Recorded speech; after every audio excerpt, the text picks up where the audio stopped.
Penrose wave cuts or Vuvu happy Mother's Day everyone.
Sundato, it's Sundat, and coming up today on Outcasts 2 Icons, we have a youth intake. It will most likely be a massive disappointment, much like most of the things I've ever done. However, we're still in the title race, just a few points off the top with a game in hand. Europe is on the line, the title is on the line. Will we succeed or will we bugger it all up and not be in Europe next year at all? Find out today on Outcasts 2 Icons. Where's the drop? There it is. Okay, so I had more to say than I thought I did, and somehow I crammed it into a smaller time frame than I thought. Back on track. Thank you for the follow. Thank you for keeping me back on track. Look at the competency. No, so you fucked up the word competence. I'm a full-time stand. No, I'm not. You see, I didn't stand up last Sunday. Last Sunday stream, I was a city down boy. Walt McConville, thank you for the 33 months. Now we catch up as well. I have a chops in the background because I got the scarf in a shop in Tromsø, basically. Didn't get a chance to actually go to the stadium, but I at least managed to grab a scarf from a gift shop while I was there, so it has pride of place. It just so happens to be on that shelf, particularly. It's not like it's taking pride over any of the other scarves. It just happens to be on that particular shelf. I do get a lot of questions about it on TikTok, though. Dear. Oh, Jesus. Getting FM'd. Oh, we didn't get FM'd. We were just shit, honestly. It was... Oh, that game yesterday. I pretend it didn't happen, honestly. It was that bad. You know as well, thank you for the 15 months at tier 3. And Richard Lillapero, thank you for the 15 months. It's kind of warm today. To the point where I'm wondering if standing up in a jumper was the best idea, honestly. I feel kind of sweaty. Perhaps we're just better. Yeah, it was... They were good. We were also shit. We enabled them to be good as well by being really, really shit. Should we get an LSK one? I'm quite happy with the one I've got, frankly. I don't know what LSK means. Lillestrøm? I'm trying to think of other Norwegian clubs at LSK. First three. Yeah, so basically, if you watched... I mean, most of you wouldn't have watched Fulham versus Palace in the Premier League a few weeks ago.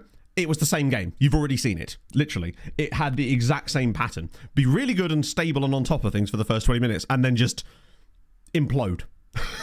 Basically. It was just a massive serving of shite. It's like we had... seen that game and went, right, this is likely to happen again if we don't do something different, so let's not do anything different and just hope that for some reason that we do the same thing and it works this time. Yeah, it was... I had a look at the XG afterwards and I couldn't understand where it all came from. I fail to remember there even being many Fulham chances. There was the chance at the start of the game from Rodrigo Muniz, and that one where Bassi had that like scramble on the line, but other than that, I don't really remember any major chances that we had in the game, honestly. Palace, it was one of those ones where if you look at XG purely, you could be forgiven for thinking that Fulham were in that game. We were not. It was just pure Palace for me. They were so much better than us. And it was also a proper, like, really? Like, this is your biggest game for ages. You can't get up for that kind of occasion? There's a lot of just really lackluster performances. So I thought, I think probably, yeah. And obviously, maybe there was even 2 chances in that moment as well. So it kind of made it look more...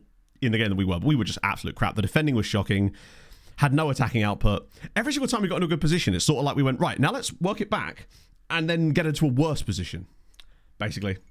It was a proper stats didn't matter game, yeah. It's one of those ones that you'd look at as like a neutral if you didn't watch it and think, oh, that was a close game. It wasn't. It just wasn't. 16 shots. Yeah, I mean, the thing is, on target, there was like a couple of P-rollers from the edge of the box that are kind of pumping that stuff up. Oh, God, yeah, that Jefferson Lerma shot was incredible. I think Palace should have had a red card, but it doesn't matter, right? You've still got to win the game. It was 0-0 when that happened, so it's not like we were like, oh, that would have changed the game. Yeah, of course it would.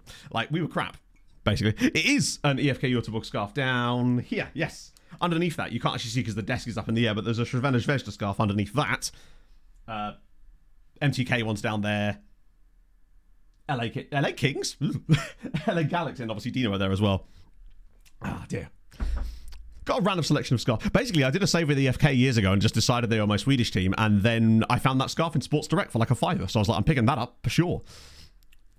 Kept going on softly before. I suppose so. I think the biggest problem actually was just that the referee didn't see it, and VAR can't intervene. Because it's one of those ones that I feel like at best you're going to get a yellow for it, but the VAR can't give yellow cards. So if the referee sees it, he probably does give him the second yellow, but if he doesn't, then there's not really much you can do about it. It's just one of those things, unfortunately.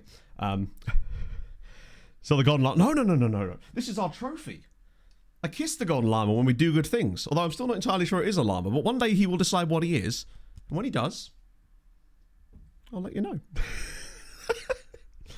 Oh, dear. It is so fucking hot today. It's actually unbelievable. I might genuinely have to change my top in a minute because it's getting so warm in this room. Even with the window open, I actually can't believe how warm it is. In fact, I'm going to do that now. My apologies. Chat back in a sec.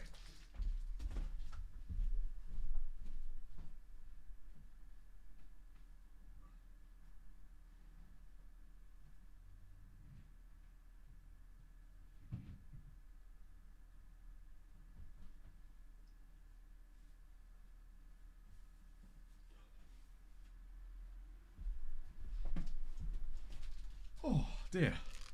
There we go. I didn't realise how warm it would be today. It's actually insane. Oh, that's better. It's a gold four-legged animal. That's the best we can do. I've gone full Roma today, exactly. In honour of the previous club of... Hang on, wait. Let me see if I can remember who it was.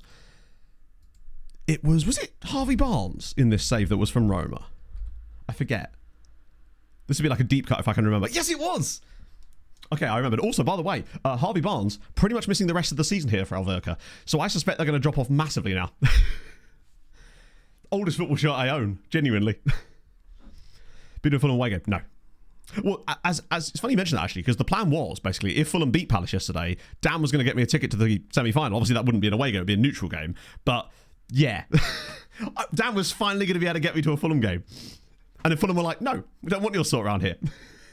Put a Brentford kit on. Misha, what makes you think I own a Brentford kit? This, however, is the oldest football shirt that I own, to be fair. It's not even a real football shirt. It's even better in a way. Limp kick out. Overreaction in there. Yeah, absolutely. But when I've seen some online discourses like, oh, it wasn't that much bad of a kick out. Yeah, agreed. It wasn't. But it's, do you know what I mean? It's like, I've shot at this person, but I've missed. Probably don't do it in the first place, though, right? An HJK shirt. I wouldn't mind an HJK shirt, just so I could burn it in effigy if I ever needed to. No, Tom, I mean, like, since I've been streaming, Dan's been trying to... where I live and how much football costs, it's just not one of those things I can afford to do most of the time, right? And also, given my record with trying to get to football matches recently, I'm not sure it would have happened anyway, because the last 2 times I've tried to go to an Ely game, things have just gone completely off the rails there too. It's like the world wants to prevent me from watching live football. Pretty much. Yeah. Easy, yeah. Oh, yeah, 100% yellow. Any day of the week. There's no reason that you wouldn't get one for that. Ely price cash in it. Oh, dear. We're a bit tired after that annoying cup game midweek, but we've kind of got no choice. 7-game beat. I know. They're absolutely smashing it. We're going to get promoted. It's going to be banging. Oh, Misha, don't believe me. I've tried. I was supposed to go to the one on Boxing Day, but that's when I had the flu. I was going to go to one last week because of non-league day, and then I did something to my calf muscle when I was out on my run, and then I got ill again. Tremendous. Just amazing. They just don't want me at the DemCon. Bringing my terrible vibes. I'll keep my terrible vibes where they belong, here on stream with you. Eating cheese in bed. Maybe that's what it is. I've genuinely not eaten cheese in bed since we moved here. In fact, I don't think I've actually eaten in bed at all since we moved here. Preston beat Villa. I would say very slim. Villa aren't going to take that game lightly, I would have thought. And, I mean, shout out to Preston for even being there. That's cool. It's nice to have some interesting stories in there. I just kind of like the FA Cup this year is actually not just the usual suspects. Like, we've still got... you know, Premier League teams in there, obviously, but it's not like, you know, semi-finals of Arsenal, Chelsea, and Man City, Liverpool or something, you know? Dream League in France, you get a decent elite match. Oh, totally. To be fair, the tickets up the road were like £5 last weekend, which, I mean, obviously it's non-league, but even some non-league grounds in England take the piss a little bit for tickets, right? Working calf muscles to sit down. Where it was more the fact of getting to the stadiums. There's not really a lot of parking. It would kind of... wouldn't it be hilarious? And I say hilarious, and by that I mean mind-numbingly depressing, unless you're a City fan. If City just like 1-0'd their way now to winning the FA Cup in this, with the scenario as it's set, where they'll just like scrape a couple of like random 1-0s where the other teams are just like actually quite good, and then they just win it anyway, and everyone's like, oh. Like, Bournemouth, don't you dare let us down. This is your moment. You've got to do it. Just walk into the top flight games. Really? I mean, sounds good, but yeah, no, it's I think it's normally like a tenner, which is still, for like 8th tier, is still quite a lot, I suppose, but they've got to stay afloat. At least at that point, when I'm paying to go to a non-league game, I actually feel like directly I am supporting the club. Do you know what I mean? It's not like they've got some rich Saudi owner or some giant betting sponsor at this point, you know? I feel like I'm at least actually directly contributing with a ticket fee to get into the ground that is actually helping the club stay afloat, right? Massive breakdown started banning fans from attending games. God, Yeovil have been... What a story that is with Yeovil in general. Like, I remember Yeovil under, I think it was Gary Johnson, wasn't it? When Yeovil were in the Championship, albeit for only one season. But the fact that they are where they are now, to me, they're just like the epitome of like more like a League One, League Two type of side. But it's just crazy to see them so far gone. It's kind of like when Stockport disappeared for a little bit and now are completely back and in pog form. Does nothing for us, I suppose. But aren't Stoke one of the few clubs that actually have a reasonable like profit? As in, don't they actually do quite well as far as being sustainable themselves without direct outside investment? I've heard a lot of things about how Stoke are actually one of the better run football clubs. Because I know you guys are run by the Coates family, isn't it? Or has that changed now? I believe Stevenage were also considered on there as well, which is something I was surprised to hear. It was The Price of Football. It was this podcast I was listening to where they were talking about some of the more financially stable football clubs a bit further down the league. Should get a dodgy bet. We could start our own one, SYC bet. How about that? Every single bet is just both teams to score. I love that it's just censored Scunthorpe. Incredible.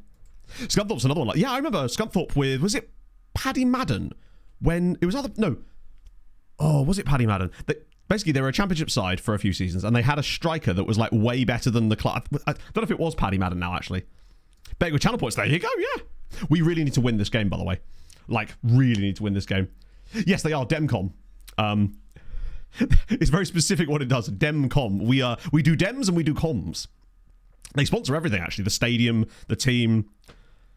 Paddy Madden was at Yeovil. Okay, who am I thinking of? There was a guy that was really well rated at Scunthorpe United. And I can't for the life of me remember who it was. Asher will know.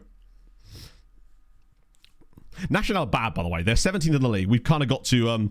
towards the unwin round. Yes. I suppose, in a way, it's called the Demcom Stadium now. But obviously a lot of that stuff doesn't trickle through to like Wikipedia and shit.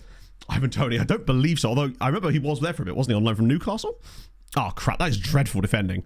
Right, come on, keeper. There we go. By the way, I was looking at some stats before the game. Pinto, in the last month, has conceded 1 league goal. Just out of nowhere. He won Goalkeeper of the Month. Nacional are one of the teams from Madeira, yes. So you've got Nacional. I really want to say Uniao, but obviously Uniao aren't from Madeira at all. Now, Maritimo, of course, yes. So I nearly said Vitória de Guimarães, but that's very much not true. Santa Clara. I thought Santa Clara were from the Azores. Or am I getting that confused? I think having a stadium called the Unwin Stadium is just... You're asking for trouble at that point, really, aren't you? To be fair, there's me quoting the Azores thing as if I really knew that.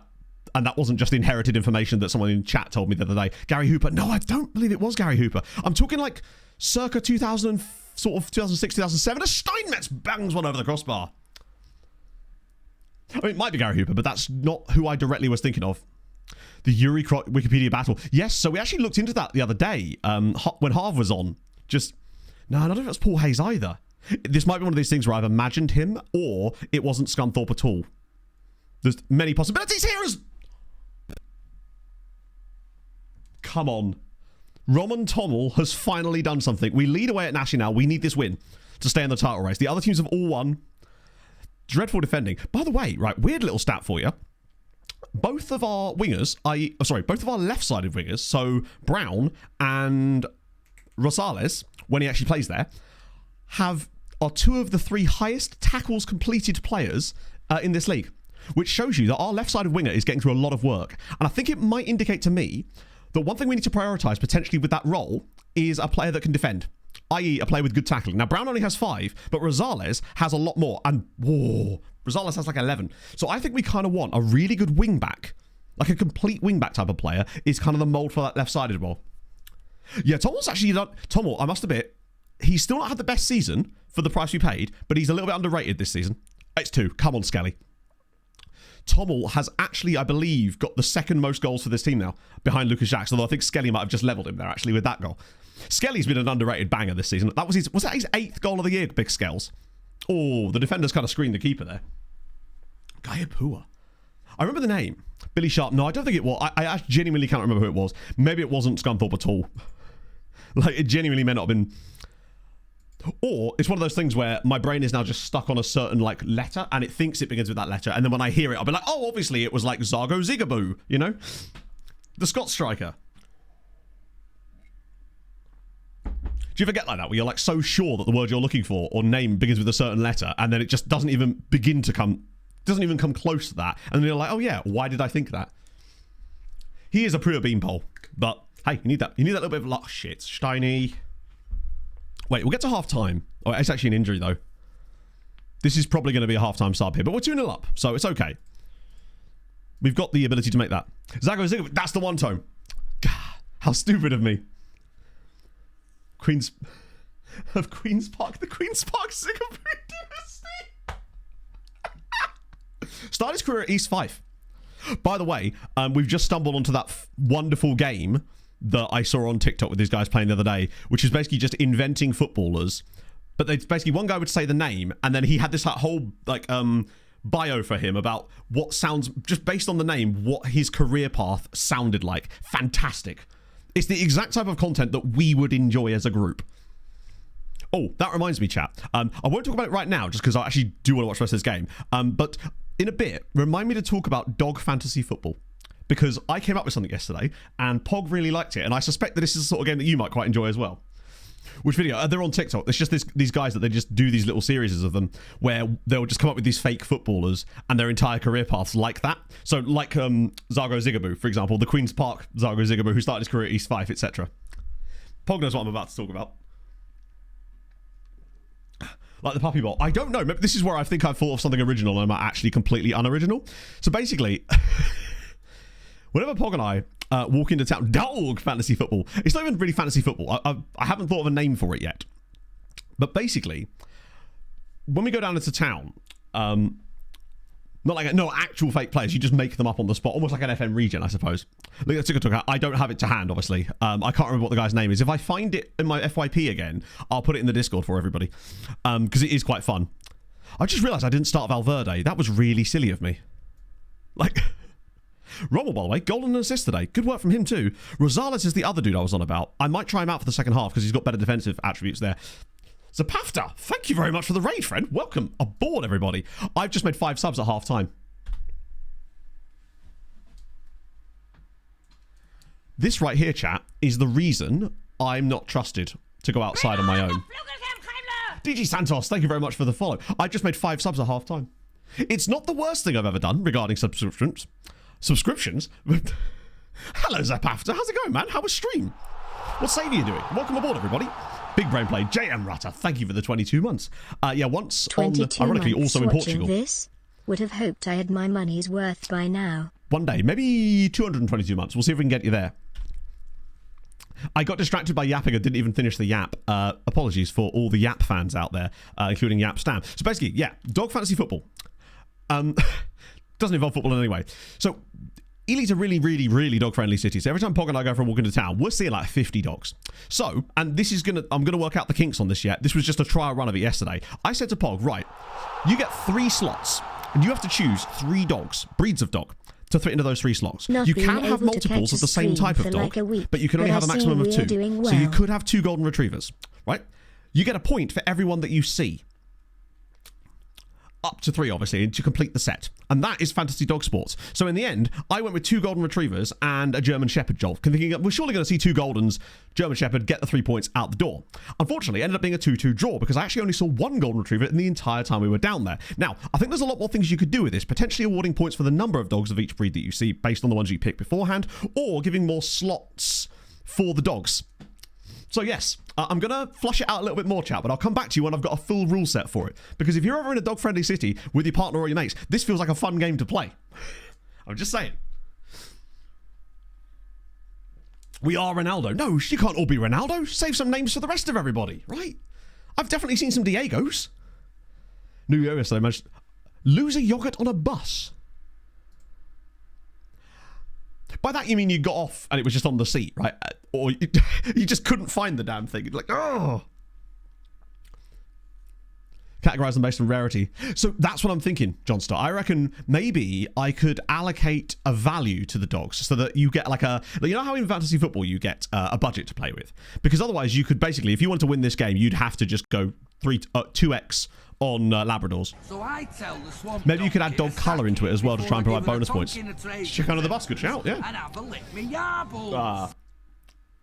Hang on. Albatross? I'm sorry if I'm saying this wrong. Oh, Albatross. That makes way more sense. It was the 6 what threw me. I take it the one with the 8 wasn't available. Thank you very much for the follow, though. How do transfers work? Well, that's the thing. I'm still fleshing out the idea, but I feel like there's something there. Do you see what I mean? Commodore's worth less points? Maybe. Or you make them more expensive to pick. Are you a Roma fan by any chance? Dog barks -1 point. Ooh, I was thinking like you could have a wild card or a banker one. I feel like there's definitely something there that can be extrapolated into something really fun. I felt inspired. We were walking into town and I was like, I've got something there, and chat are going to love this tomorrow as well. Tremendous times. Slightly scared. Or like happy hunting dogs. Yeah, you'd need to do a lot of like prep work on something like that. That's the problem. You need to sort of also, we weren't buggered up by our immense amount of subs. By the way, like 9 games to go. We are 5 points clear of Porto. Sporting still have to play, but second place is looking good. Phone, wallet, keys, and yogurt. I know. Just don't put the yogurt in the back pocket. What if it's a crossbreed? You'd have to call it out. You'd have to specifically be like Labradoodle. And to be fair, points were available if there were Labradoodles, because we definitely saw some doodles in town yesterday. It was very dog, like, good lord, probably like 100 dogs I saw yesterday. It was brilliant. Dresses up as a dog. Then you'd have to get a shitload of points for that, but that would be quite a rare one, I would say. But see, 2 dogs, the same owner. Pog actually has a list on her phone of the local corgis. I shit you not. Every time she meets a local corgi, she goes up to the owner and talks to them about the dog, because that way she gets to fuss them. And then in her phone, she's got this little like note app that has like the name of the corgi, the age of the corgi. It's extremely cute. She's trying to hunt down all the local corgis and meet them. Goes to the toilet with Envision. That, do you know what? It's crazy how clean this city is. I've just never actually seen that. I mean, obviously dogs will, but like, just not in the market square, I guess. She's a furry convention. I don't know if we've got one. Labrode? Matthijs Labrodoodle. Oh, dear. Yeah, I changed this screen around a little bit before stream today because I noticed that it had reset my views again. So I thought, fuck it, I probably should actually make something happen here so it's a little bit more useful for us, because we do end up on the screen quite a lot, just to get like an overview of anything. See, there's a hit list. True, yeah. Yeah, if you see Clifford, man, it's over. There is a St. Bernadoodle. I ran past it the other day and I was extremely excited. Do we really have a loan farm? I didn't even realise we've got a 27-player loan farm. Jesus. Is anyone actually even playing even vaguely well in that loan farm? Okay, a couple of guys are. Jamie Lloyd, ironically, at Shelbourne is. Who's got the most goals? 3. Right. Fictional dog counts. Well, I mean, you're unlikely to see a fictional dog, are you? But, like, if you can make it happen, then manifest it, man. Manifest it. Believe. I just do it in my sleep.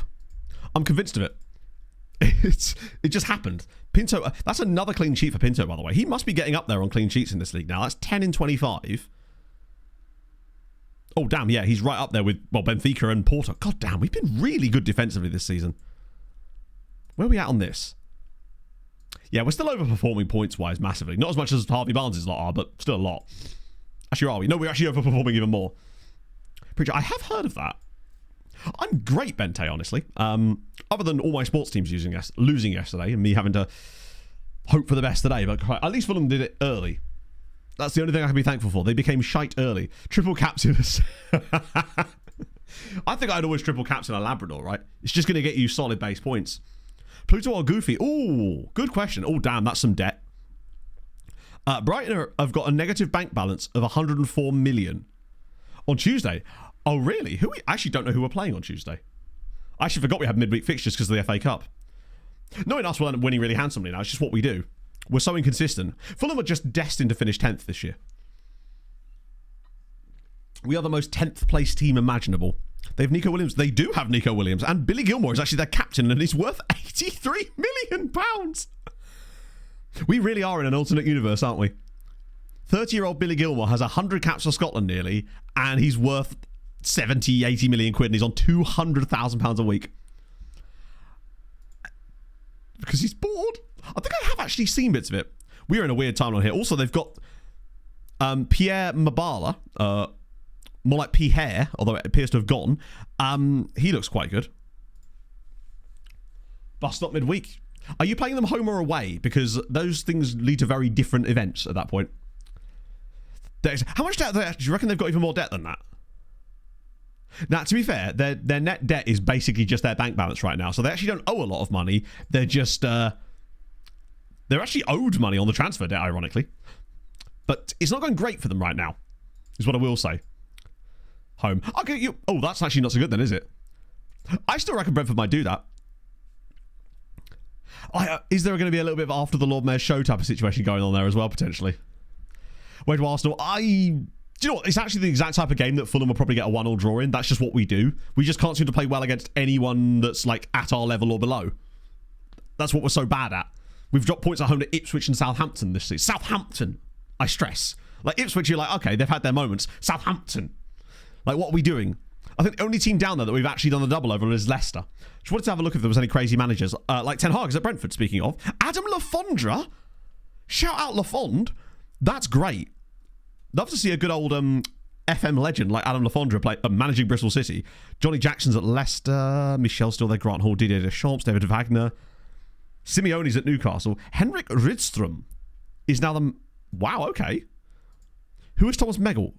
I recognise that name. He's a German manager who is currently in charge of... Wait, what? Hang on. What? He's the current Dunfermline director? Just straight up director. Not director of football. Just director. I've never seen that job role before. Was that an administrative role that he's gone from? And then, ironically, he's gone and joined Zago Zigabu's lot at Queen's Park. Wouldn't it be great if they just had like a player from Zambia or something? I saw the flag and got excited there. Closest we can get is a Jamaican here called Vontae Daly Campbell. Great name. Actually on their board. That's so strange. I don't think I've ever seen I guess it's because he's a real person and the game's got that programmed in for him to have other job roles. Yeah, Kieran McKenna at Fulham. Do you know what? That actually does sort of track a little bit. It feels like the job that he gets after he's got a bigger job and it's not quite worked out. The Graham Potter canal, you know? Was that a song request or was that a look up? Wait, babe, what was the song that actually came up for the Zago Zigabu one? I didn't even see what song it was. He's just directing a film. True, yeah. Good dub for us there. Nice. Goalkeeper's injured though. Shout out Davey. Broken hand. Has sustained a broken hand after being struck by a ball. Injured catching. You're a goalkeeper. Has he got hands made of lollipop sticks? Like, Davey, it's kind of like the one job you've got, bro. Would have been good, now it isn't. Yeah, I mean, hey, being disappointed. I think in a normal year, I'd actually be really, really happy with what Fulham have done this year. The fact is, we've come up, we've looked really stable, we've got some really fun players and a great vibe around the team. I think the only thing that makes me a little bit like... You obviously always want more, and it's always good to count. You don't want to count your chickens, and you want to sort of be... wow, he's fallen off a little bit. Is the fact that we could have been better. This season, it's a missed opportunity with the way that the Premier League is towards the top end. It is with the way we've played in a lot of games, we should have more points than we have. And it's such a massive missed opportunity to push on and get, potentially Champions League, honestly, when you look at some of the underlying numbers, just because of how close it is with everybody else. It's right there. If you could just win some games against some of the worst teams that you should be winning against. Benfica win again. But, I mean, technically, it's so close, right? Anyone can still get into it from about 10th onwards, honestly. It's great. It's by no means a bad season at all. Chance to win the title. We are literally 3 points off the top. So if Benfica were to lose a couple of games, I would consider being 3 points off the top with 9 games to go in a title race, personally. Right? Obviously the youth intake was the thing, but I would never clickbait. Or if I would, it would always be a case of there is actually something there, right? It's still going to be tough though, because Benfica are Benfica. Their goal difference is absolutely obscene. Although I don't know if it is goal difference in this league, is it? It'll be like goals scored away from home or some nonsense. Yeah, it's head to head, which is all right. Yeah, the thing about Sporting is they fell off so hard at the start of this year, and it's actually kind of crazy how much they've caught up, because they were gone. But if you look at their schedule, ignoring the European matches in here, look at how league-wise anyway, look at how successful they've been since about November. They've won every game but a single game here where they lost to Benfica. They've been incredible. running away. I don't know. Maybe they've started to drop some points. They did lose a game there. The fact is, they have dropped a few points, but it's more a case of they had to come from behind to catch us initially, and it meant that oh, that's good to know. We haven't let them get away from us particularly, despite having a little bit of a wibble. We just remove the cups. You can see that our league form hit this spell here, but look how good it was before that, and we seem to have recovered now from that. So we had this little spell where this was basically during AFCON, pretty much.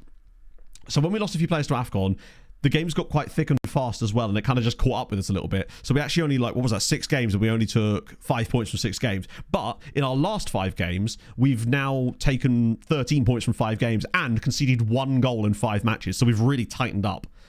Now, obviously, we've still got tough games to come. We actually, ironically, play Benfica on the final day of the season. But the good thing is, outside of Sporting, we've got Vitória de Guimarães, they're 9th. Sporting are obviously up there. Casapia are a good side-ish, but we're at home. Alverca are now without Harvey Barnes, so they're much worse. Passos are crap. Famalicão are crap. Estrela are good, but that's fine. Braga are okay. I feel like I probably don't think we win the title. Let's be real about this. I don't think we actually managed to win the title, but I do think second is very much still on the cards. Wow, Catholic Daddy's looking okay, if not spectacular, I would say. We need to just sort of stay in there. I think the only game in hand as far as Champions League... there's one game in hand, which is Sporting here. So they could go to 52 points. So they could get to within 4 of us. But we've only lost 3 games all season, and they were to Benfica, Braga. It's that Maritimo defeat that's really irksome, because we were better in that game. Clear against Nacional. Yeah, it's going to be tough. But the fact is, right, just looking at previous seasons for what it takes to get Europe in this league... 52 points for that year, but let's just say Champions League. I mean, 76 is quite a lot there. It's still a lot of points required, but I mean, that year was insanely high. I mean, honestly, if we came 3rd this year, I sure as shit wouldn't be upset. But I think there's a real chance we could end up coming 4th if things really go wrong. But 4th place is still Europa League, depending on other things that happen, right? Although I think it's pretty much guaranteed to be Europa League because the cup win is 100% going to be the league. Sorry, it's going to go to one of the big sides because those are the only teams left now, including us. Yeah, second is Champions League, but it's not guaranteed group stages because Portugal have been slacking a little bit, I believe. Louis, thank you very much for the follow. Hope you're having a wonderful Sunday morning. Do you know what, James? If we have, then it's incredible. I honestly think if we were to somehow win the league from the position we're in, it would be, and I feel like I've said this every season, the greatest season I've ever had. I've never got promoted to a top flight league in Europe or whatever, particularly one that has an established hegemony like Portugal does, and actually been able to win it. Because it's just the skill gap between them and us is insane. We're still the 10th best team in this league according to this, and it's by some distance as well. We're right in the middle of the pack. The only thing that's got us to where we are this season is individual brilliance from some of the players that we've got. That and the tactical genius of the manager. And just finding the right players for the roles, honestly. It's still going to be a tough ask for us next year. There we go. Another dub for them there. Because we've got to try and find out what to do about that right back spot. Our biggest sort of challenge over the summer will be finding a permanent solution to right back. Or just loaning Valverde again, but it will be more difficult, I suspect, because he's had a banging season. We know the exact type that we need, but it's going to be crazy tough. Yeah, I feel like a league like Croatia, although you've still got to finish above Dinamo. However, I feel like it can be done because they can just randomly have an off year, right? Yeah, I mean, I don't know how much money they're going to give us. The issue we've got pretty much is the £11.5 million worth of debt, essentially. Don't play right. I mean, that is another option for us, for sure. Steiny's making more good development. He's a little bit lovely, isn't he? Gladbach on... Ooh, okay, it's serious now. Inter are interested in Thomas Steinmetz. My God, this guy came through at Serong in the 3rd tier. And now Inter want him. Which, again, is more sort of... The way I look at that is it's more credence to the fact that he's a really good player. Pretty much. But yeah, I think as far as the summer goes, our biggest issue is going to be sorting that right back spot. If we can sort that with a permanent solution that we can develop, then it's great news. Yes, next gen is for his birthday as well, where he'll turn 19. He's still not even 20 years old. It's going to be tough to hang on to, is what I will say. But he's worth a lot of money now. Hope all is good at SIC Towers. It absolutely is, Paul. I hope you're fantastically well yourself with the 56 months as well. That is incredibly kind of you. I opened my Hiero, thank you very much for the follow. Don't know why I took such a large breath to say that, but it started with an H and it felt like it warranted it. I hope you're having a wonderful day as well. Yeah, with Steiny. Hang on, did I just see... I mean, he's worth an absolute fortune now. I guess that part of that is top flight. He's still 18. Like, if we found while doing scouting an 18-year-old with the attributes that looked like this, we would be absolutely over the moon with it. And I also think that we're developing and like molding him quite nicely. So his marking and positioning are now like, not elite, but like very, very good for 18. That's why I've switched him over to his passing training so we can get his passing and vision up to a sort of similar level. So you've just got an absolute DM dynamo there, basically. Wow, Maritimo. Save some for the rest of us, lads. Who's Jesus? 22-year-old on loan from Familiar Cow. Okay, fair enough. 1 goal contribution in the season. Yes, but are you looking for goal contributions out of your ball-winning midfielder? I suppose is my question to you. It's a bit like criticising a centre-back for his goal contributions, right? That's not his role. His role is to win the ball. He's played almost his entire season. In fact, he has. Other than 2 appearances random in the midfield, he's played as the DM for us, and more specifically, the non-creative DM, whose job is to just buzz around and win the ball. So I don't expect him to have a lot of goal contributions. God, we need a rest. There's a March international break soon, right? That cannot come soon enough. Yeah, he's an absolute engine. Yeah, I'd criticise Skelly if he wasn't goal scoring, but that is actually genuinely his job. Like, it would be nice to see a little bit more of an assist from him from time to time, but the fact is, he has a lot of game time. Yeah, I mean, he's got 81 senior league appearances in his career so far. Not to mention, was that counting? Yes, that's 35 in all comps. What's that? 28, so 43, 68. So he's actually made nearly 100 appearances in his career. In all competitions already. Like, to still be 18 and have played nearly 100 senior matches is absolutely insane. And it's the reason he's developed the way that he is. I've also noticed that he's done pretty well at avoiding injuries. I agree, Matt. There is one role, which is ironically the one that we play, that generally speaking will get better out of him. But even then, it's pretty rare. Valverde just like, yes, sorry, I do need to move the team around. We got away with it in the last game because I was being silly. They're tired, but I'm going to let them start. I think the rest of the team I'm happy to start with. It was just that one particular role. Now, Woo's actually okay. This is not easy. When is international break? 6 days, 14 days. So it's after Casapia. At least there's an 8-day rest between those and a 6-day rest after this. So we basically just need to get past the Casapia game. That should be enough. If we're still doing okay, because obviously when they've got the rest icon on them, obviously you've got to rest them, but like we simply don't have the squad depth to do that yet. And that might be something to work on next year, actually, is getting that depth. But it's always tough to build that kind of depth at this type of club. It's a shame that our left wingers aren't tired, because that's the one position we got loads in. Hello, Matty. Welcome, friend. Welcome in. Can't imagine you've been watching many of my videos recently on account of them not being very many of them, and I, as always, do apologise for that. What I'm also not going to do is be like, oh, more coming soon, because right now I have no idea what's going on in my head and that sort of things. I'm going to get Pog to try and book me an appointment tomorrow. What I did do, though, on Friday, after I finished making shorts content, was I sat down and I managed to get hold of like a list of 50 questions to sort of ask myself about the potential symptoms of ADHD from childhood all the way through to adulthood. And I didn't look at them. And then I basically recorded myself asking myself the questions and then answering them in almost like podcast format. And then I summarized it down to like some bullet points afterwards. So I had a much more concise view of the things that I actually have experienced but can't think of off the top of the dome because it's really difficult to construct that into one small thing. And I thought that would really help me going into the appointment. Belgium national team. Oh, absolutely not. I mean, the only way that Steiny gets in the national team at the moment is if they call him up randomly. Or they just have a massive gap in that part of the team. He could be good enough one day, although maybe I'm just overestimating his quality somewhat. I don't know. So much rest. Well, I think those guys, I mean, Herman Kiembe is... Skelly, well, you're right, actually. They're all internationals, aren't they? I think they'll still kind of count. Damn straight, Millennium. You mean you've not seen my Daisy Dukes content? God. Just me sliding awkwardly across the bonnet of a Ford Focus. YouTube jorts. FM exciting, interesting, and fresh. Okay, global Journeyman save. I mean, honestly, Matt, I think you've answered your own question in a way. That's the type of save I feel like, especially the way things are right now, that will keep things exciting. Although I feel like I am going to move the FM wave thing back up the list when I do finally get... I think, honestly, once I can get this appointment sorted and then get the referral done, I think that might give me a bit of a boost to the point where I can then make some content again. And I think I want to jump FM wave right to the top of that list because a lot of you guys are excited about it, and I feel bad about the fact that we haven't pushed that more. So that might be something to look out for as well, potentially. But yeah, I think...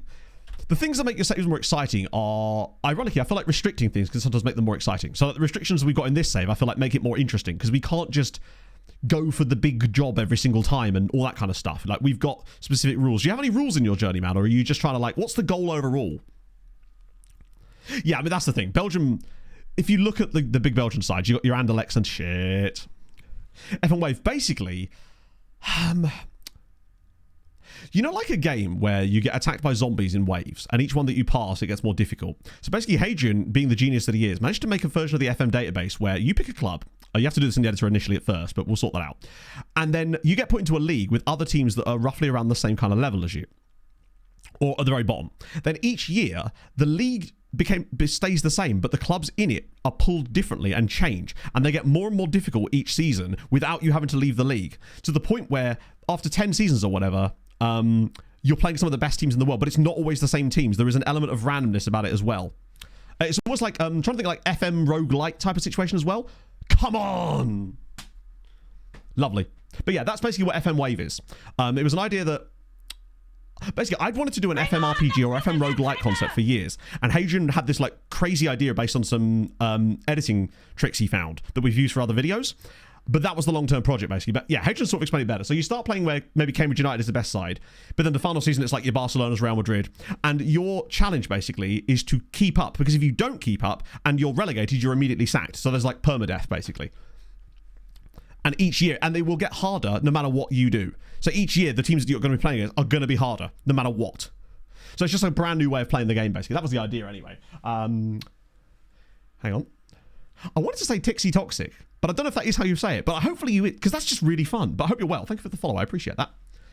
Passion with football management. I guess so. It's been really hard for me to put it into... one of the reasons I've been struggling with it is trying to figure out how to create a narrative construction for it for the YouTube video about it, ironically. Do not hate me. Thank you for the follow as well. 600 dance moves, and I am programmed to get... Better way to spend a holiday. Do you know what? Why did I say holiday? I think I was thinking of... oh, come on! Skelly Alviro. It's a nightmare before Vittoria de Guimarães. But yeah, the other thing, because it's random, there's a lot of replayability. So say you're in the 5th season. The teams you're playing against in that 5th season are pretty much nigh on guaranteed to be different than your 5th season of a different version of the same save file. Because originally, we had it set up so that it scaled quite quickly, scaled quite slowly, and we wanted to give you guys a bit more enjoyment and make it a little bit more difficult. So we changed it so that it was a little bit faster, but also there's a bit more variation in the randomness. So you're not, when you're at the very top level, you're not always going to be playing the exact same teams. There's going to be some teams that are a bit different in there, just to keep things. The range of teams available at each level is slightly broader. Otherwise, it can get a bit boring because you get to the top. If you get to the last league, you're always going to have the same teams. Otherwise, as Tommel makes it 3. Come on. Hangrude Gamer, thank you very much for the follow. Yeah, Skelly having double digits is about what I was expecting, honestly. Start my say exactly. It's completely random. Dungeon calling your way through the other leagues. Yeah, that was the idea. Do you know what? Weirdly, talking about it with you lot has actually made it much more, made me more excited about it again now, which is nice. So thank you for that. How have we turned this game around in the way that we have? We're actually level on points at the top again as things. Surely not another corner goal.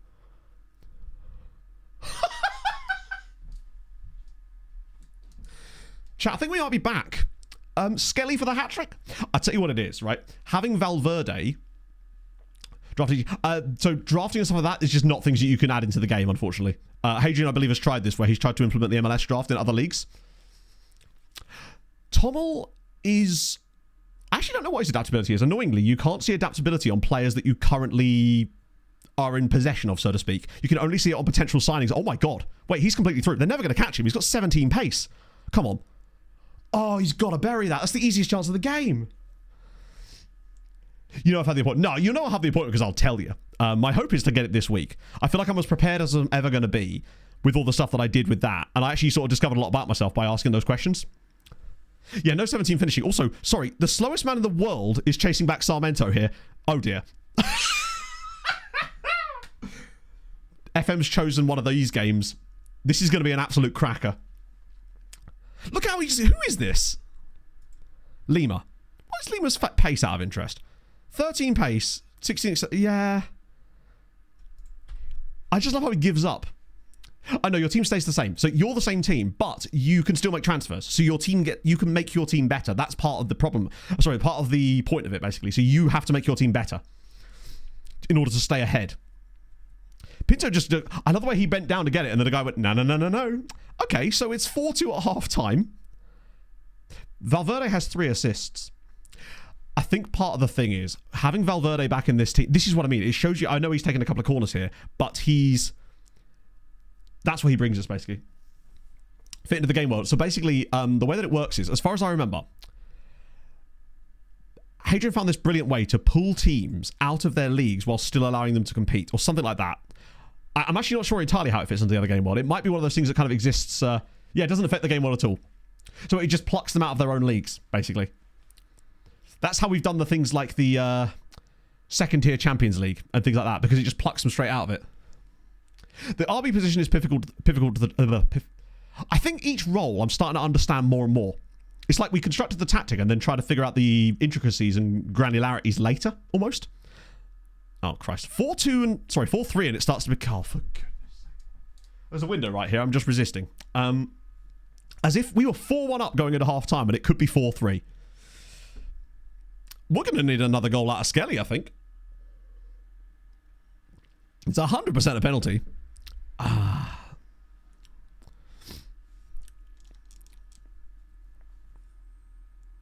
Oh, it's just a great strike. Pinto have saved a few penalties this season, but he weren't saving that one. Ah, dear. Sorts of mentalness.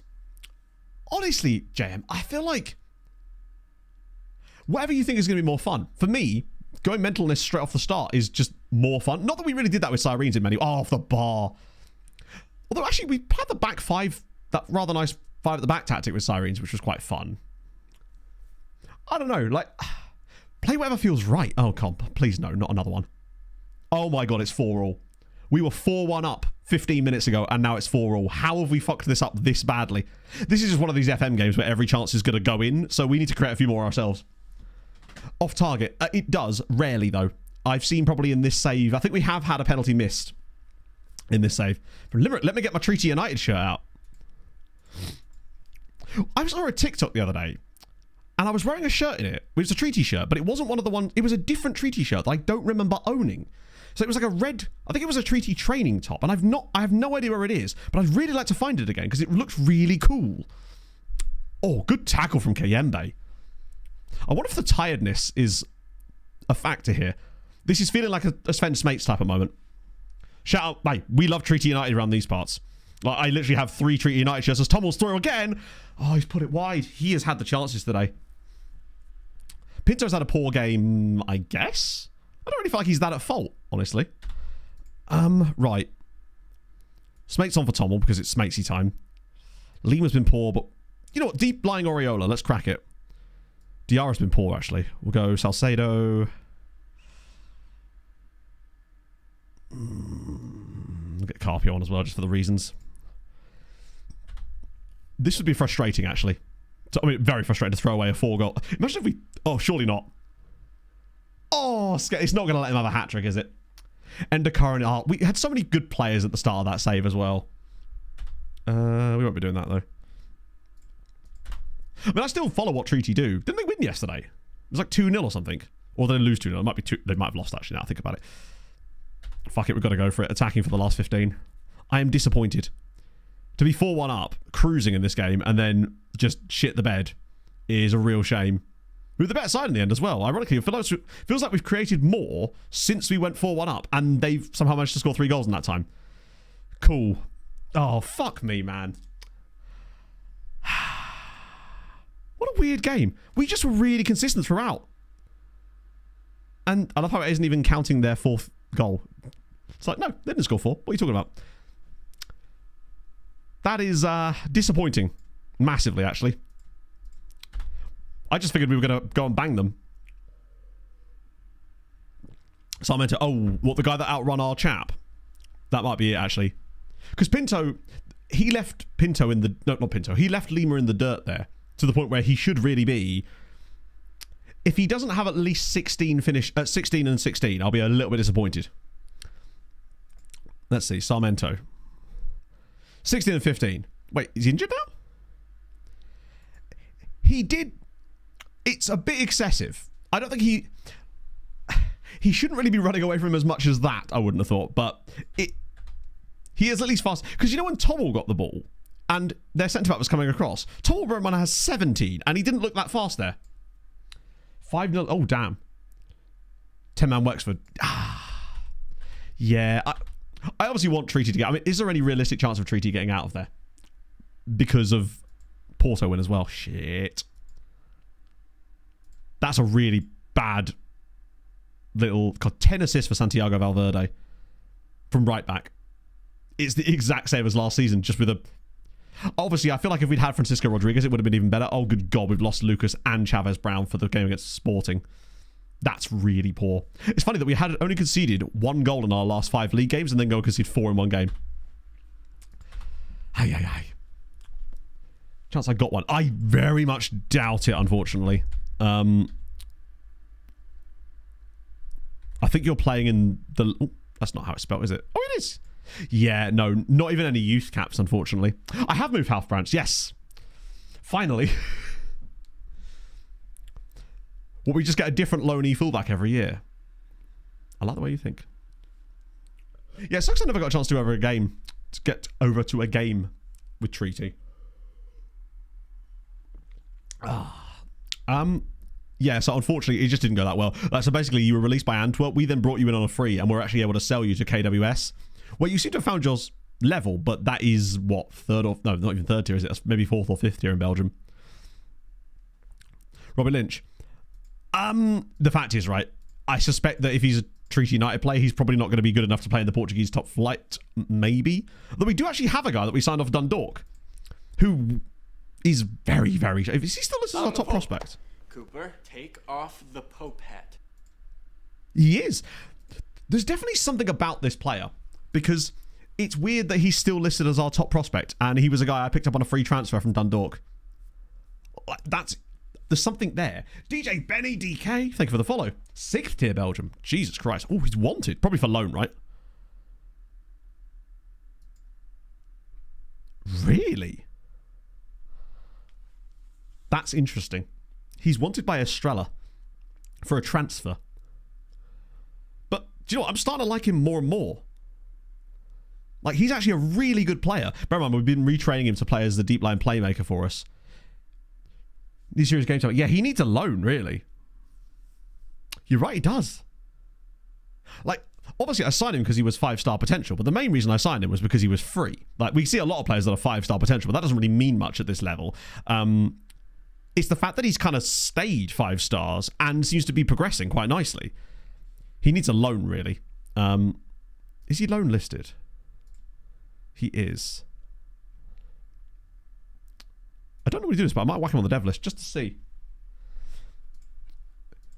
He's just intriguing. I mean, I like a lot of things about him anyway because of the fact that he's Moldovan Irish, which is great. Like, that alone makes him an interesting player to me. Benfica win this, and I think the title race is looking... I mean, they probably will, won't they? Our only hope as far as getting second could be that Benfica, Porto and Sporting, at some point, presumably in the next 8 games, are going to have to play each other in that period. And it might actually be better for us if Benfica just go and win and beat everybody. Hopefully they have to play Porto and Sporting again. Sporting there. Ooh, they don't have to play Porto again. Right. But they do have to play Sporting. That could do us a favour. Have Sporting got to play Porto again, maybe? So Sporting have to play both of them. In fact, they have to play all 3 of us. I think Benfica are just going to win this league in the end. But I think second is still possible for us. You say Drax have been relegated again? Or was this 2nd tier relegation now? Because they were being a bit shit, if I recall. Oh, no, they've come down from the top flight. Yeah, that'll do it. 1 win against Aberystwyth. They are not what they used to be under Elliot Jones, who is the new manager there. That's what they get for getting rid of our guy. Enjoy your lunch, Pingu.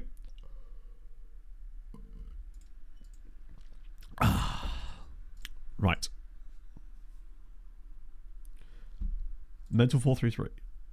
Let's have a look. Ooh. I feel like we're past the point of being able to call this a 433. I love it. It's the exact type of system I would play. Oh. I just like looking at it. It's like art. In the best possible way. Just very enjoyable. Yeah, the old 3-2-2-2-2-2-1. But what's the field tilt looking like? Oh, sorry, James. Ah, shit. Hang on, I need to move the lookup queue up a little bit. Because I can only normally see one thing in there. And if I do that and then don't like click confirm on it, I sometimes don't see the thing underneath. There we go, that's better. Also, James, one of these days I'm actually going to follow through and message you and ask you about your experiences and stuff. And I've simply been really flaky about it. And I'm sorry about that. So yeah, your time at Glentoran. Oh, contract's up at the end of this season though, unfortunately. Surely they extend that, right? 7.03 rating, playing at a much higher level than where he was. Like, NIFL is like League 2 level, I think. Roughly. Like, I think he could... Or he's going to leave and come back to England, maybe. But I like that he's had that little sojourn into Northern Irish football as well. More amazing. Well, actually, bad news on that one, Montano. Very bad news, in fact. Chavs have had a bit of a... Well, let's just talk about this for a second. They were actually a possibility for us when we got this job in the first place. So, yeah, they kind of fell off hard. They were in the top flight, came 18th, and then got relegated again. They've had back-to-back relegations and now currently actually sit in the third tier of Portugal. And where are they? Yeah, they certainly know... Wait, they're not even in the... Surely they're not... Hang on, are they in the relegate? They didn't even qualify for the goddamn champ. They're actually in the relegation stage for the third tier as well. They're probably going to be fine by the looks of it. They're doing okay in this division. But it's crazy that they weren't even good enough to be in the championship group. I thought they were going to be better than that. Also, you're going to see these guys in a video, in a TikTok very soon. But I will say no more about it. They did something really interesting in another save file I had. Did Setu Balba down there too? Portugal's so weird. Drops off pretty quick. I meant in terms of the reputation of the league. That's sort of all I can really go on.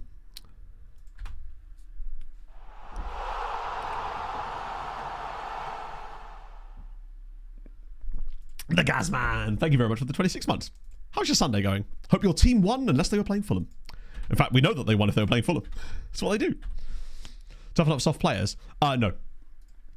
A player's big matches stat is completely static. As far as I know, there is no way of changing it. What's worse is you don't even find out what their big matches attribute is, roughly, until they're 22 years old, which is something I keep harping on because it's just something I did not know until this game cycle. Yeah, unfortunately, at the highest level, you're really going to struggle if you... The one position that you cannot afford at the very highest level to have a player who has no big matches is goalkeeper. I feel like you could have a team at the highest level where you could carry a guy, maybe. 30 years old, 2.6k a week. We sell him for that. It's not a lot of money, but it does get him off the wage bill still. I'm very impressed with us for sorting out the wages situation too. Feel like... Oh yeah, no, you guys are... What do you reckon for next season, guys? Do you think the investment will still continue at the same level, or do you think they'll actually not need as much investment next season just because they've basically built a championship side in League One? Well, I imagine they will still invest, but like, where do you see next? Because I mean, this is under the assumption that Birmingham get promoted. They obviously are going to. What, they 9 points clear with 2 games in hand now because Wrexham and Wickham keep falling over each other. But it's... I could totally see Birmingham being a playoff team next season, just because that's how the championship is, right? Very good academy. Oh yeah, there's loads of good academies. We're trying to improve our academy too. We will get a better youth intake this season because we've had better youth recruitment. But it'll only move up by like maybe a day or two. Yeah, they're the kind of team that I expect to do well. I feel like... I also feel like if Wrexham were to get promoted to the championship, I think they would be fine. Because, again, they have the finances to back themselves as a championship club. Like, let's be honest, it's what they would do. There's a lot of unhappy players, actually, but I'm all right with that. How is Jay Stansfield getting on with Birmingham? Because like, I was disappointed that we sold him, but I totally understand when you look at the finances of it. It was too good for us to not do that deal. Right. Actually, I'm fine with bringing Rosales in here. He's put up some really nice numbers. Yeah, I would say so. Just having people like, is it Alfie May as well? Right, so Lucas Jacques isn't going to start up front, but that's okay. We've got Nehemiah. It's all good. Sporting game might be hard to win. We've beaten them already this season, but yeah, I agree. We just need to get to that break. I'm also going to have to hide this, aren't I? And then get rid of these two from the squad. God, the right click has been a proper game changer for me. The littlest things. We'll put in Arouge. Probably could do with another winger, actually. We'll bring Suarez in. 16 goals. Solid, solid. Like, for us, it was just... I had really hoped that Stansfield was going to be able to break into our first team, but now that I'm looking at the way that things are this season, his football at Fulham this year would have been limited. At best, he's probably getting a loan to a championship club again, and I think if you're Jay, you just kind of want to play football and get your career properly going at this point. And I'm still happy that we've produced a player, at least, that's going on to be successful and is clearly going to be a decent footballer one day. Hopefully we don't do that with Josh King, though. I'd rather actually... We should have brought Josh King on.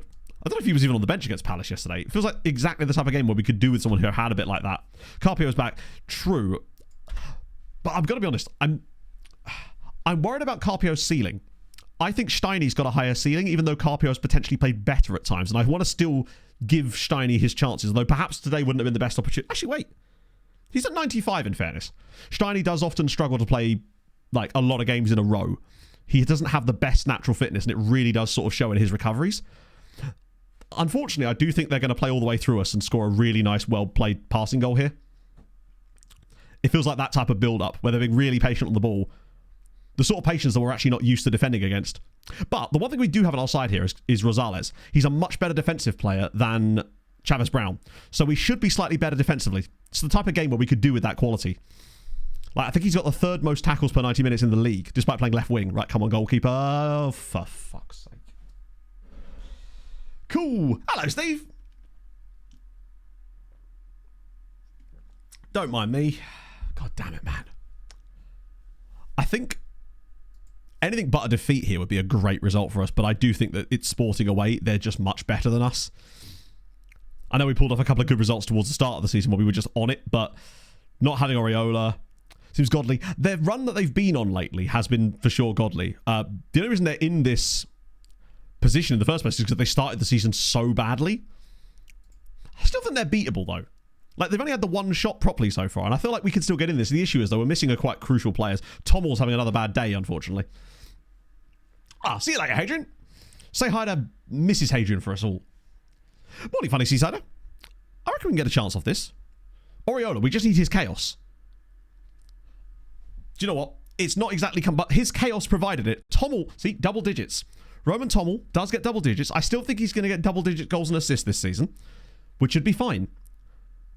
And I still like to believe that a lot of that was caused by Oriola causing chaos, because he goes to the near post. It is him that the ball manages to get through. Tommel is definitely right place, right timing it. We level. Good news. Oh, this is where I parked my car. What's going to be crucial here is just avoiding defeat against Sporting would stop them from gaining ground on us, basically. I mean, they'll gain ground anywhere when they play their game in hand, but at least it stops it from directly taking those points from us. I don't think we've been that bad here, you know.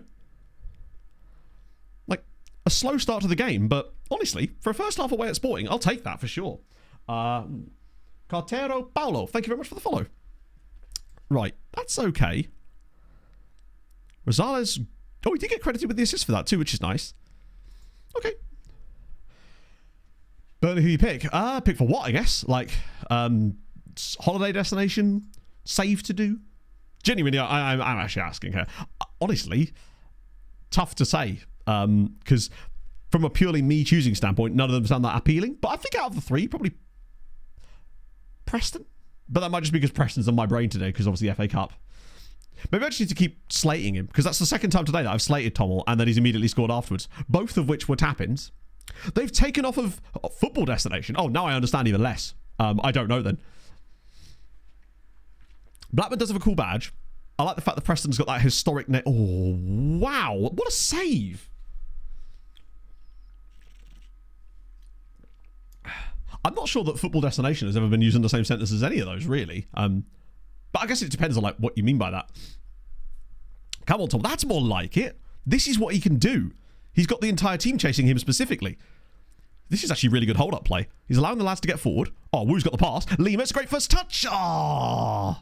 Feels like we haven't had as many penalties in the second half of the year, unfortunately, either. That's nice. Come on, Skelly. Whoa. I was worried there that he was going to take an absolutely appalling touch. Skelly is many things. He's not fast.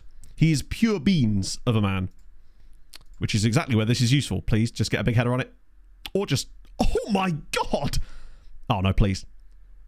Come on, get to him. Lads, please, I beg of you, you're not still in a set piece. Somebody actually push out to him. Yeah, Blackburn is a good badge. Their ownership... Are they still owned by the Venkies, or is that long gone? That's surely offside, right? Nope, okay. Right. That looked really offside to me. This is where it's like completely onside by an absolute country mile.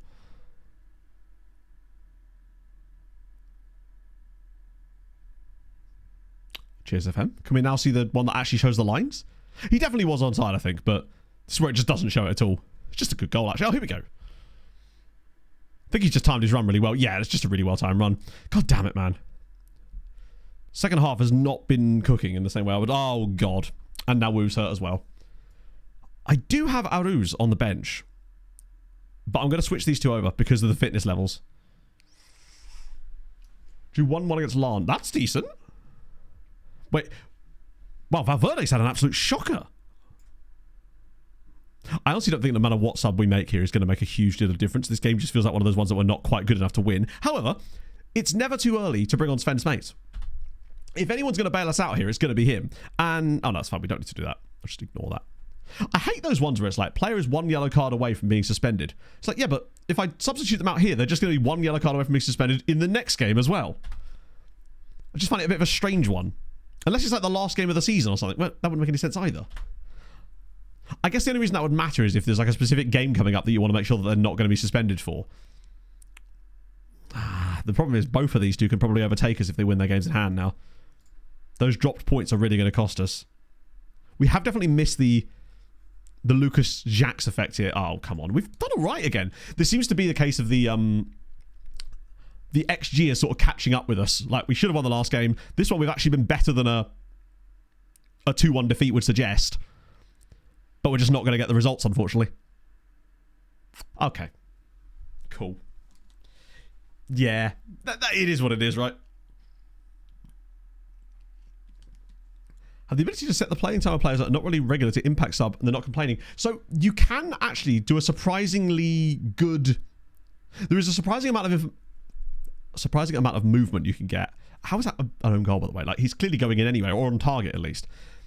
You can turn the squad statuses down on your players quite a lot. More than you think, potentially. Now we'll go and score and it'll be 3-2. Oh, wow, that was Smates of all people. Yes! Drop them for the next game. Yeah, Stamp, at least he scored a goal. That's a little harsh, I would say, but that's football, and that's a really... I'm glad we managed to do well enough to get back into the game, but we're just not at the level to compete with these guys right now. Like, that being said, the games that we got those wins against, like, I think it was Porto and Sporting that we beat earlier this season, both at home, I should point out. I think it was at home. Or did we beat Sporting away? Either way, we got some big wins over those guys, and we were very good in those games, and it wasn't like we didn't deserve the wins. It was just... I don't know. I wonder if we gained any kind of reputation over the season and they've started playing against us slightly differently, or they've just learned that, you know, you actually have to be a bit better than... shit. We must beat Casapia. That is imperative. If we don't win that, then we're cooked. Because that would keep us in this. But the problem is they've got their games in hand now, which are... Well, I guess tomorrow, but presumably midweek as well, right? Yeah, no, keeping them down there is a surprise. But we've definitely done that a few times with Sirens when our squad was so massive that we just kept doing it. Yeah, the moment you offer them a new contract, they'll obviously back to be an important player again. But hey, it allows you to rotate the squad a lot more towards the beginning. Youth intake. I'm expecting youth intake to be probably actually during that international break as it happens, which is good news for us. Because it was 27th last year, but it should be a bit earlier. More pleasing progress. How much are you worth these days? I swear he was worth more than that at one point. Oh, Wonder Kid. Hello. He might be on the next gen list, you know. Yeah, I think it's just because it's basically just taking like basic data from nowhere, just throwing it in there. Partially correct at some point. Oh, for sure. Like, I mean, we're expected to be lowest position in the league you'd call a success. Well, I guess it depends on from where. Was he on it last year as well? I think he'll be on it again then. Start of the year, I would have said the success would have been not getting relegated, but honestly, having looked at us at the start of the year, I'd say success would have been just coming like here. From where we are, honestly, if we came fourth, I'd still be... as much as it would suck based on the past positions, I think just natural inertia of us overperforming. I mean, then again, Sporting have overperformed a lot as well. I think third is doable still. I mean, second is doable still, but I think it's unlikely just because of the way that they're... When these teams get into this kind of form, I find that they tend not to slump very often, unfortunately. And they just seem to win every game. Once their big players get going, it's tough to stop them. I mean, securing European football would still be huge, and pretty much fifth is guaranteed to get us European football as well, because there's no like lower down the league sides that are still in the cups. So even if we came fifth, we'd be in the Conference League. But I think I'd love to be in the Champions League, obviously, but at the very least, Europa League through the third spot. Ah, no, that would put us in the group phase.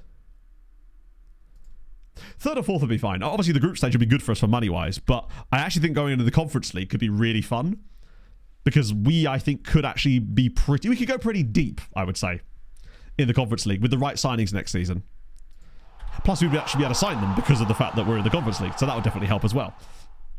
A wild Aviar. Hello, Matto and Chatto. My brain has decided to not come up with something to put here, and so you get rambling nothingness for a few seconds. It's fine. Welcome to the inside of my brain. It's full of random nothingness.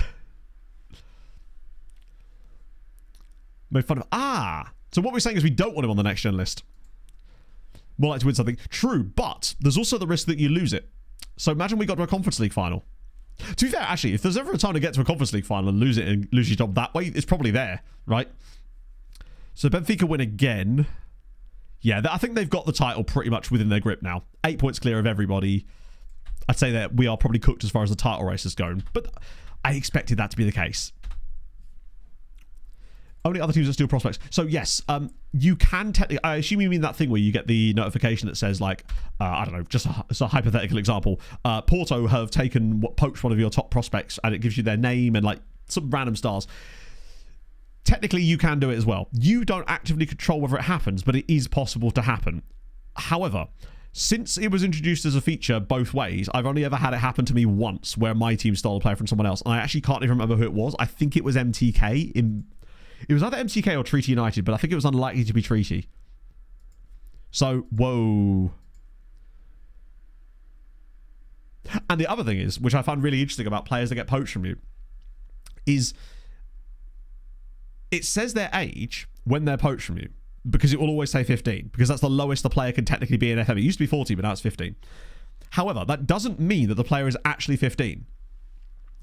So you'd expect them to come through that team's youth intake the following year. It doesn't actually mean that. So we had a guy get poached from us by Chelsea when we were at Treaty United. And I kept looking for him for years, wondering where the hell he'd gone, because they were obviously going to spawn at some point. He spawned like 4 years later at like 16 years old. And we were like, what the hell's that about? So basically, they're poached, but it means that they could actually be a lot younger than that. And he was technically like 11 when he was poached, but the game can't actually tell you that information, which is just really interesting. Other cup. The other cup doesn't get you European football. So the only cup we have to worry about is the main one. And as it happens, we already lost the final of the other cup. No, I imagine none of you have ever had it. I play a lot of FM, as you know, and I've only ever had it happen to me once. Silver stars. So also the star ratings that it shows you there are also incorrect. The ratings you see on the stars there don't give you any... So basically, if it says there's 2 silver stars there, who cares? The player's quite young, so that's probably part of the reason. Also, I think that's showing CA. I'm convinced it's showing their CA there and not their PA. So I've had a few guys come through like that were like 4-star, like yellow star later when they actually gendered the club they came through. Happy Sunday. Gonna go on a 5k run M. Yeah, you love to see it. Oh, Porto lose. Fantastic news. What sort of time are you looking for? Sorry, whenever it brings up running, I'm like, oh, I get to talk about running. I didn't want to do a long run yesterday, so I went and did 5 miles of interval runs, which was really, really fun. Oh, fun yet disgusting story for you as well from that. Shout out to Ben Brereton Diaz there, scoring for Braga. That's a big win, though, because that means that we stay 3 points clear of Porto, which is huge news. I think it'd be cool if they were more flushed out, for sure. That's actually one of the things they could take from like Eastside Hockey Manager and even Hockey Legacy Manager. Runners. I think places. I mean, I run like 3 times a week. I'm just trying to get better. I just really like it. Hey, 30 minutes is solid. I knocked about another 30 seconds off of my 5k time on Wednesday, which was quite fun. I reckon if I went flat out, like fully maxed it, heart rate wise, I could probably get under 28 at this point, which is getting there. Good Premier League striker, yeah. But the game doesn't tell you that. It just lies. The compensation, I believe they do, but it's not a lot of compensation. It would depend heavily on the rules of the league that you're playing in. I think they have to pay some type of compensation, right? For it's not a penalty. I didn't see it. I didn't watch the game, and I'm very glad I didn't watch the game, because honestly, it sounds like it was appallingly dull. Maybe that's just because it's 0-0. It's one for the chess board, but no, Pog and I were just watching. What were we? Pog and I watched We Bought a Zoo last night. That's what we watched, actually. And then I watched the Avs game. And then they disappointed me as well. Future clauses. Oh, yeah, you're right, you do. Because with Treaty United, we had... Excuse me, chat. So I've still got a bit of a cold. We had, like, probably over the course of that save, like 10 players poached. Because with it being Ireland, we had England switched on. And we were constantly getting our players poached by big English sides.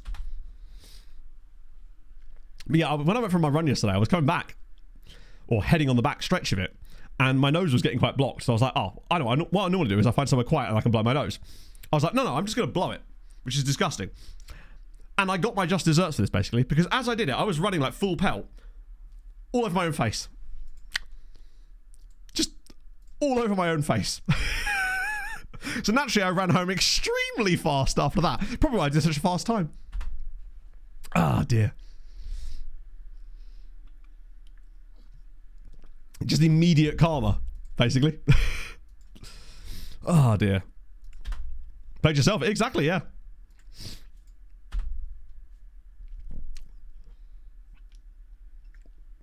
Bit harsh, Chaser. So, Sporting... They're going to win that, aren't they? It's National, right? Right. Very fair.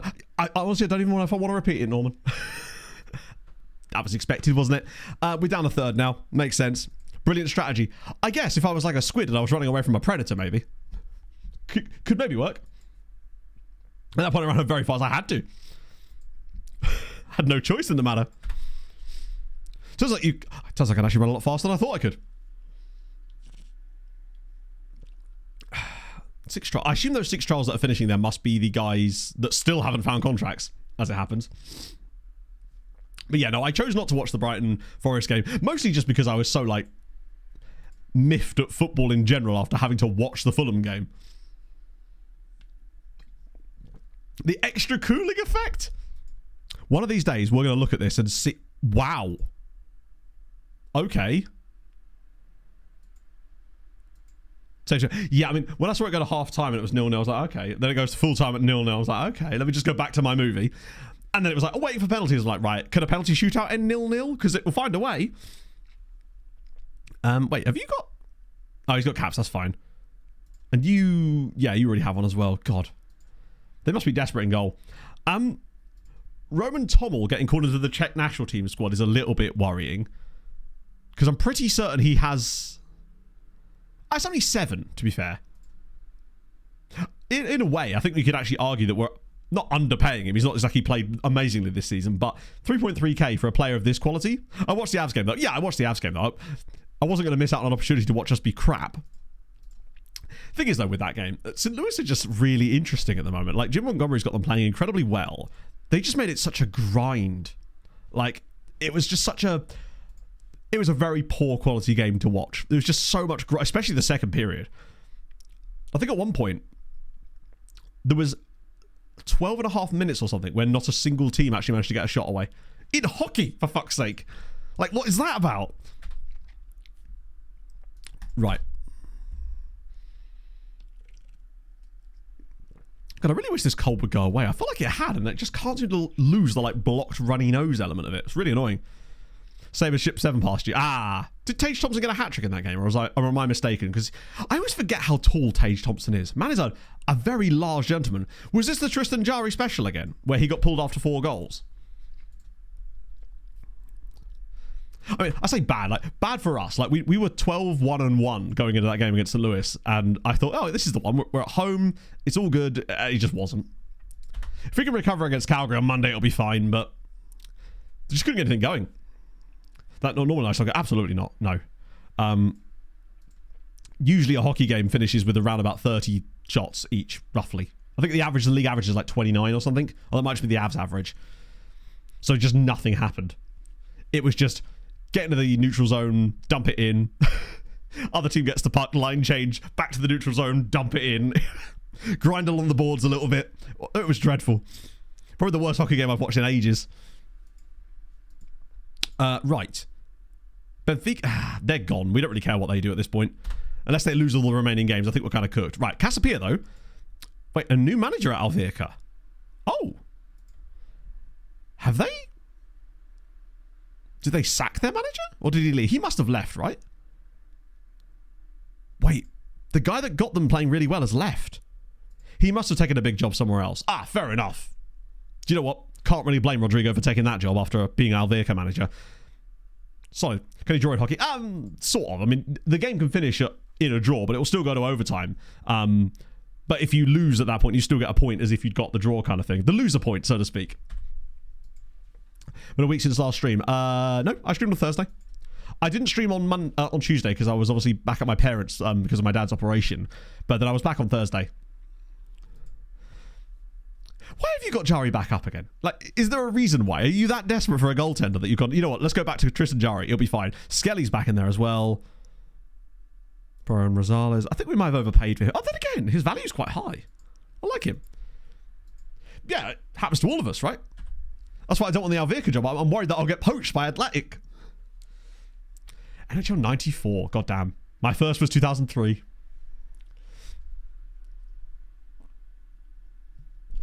$15 of 18 isn't even that good either, is it?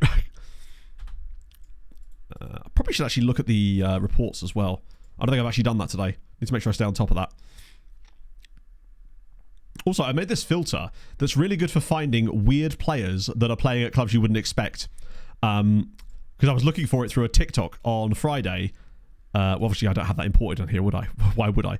Let me just see. What was it called? So where it just crashes now. There we go.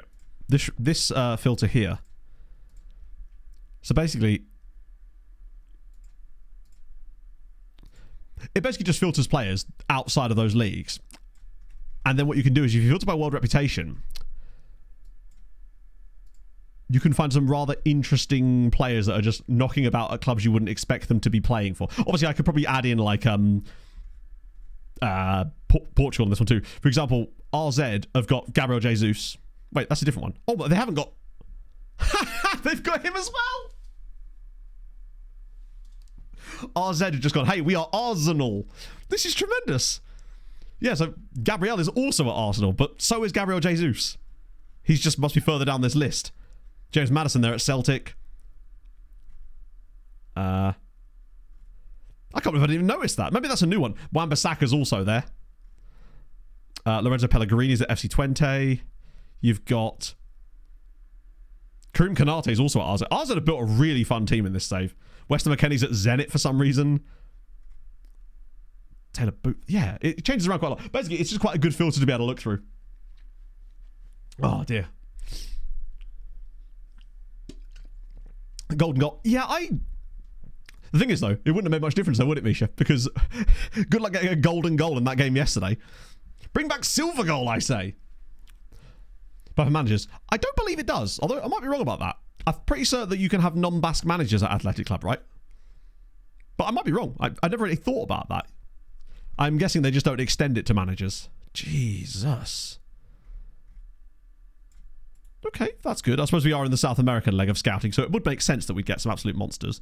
Like this 17-year-old dude here at Alianza Lima, Peruvian as well. Look at that CA. And his name is Junior Cuba. Oh. I guess so, yeah. I guess let's have a look at Bilbao's managerial history. He's very interesting. So in this, they've obviously had Ernesto Valverde, Ruby, who's... Sorry. Oh, he's the Northern Irish manager. I thought he was Northern Irish for a second there. Fran Escriba, who's not clickable, actually. Stéphane Dumont, who's French, but he could still be French-Basque. Marcus Montes. And obviously our new boy, Rodrigo Almeida, who's actually a regen, who clearly isn't Basque. Wouldn't it be funny if he just somehow was? Are you telling me that Bielsa isn't Basque? God, I'd never believe it. Howard Kendall 100% was Basque, yeah. The X's in his name are silent. Yeah, RZ, genuinely, I need to show you this because... Oh no, you can't search for it, can you? Cheers, FM. Do it like that. I hope that'll work. Their squad is fun. So, they have Gabriel Jesus, Gabriel, Aaron Wan-Bissaka, Karim Konate, Cole Palmer, Igor... Like, what an interesting group of players that RZ have put together. And now, as for Gabriel Jesus, he has scored 3 goals this season in 22 appearances. It's not an amazing record. He is underperforming his XG by half. So there's that. Still only 110 grand a week as well. How are they getting on this year? Because they're the reigning champions, but they are very much not likely to be doing it again this season. RZ in this save are a really... Oh, I think we may have discussed this before. Oh, they've won a Europa League. Never mind. Shit. I was literally about to ask chat. Are RZ the sort of team that we could potentially manage in this team, in this save? And I was like, I don't know if that's even possible or not. But it certainly isn't now anyway, because they've literally won. Right, okay, we'll go with Sergio Arús for the time being, because we've got no choice. He's in. We've got other players back in the team now, though, which should be good. Rosales is now suspended, but that's okay because Chavez Brown can come back in. He's only on loan, I know, but they got him in there. He's clearly good enough to start for them. Right, have I sorted that bench out? I have. I'm not sure no one's dodgy on the bench, like Wu probably. Who else do I put in? Oh, Nehemiah can come back in for sure. The goalkeeper is unhappy because I didn't let him go to PSG in January. He's remained very unhappy about that. Because he's like, God damn it, man. Why am I not going to go to PSG and be their third choice goalkeeper, man? Let me go. Oh, no, that's not true, actually. My apologies. He changed his mind about that. It literally says up here, actually. He was then... Yeah, now he wants to leave because he wants to improve his chances of getting into the national team setup. Bear in mind, we're third in the league. And at the time that he complained about that, we were winning the league. We were top of the Portuguese league. And he's like, God damn, I just need to move clubs so I can get that national team call up. It's like, mate, you're probably not going to get a national team call up. Good player, but... probably not Portuguese national team level, right? Hello, Mats. I do really like him, though.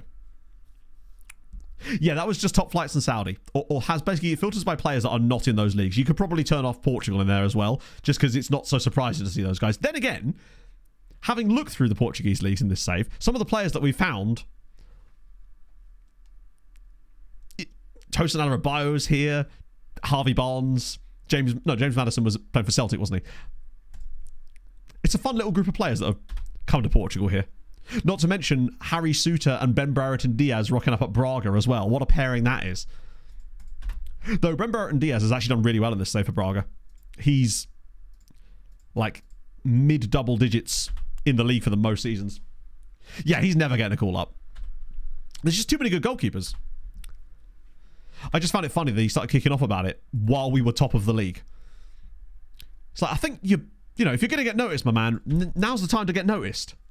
If anything, you're likely to stand out more when you're goalkeeping for a team that's newly promoted and happen to be finding themselves top of the league. That's the sort of stuff that gets you those national team call-ups. Nobody's going to care about putting him in the national team if he's the second choice goalkeeper at Sporting, are they? Oh, here we go. We've got to bounce back. Hang on, was that Sander Berger? Oh, we're in trouble now. I love Sander Berger so much. I mean, yesterday he wasn't amazing, but then no one was. The thing I love about Sander Berger is he's probably the most graceful giraffe I've seen. Like, he's surprisingly agile and nimble for a player who is 6'5". He has this innate and wonderful ability to actually go past people that he simply has no right to be going past. It's delightful watching him play. Oh, here we go. Go on, Lucas. Oh, good save. The database setup. The database setup is the same as I always use, in the sense that, I guess it depends on what you mean. Like, so it's good. The actual database itself. In winter. I'm using the Timo one. And I definitely went that into the camera settings. Yes. They've been putting chat for you there. Rico, thank you for the follow. But, hang on, let me just try and calculate my thoughts here for a second.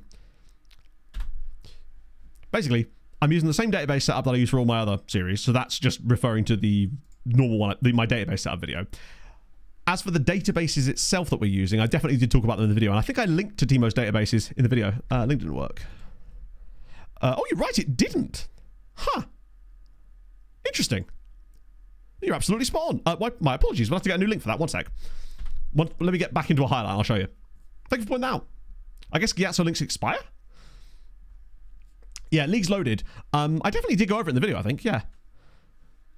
Or the very least that I mentioned that I was using Timo's databases. Because at the end of the day, you can load as many leagues as you want, right? Or you could just use the save file I provided as well. But, oh, we've been so bad. I love that. I say, oh, I'll show us the camera settings when we get a highlight. And the game's like, no, I don't think you will, actually.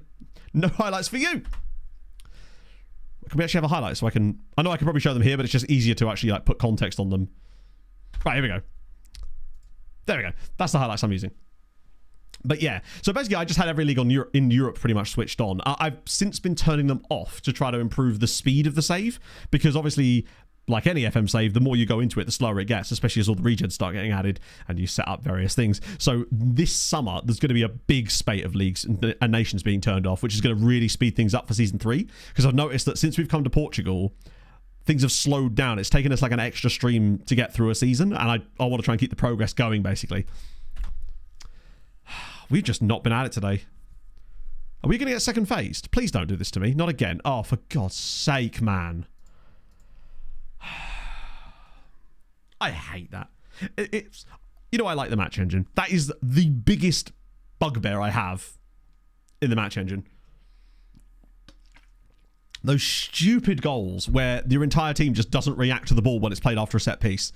That one is at least a little bit more realistic looking, but fuck me. Right. We've been crap here, unfortunately, as well, which has not helped. But yeah, no, Sander Berger he's so good. He's like a ballerina giraffe. He just has incredible grace for a player who's so tall, and is like surprisingly technically gifted as well. Right, come on, Diarra. I still think we can turn this around. It's what we do. Please tell me that's an own goal. Thank God for that. Dante Lemma has got us a goal back at least. Berger is more naturally, of course. We call him out there, and there he is. I think missing Wu here is definitely a factor. He is a very creative force. Even if he doesn't get the assists as much, he often gets those hockey assists. I kind of feel like that was going in as well, but FM does love taking a goal away from your players, even when the ball's sort of on the right trajectory. Oh, I was just about to make a change. Go on, could we get a second phase of set piece goal ourselves? Oh, go on, FM. That would be so nice. I'd be so grateful. Oh my goodness, we might actually. Tommel. He's all the way through. Tommel. Oh, come on. That was filth from Roman Tommel. That's why you get check call-ups, my friend. What a brilliant goal. It almost looked like he did like a Ronaldo chop there when he gets this ball between his legs here. Okay, let's gloss over that slightly. Good Lord, he's gone roofty. He's trying to Ronaldo chop that pass back to the free kick taker, and it hits the defender and goes back into his path. That is completely accidental. The rest of it was dope, but that first part was 100% accidental. Right. I was thinking it might be Svenny time, but honestly, now I'm not so sure. Unless we... No, we can't get away with Sven on the left-hand side. One thing I should have done is put Rosales back on the bench. Oh no, he's suspended, isn't he? Near post as well. He's properly barred down. Like, he's gone... Oh. Yeah, he's thinking on a different wavelength to us normal human beings. Yeah, that finish was absolute fire, to be fair. See, he's good when he doesn't think about it.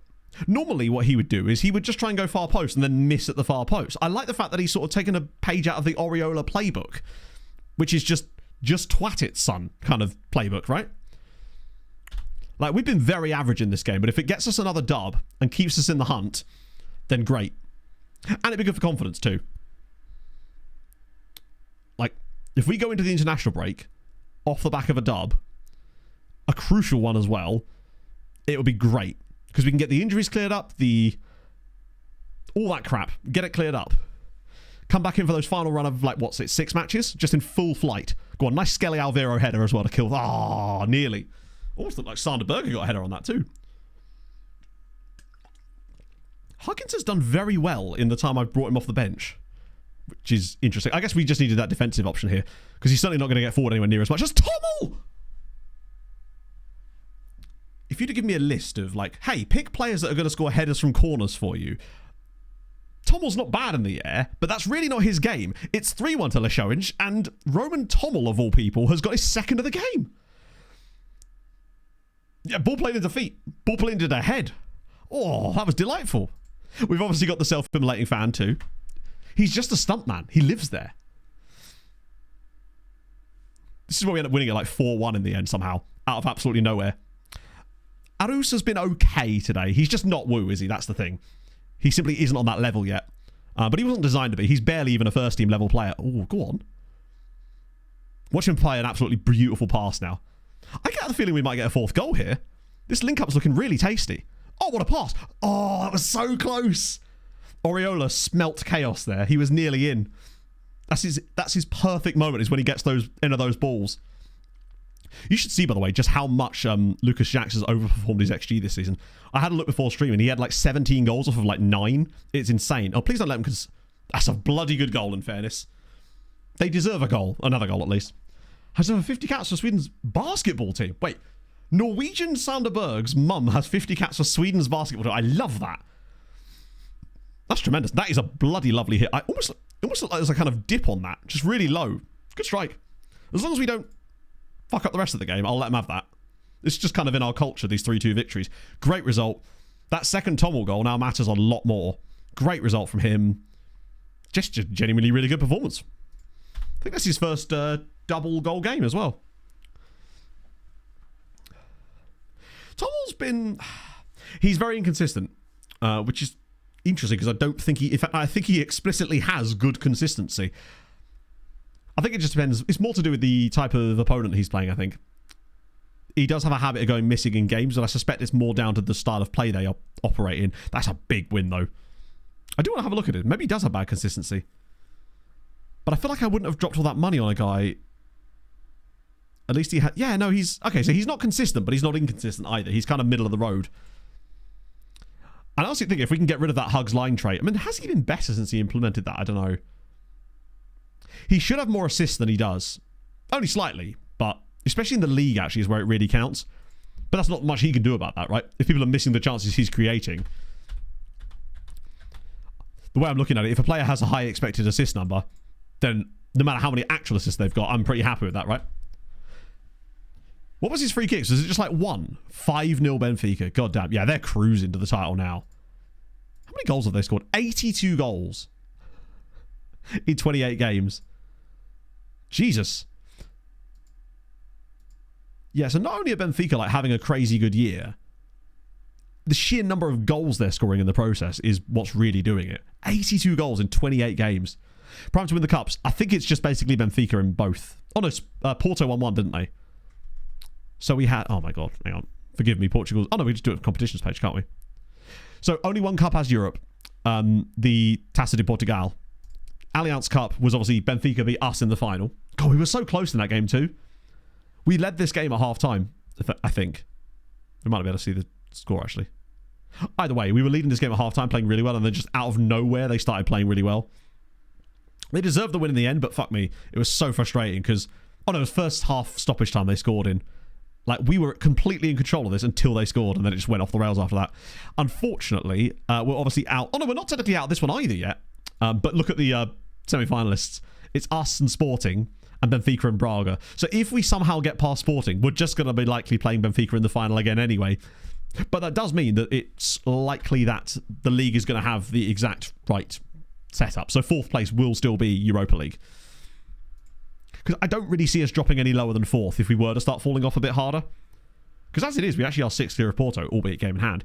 But like we're a good 8 points above Estrella, and they have played the same number of games as us. And the best Braga can do is get to the same points tally. So I think 8 points would be a lot to throw away when you consider that we've actually got some reasonably, like, Alverca are not as good as they used to be. We've got this little run here against some poor teams too. It's not an easy run in, but we've got to make sure we beat Passos and Famalicão. I think if we win those 2 games, that'll probably be enough to wrap up that spot, provided we can just get reasonable points from the others. Especially as now we get international break, which hopefully will prove to be restful enough for some of our lads that they can get a bit of fitness levels back. Who do I want to play against? Let's play against Crestuma. No, Pastelera. Has to be done in halves honour. Goalkeeping attributes. As far as I know, you can't. No. That is a very odd offer. Cheers, Lillström. Speaking of Lillström. What? From like an hour and a half ago, speaking of Lillström. Yeah, we're finishing the season today. That's the plan. We should be okay. Like, we've only got 6 more league games left and a cup game. Potentially 2 cup games if we get to the final, which obviously would be very good. Yeah, I appreciate them trying their luck. I respect the hustle, but I don't respect the actions. Shout out to Pogon. Maybe I'm just over... Oh, no, in fairness, not shout out to Pogon. They've been second a few years in a row, actually. Any crazy shit going on here that I'm like... for me, I'm not as familiar with Polish football as I used to be, so... I don't know if polls in chat can see this and see anything that looks a little bit out of place here in terms of this league table. Because, you know, Lech towards the top, Zag up there, Legia up there, Wisła Krakow up there as well. Wait, Wisła have been cooking a little bit. They got promoted and now they've actually come as high as 4th in the league at times. Board takeover, Wisła are doing bits. None of these look like teams I wasn't used to seeing. Tichy. Oh, we talked about them, didn't we? We actually went for a job at Arca. Did Arca offer us... I think they did, didn't they? Because I remember we had this whole discussion about... You were teaching me how to say their... that. And now I've forgotten. Because I think we were definitely potentially interested in taking a job there at one point, right? Thank you, sorry, Scotsman. It's a fake. What I bought off at market when I was 13 years old. €5 well spent, I would say. To be fair, for a fake shirt, it has lasted incredibly well and is still in remarkably good nick considering I've now had it 22 years. Yeah, I was walking around Rome and saw it and went, yep, I love that. It became my sunburn shirt for a while because the fabric is so unbelievably thin. So it doesn't like hurt the skin. If I was ever sunburned, I'd just put this shirt on. When I rub it in. Well, you say that, but... What this should tell you is that I was an extremely fat child. And I'm now a fat adult, but less so. I imagine if it actually said, like, just the wrong spelling of Totti on the back. You can see there's a few little blemishes on it, but it's not too bad. Yeah, Lex seemed to have been especially good in this save, in fairness. Dye come off on the skin, which just makes me look sunburnt. Yeah, it's actually about... it was a Wolves centre-back called Totti, right?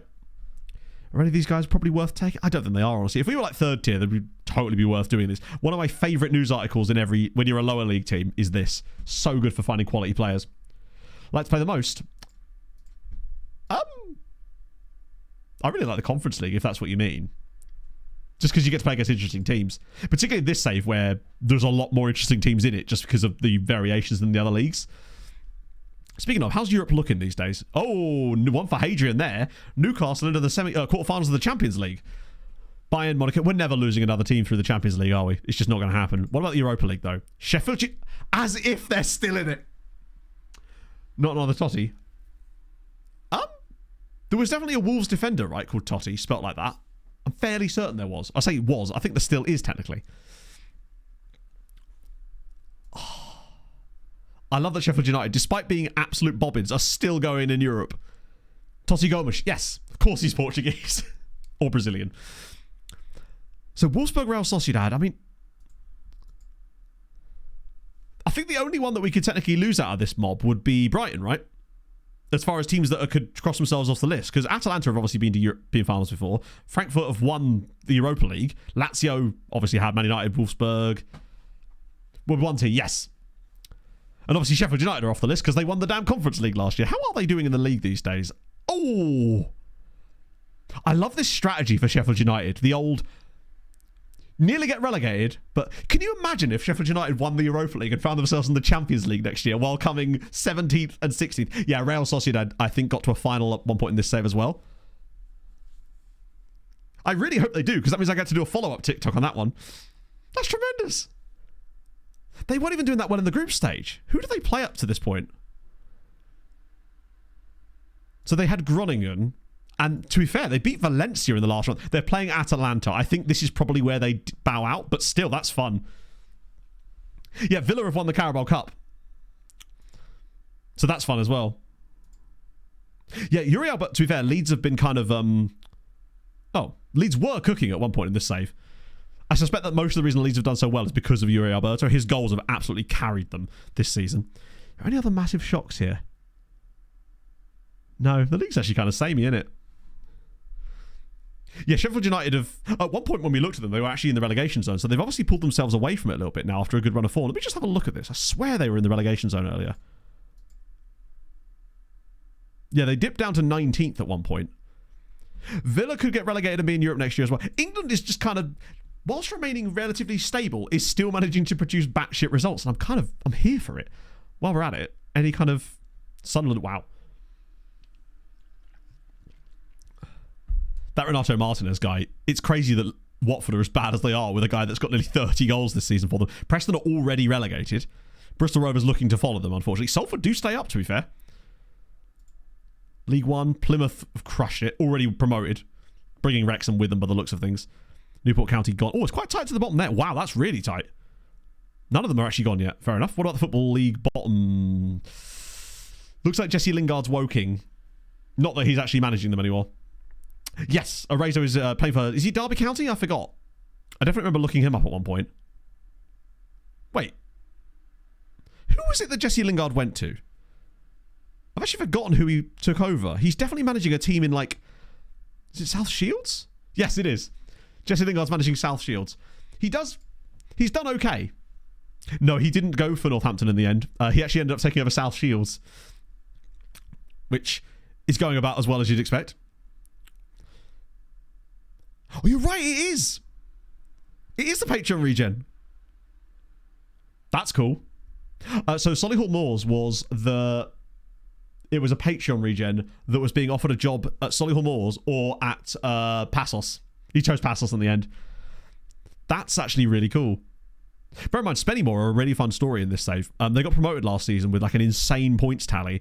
At one point, they were actually in the playoff hunt in the National League. I'd love to see Spennymoor continue to be a reasonable team. I guess having a player like Brandon Cooper is probably helping with that. Darlington, oh, that's tight as well, actually. Hey, shout out to Halifax. Shout out my bank. No crazy bad teams towards the bottom of them. I mean, Hayes aren't great, but they're not like... They're not Barwell bad, is what we're saying. Also, I didn't look at the Conference League, did I? Anyone new here? Ooh. Oh, wow. That is a lovely quarterfinal. Villa Hoffenheim's a bit dull. Malmö Anderlecht is really old school, though. Two Swedish sides in the quarters. Djurgården and Rapid Wien. And then look at that. Estrella versus Białystok. That's fun. Oh, I love that. That would just not have happened in a normal save. Does that mean Sweden are absolutely crushing it on the coefficients this season? They must be, right? No, they're kind of not. I mean, they're not doing badly by any means, but... I'm surprised. I thought they were going to be higher up there, just having two sides in the quarterfinals of the Conference League. I guess if they go and win it. Club World Cup hosts. Ooh. In Norway, that'd be kind of fun. How much do you lot actually care about the Club World Cup in real life? I know there's all this stuff on the line, but I'm really struggling to find a way to care about it, I guess. Maybe if Fulham were in it, I'd care a little bit more. So far, we've actually only had 3 of the damn things. We had Riyadh, obviously, and then East Rutherford, New Jersey. Bad state, go to your room. And then in Qatar. Wow, this is the most FIFA Club World Cup hosts in the world, isn't it? Saudi, US, Qatar. Where's next? Well, I mean, where would you even put it next at that point? Oh yeah, Villa could get the Conference League as well. That would be extremely funny if Villa did the double and got relegated in the same season. That's the thing, James. I feel like it's one of those things where... What's the broadcast situation for it? Like, do we know what channel it's going to be on? Am I going to have to, like, make an effort to see it? Or is it going to be presented to me? Savalsky. South Korea's next host. That's more fun. It's getting there slightly, at least. So they are in the IV Liga. Watch out. Watch out for the injections. Oh, damn. Wait a minute. Hang on. Oh, so they were relegated then. That's probably because it was out of a playable league in FM. Doesn't. Wait, but what about in the UK, right? Could be free. Oh, I see. Okay, that's at least they're doing that, right? That's certainly off a cliff, and it's like... Deary me. Yeah, I mean, the way they've thrown the money at it, I suggest, I mean, it's obviously just to try and make the clubs care about it. Because the thing is, right, if they threw no money at it whatsoever for the clubs themselves, they would just field whatever team they wanted, right? And not care. I mean, they'd probably do that anyway, right? But I'm trying to think what could make me care about. Because I feel like, in theory, a Club World Cup should be really good and should be something that we as football fans would want to see, right? On the face of things. Because you think, like, well, the Champions League is the biggest competition in Europe as far as that's concerned. And people love that. And with understandable reason. So why... I'm trying to think, like, what would it take for us to suddenly care about the Club World Cup? And do you know what I mean? DAZN. Yeah, I've always pronounced it as Dazn. And then I just think of Daz. And that makes me think of Brentford. And that makes me sad. But FIFA Plus, yeah. Big boys aren't in it. Aren't they? A cool looking trophy. To be honest with you, I was about to say I don't even know what most trophies look like, but that's not true. I actually do. So that, I guess, does matter a little bit in my brain, crazily. Right, I've just shown Watford and didn't actually show the Watford scorers. I'll use the analysis view and have a little look. So basically, Watford's entire goals are pretty much coming from Renato Martinez and this guy who we've actually scouted before, Julian Kalelo. I see why.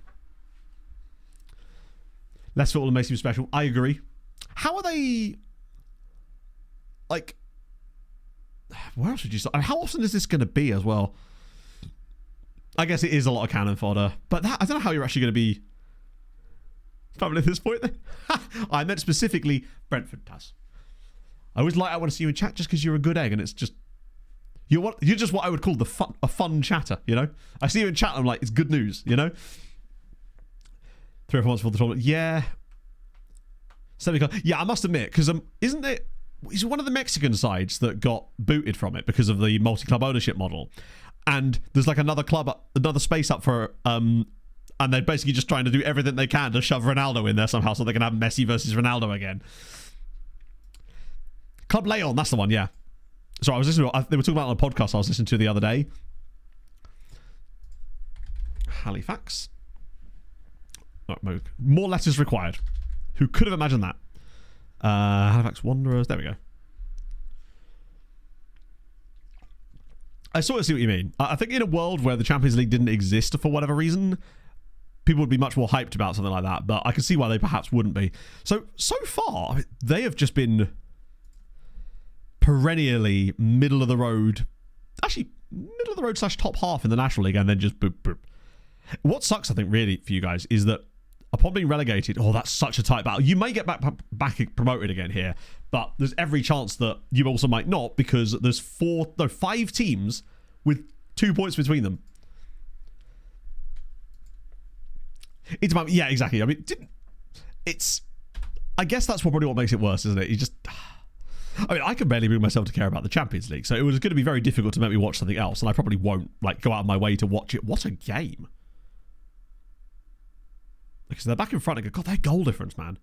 They've been crushing it lately. If anything, Porto are the ones that are the odd one out a little bit now. Looks like the music stopped and Porto are currently without a chair.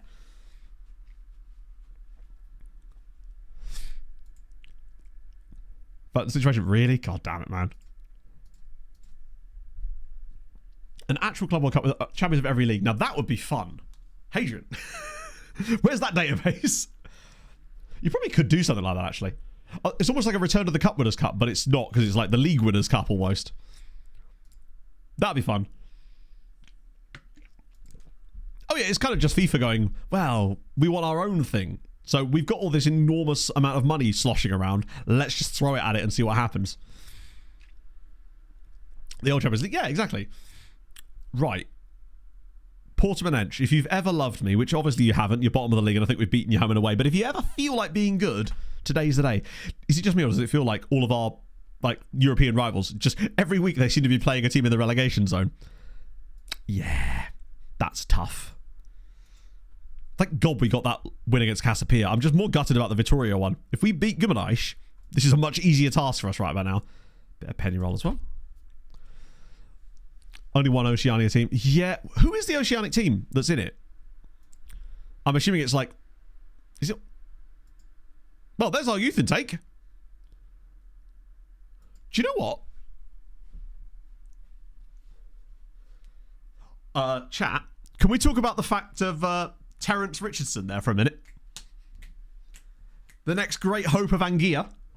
You love to see it. We've got an Anguillan, thanks to Roy. Is that the first one we've actually had in this save? Feels like Roy's impact isn't there. Ruben Silva going to be short. Yeah, what do you reckon? Do you know what makes me think that you're right, Kermraid? Because he can play in centre midfield and DM as well. I reckon he's going to be 5'10 with like 9 jumping reach. And like fickle personality or something. Come on, Ruben, please.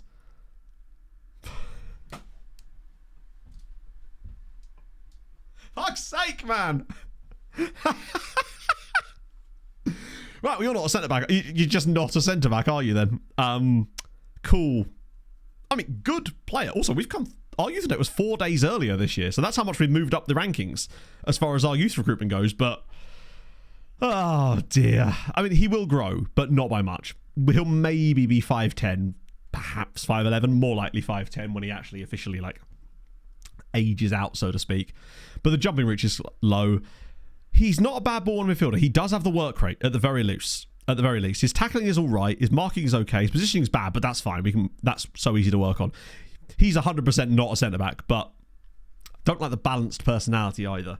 No consistency issues though, which is good. Like, I don't know, is there any real obvious indication of what his professionalism is going to be like? A balance is so middle of the road.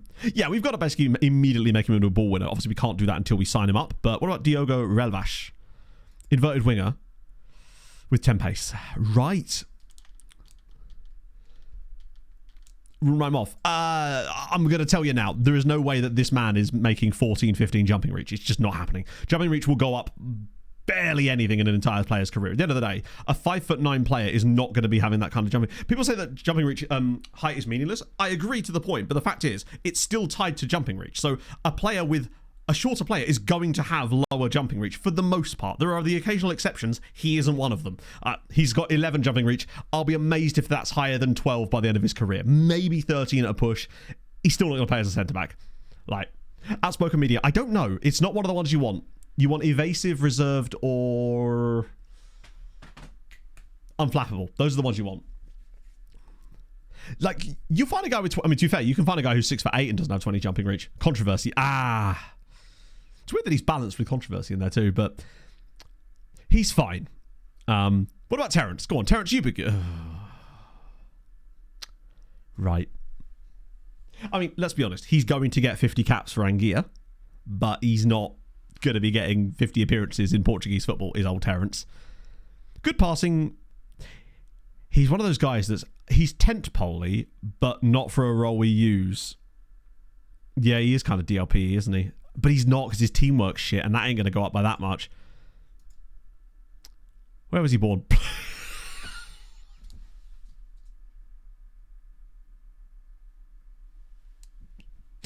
You know what? Fair enough.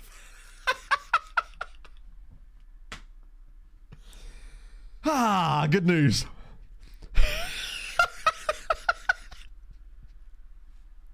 Well, at least we know where he was conceived.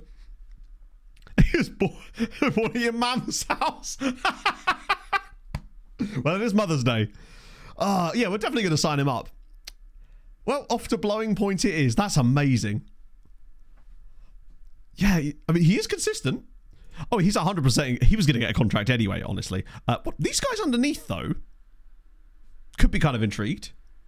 Can't we conceive that way? Whoa, you don't know what they were doing at Blowing Point. Blowing was just the beginning. Oh, good. Daniel Simash, who's actually quite all right, except for that horrendous balance. First guy again. Yeah, he's very mid. He's just a centre-back that can't jump. He's an okay DM, but I don't like a lot of the other factors. I feel like he's going to struggle to... If he does have PA, he's going to struggle to reach it because he's got some quite poor underlying hidden stuff that we can extrapolate from what we can see, basically. Related to Roy. No. But as your... you will see this, that if your manager has a... Well, you will sometimes get players in your youth academy that will be the same nationality as your manager. That's just how it works. That's the he's in here because of Roy, basically. He has 20 determination. Or was it this guy here? No, this guy here is actually quite good. He's just not probably going to be that good because he's missing a lot of crucial factors. His work rate is shoddy. His balance is appalling. Strength is fine. That will grow. That will actually grow. He's promising, though. He's probably better than a lot of the other guys, honestly. Blowing point at 2 tricks. Blowing point is where you've had to run all the way back to defend and you're just like... It's like boiling point, but worse. Right, what about Tom Lay, which is a weird name for a just straight up Portuguese. Oh, he's German. So he's 5'10 with 11 jumping reach. Bit slow. He's not awful. Who had no consistency? That's fine. Orange consistency at 15 is absolutely meaningless. So that wouldn't worry me at all. He'll have, with the right training, and professionalism, he'll 100% have green consistency by the time he's 20 years old anyway. Yeah, Tom Lay is still a strange name for the German. Where was he born? Oh, he's a proper local one. Yeah, injury prone is more worrying, honestly. That's the thing that gets me is consistency. If a player's young enough, consistency is irrelevant. But injury proneness is a real concern. I don't mind a bit of Tom Lay. He's a bit more well developed than the others. What else we got? David Santos, goalkeeper-ish player. You got to have a couple of Cabo Verdeans in here. Didimo Seco is a great name. It's about all I can really say for him. Some Brazilians, naturally. And also a random Canadian called Will Corbett. Would you like that? Much better BWM than Ruben. Is he, though? Actually, you're right. He probably is. The thing with the question with Lay is that maybe he's just got higher CA. Could be 9, that's fine. Yeah, true. And as always with the consistency, it gets better. They will almost always improve their consistency. I had a guy with dark red consistency. Was it Brandon Silver? The guy I had from the Catholic Daddies on MTK, who by the time he was like 23, it flipped the entire other way. Is this still our first It's just the way the game sort of... flight?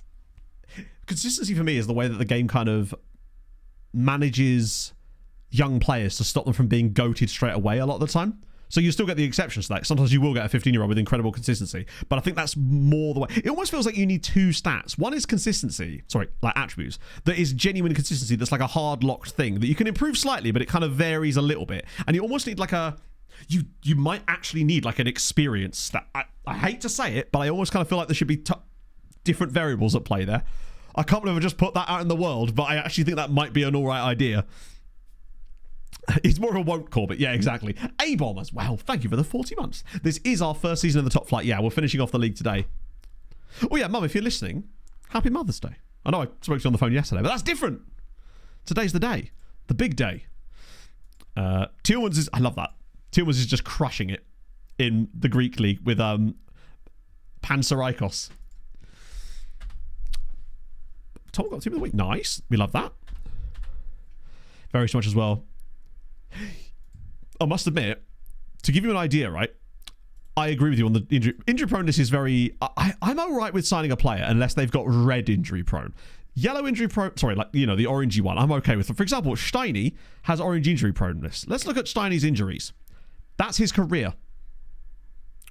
His entire career. Now, I know he's really young still, but the longest injury he's had was 4 weeks. He's not that injured. Now, of course, having said that, that does mean he will now get a terrible ACL injury in our next game. And now I've put that out there, I'm pretty much guaranteeing that to happen. But I guess at the end of the day, right, you still could get a bit lucky because... In winter, Orange injury prone just means they're more likely to get injured. So they might not actually get injured. They're just more prone to it in that particular example, right? Paz, to be honest, thank you for the follow. Yeah, I think if you got the right medical coaching, I agree. If you... Oh, new contract.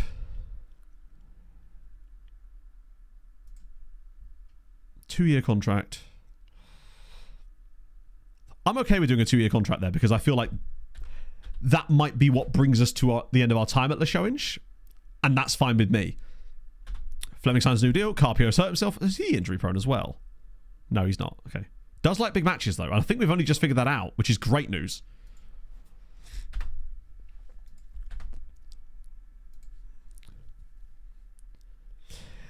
Yeah, I mean, the best scenario you can have is getting a youth intake player who's got good attributes in the things that you can't improve. So having both of those ball winners have good work rate is great news. Neither of them are going to be good centre-backs, but they could both be usable ball winning midfielders in future. Maybe not for us, but like maybe for Leixões later down the line. Oh, wouldn't it be funny as hell if we lost the... Do you know what? If we find ourselves in a position to lose that final next year, I'd be over the moon with that. Because that means we got there in the first place, right? 6'2" is the minimum to get 19 or 20 jumping reach. Yeah. I also find that it matters less the lower you go down the leagues. As you say, if you look in non-league, you'll find guys that are like 6'7" and have still got like 9 jumping reach. Because I think it's just because it still requires CA. 5'5" CDM with 19 jumping reach. That is insane. Let's see if we can find the guy, the shortest guy with the highest jumping reach in this save. Because I actually did a video back in the day about that exact thing on the second channel. Sign the new contract. To be fair, they'd probably be alright with that, because if I'm resigning, then they don't have to pay me off. Wait, Smate's developed? How is he finding room to develop? I just don't see how he has any PA left to develop. Wait, who are you wanted by? What? I'm sorry, how? He's wanted by a top flight side in Portugal now. Can you imagine that being the case when he was playing in the third tier of Belgium? Weirdly, his determination is like going through the floor. This is a top flight team. I imagine if Svenny got late develop. I mean, he wouldn't get it yet because he's still only 22. He's 100% coming to the next club with us. He just is, isn't he? It is undeniable. Selling humans profitable. It can be. If we get the right... No, leave it exactly as it is, Bubble. I demand it. Can be for us. Not that we've made that much profit in this save, I must admit. Mostly it's been digging ourselves out of debt. Wait, does Sven have big matches too? Oh, imagine. So Ruben Silva, Relvash, Richardson, Simash and Lay. Those are the ones we wanted to sign up anyway, wasn't it? So that's perfect. It would be very profitable for us for selling players because the most we've spent on a guy is 4.7 million and we've got, well, not that many players, but we've got a few guys that are well into those categories of money. And obviously this is just players that are here right now. There's a few guys that are on international duty as well that are worth way more than, not way more than that, but a good amount too. Second division, they plan for next season. To be fair, they're 7th in the league. They're not getting relegated anytime soon. Lucas is another underrated baller this year. He has no right to have played as well as he has this season. I think his numbers have been boosted a little bit by his results in the Allianz Cup, but he's still very good. He's called both a good league. They've just changed their mind depending on which league you're currently playing in. Did I actually look at Halifax? Oh, no, I did, didn't I? You were man of the match. Oh, that's what I was going to do, actually. Thank you for reminding me. I need to retrial you guys again. Third tier playing the second tier. I think it can be done. And I think if there's any player in this save that we can just keep using, it is Sven. Because I think his attributes have improved a little bit. But, like, let's be honest, he's not likely... I keep thinking he's not going to get any better, but he does sometimes just getting those little extra bits somehow on top. Like, he has actually improved his... Oh, that was the guy from San Marino. Reginald's now wanted by Enad. God, none of them have got club offers. The most surprising one for me is this one. Like, how is this chap here not got an offer from somebody? Even if it's like a League One club. I can only assume it's just because they simply don't believe that you'd be willing to sign for them. And FM does get a bit stuck with that. And that's why you get a lot of retirements that maybe you shouldn't do. Because if a player plays for like one decent side one time, they suddenly believe that that's the only level they should be playing at, and they will not never drop down, but they seem to refuse to do so. Varajdin. Oh, next gen is in 3 days, and that means Steiny will turn 19 as well.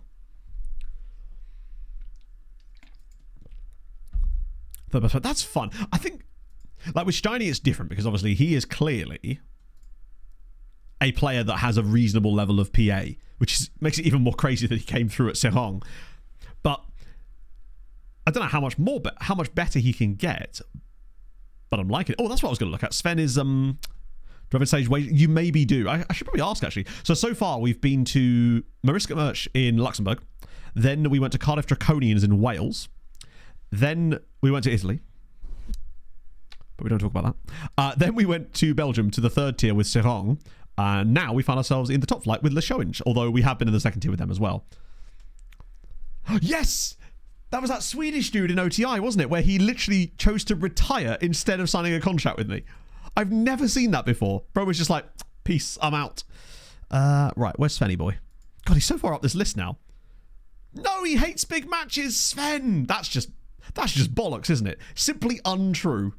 Also, I love that he's got a competitive streak too. Never seen him get a red card. Yet. The Ghanaian wingback at Sunius. Was that Moise Kipre, the guy that kept going out to clubs? Yeah, only Europe. There's a limit to how many leagues I can switch on. That and just doing saves outside of Europe is now impossible from a content standpoint, unfortunately. Physical department. That was always...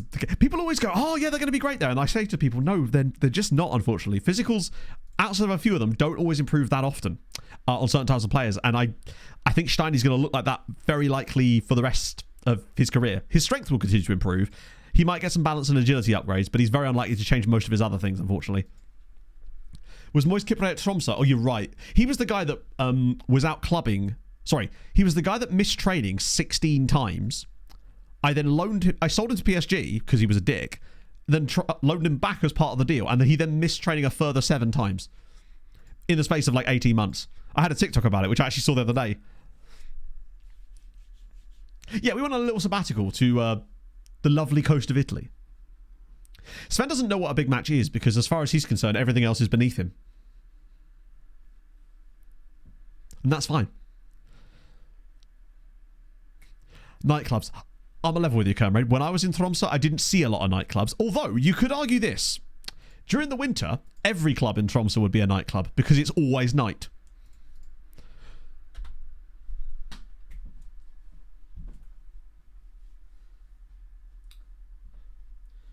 If you'd be so kind to cast your minds back to but 5 minutes ago, when I said, Thomas Steinmetz, injury prone, hasn't had an injury more than 4 weeks. Wouldn't it be funny if he then got an injury? Well, there it is. 5 to 6 weeks with the torn groin muscle. Great. Was it you? Was it you what did it? Why do you speak? Why does this streamer speak? How are you still jaded, bro? How does this keep happening, man? Imagine Madagascar. Does it actually do that? No, I mean, to be honest with you, I love managing outside of Europe, right? It's so much fun. And the closest I can get to that is when we do these types of saves, right? Especially the early parts of them. If I knew there was a way that people would still be interested in watching it, I would do it. But I just know that it is unfortunately not the case, and it sucks. I'd 100% do another African adventure save. It was baller. The amount of memes we got out of that save alone were incredible, but I can't financially sustain it, sadly. Especially not at the moment. I could lose Abreu. We probably shouldn't lose him. Just because he is the club captain. I'll probably just trigger the extension, actually. It's a rare day when I'm hoisted by my own petard, isn't it? That would never happen to me. A sabbatical. How long would you say is enough to make a sabbatical? Because we were there maybe 3 or 4 months, honestly. We weren't there long. Okay, we're starting to catch up on the under-19 level now, which is nice. Wait. Is this one of these leagues where it just randomly splits? Oh, I see, it's the championship group. Oh, no, we've been doing final season. It was the under-23s that we absolutely suck ass. That scared the shit out of me there. At least we're not getting as many injuries as we were because we don't have as many players as before. Oh, boom. Is it F1 this weekend? No, I'll say this weekend. It's a Sunday. This weekend meaning the weekend coming. Because it's Japan, is it not? Or is there a longer break? Right footed despite the foul. I think... hang on.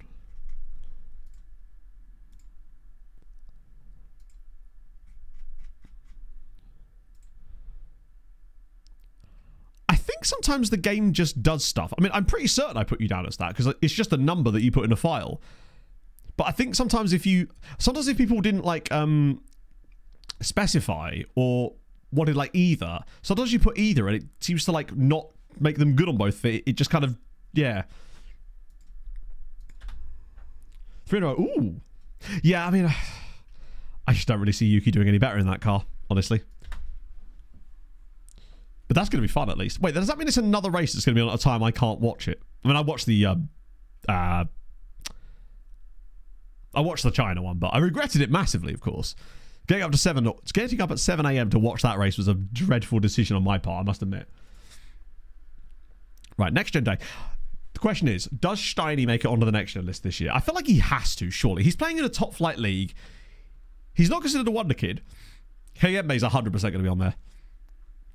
In the points on usually, yeah. Races at 6 a.m. All right, never mind. Fine by me. I will not be watching that either. Maybe you could watch quali. Then again, am I going to get up at 7 a.m. on a Saturday to do that? Probably not. Oh, that's good. Yeah, nice little couple of hours of delay. I'll be absolutely fine with that. Right. Oh, scouting update. See this? I quit. I open my Get a bit of prep done for the summer. Niggs, thank you for the follow. Still got the tablet snooze for a bit. Oh, just on a Sunday, especially knowing that I then have to work afterwards, I'm just like, yeah, I need my beauty sleep, chat. I've got to catch up on my beauty somehow. It's not going very well, as you can tell. Is there any more guys? Ooh, Generash on foot, dude. Hello, Mahamadou Faye. Sorry, not Mahamadou. Mamadou Faye.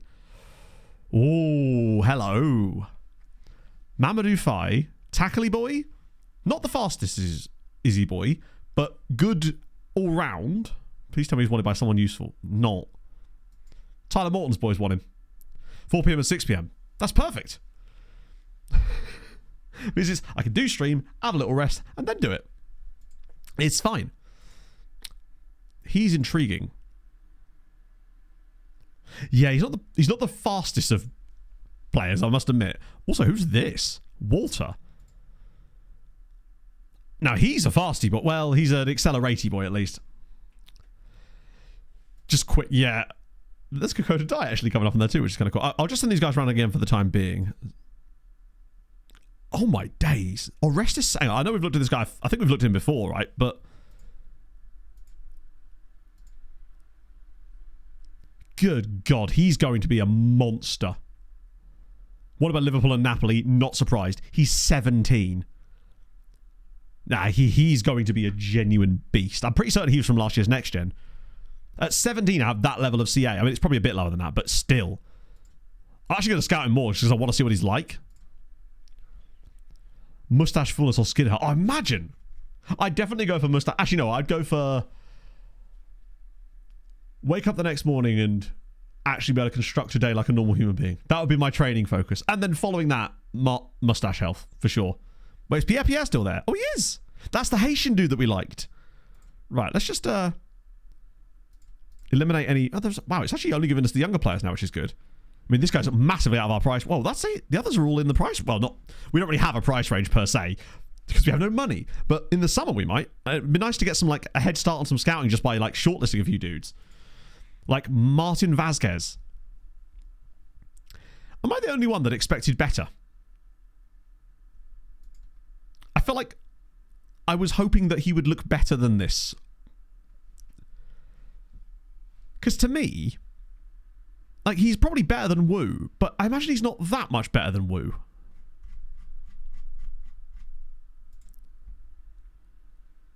Yeah, he's just like a slightly better version of Wu in the attacking sense. But as a DLP, first touch is definitely better. Passing's worse. Technique is better. More of a Lima. Yeah, but he's got no finishing or composure. Well, he's got okay composure. I don't think I'd want to play him as a Lima either. Work rate's alright, though, to be fair. Stamina's not bad. So he's... we'll see what the wages would be like.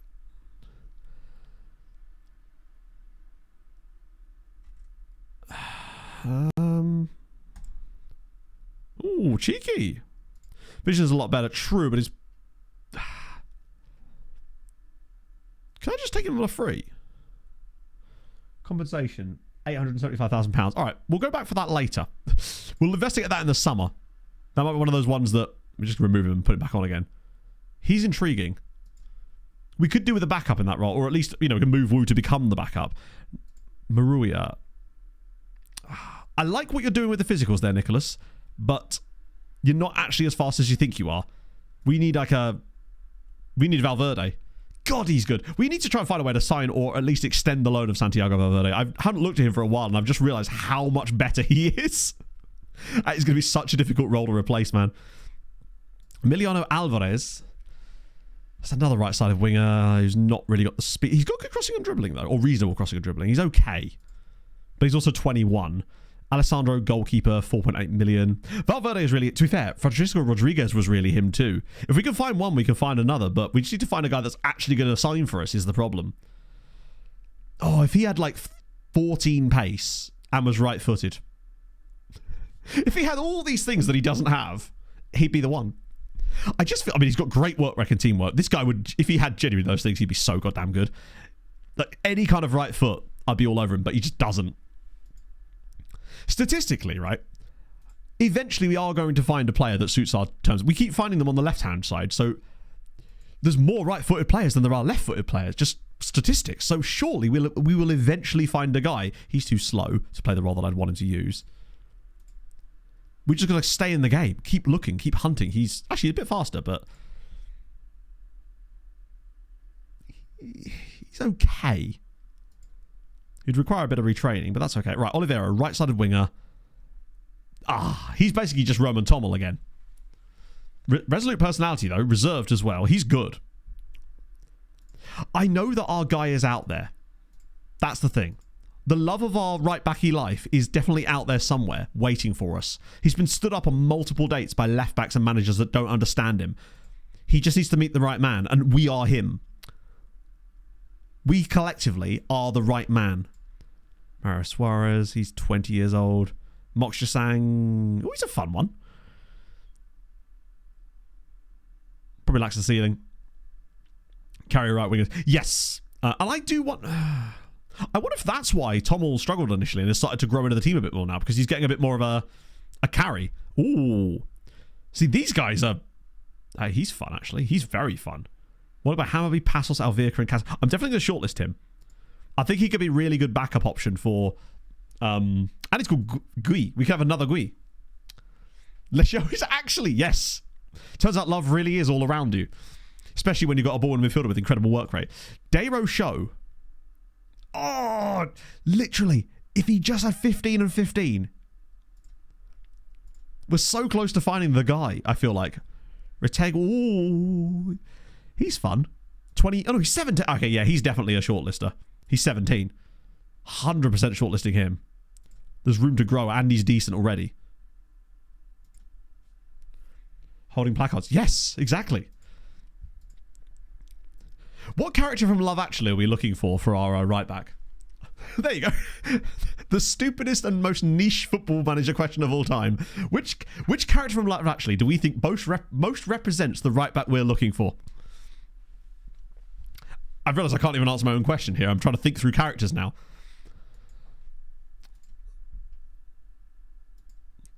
Goes to America. Maybe? The quite pretty. Oh, I feel quite pretty. Keira Knightley. We're looking for Keira Knightley in right back form. Do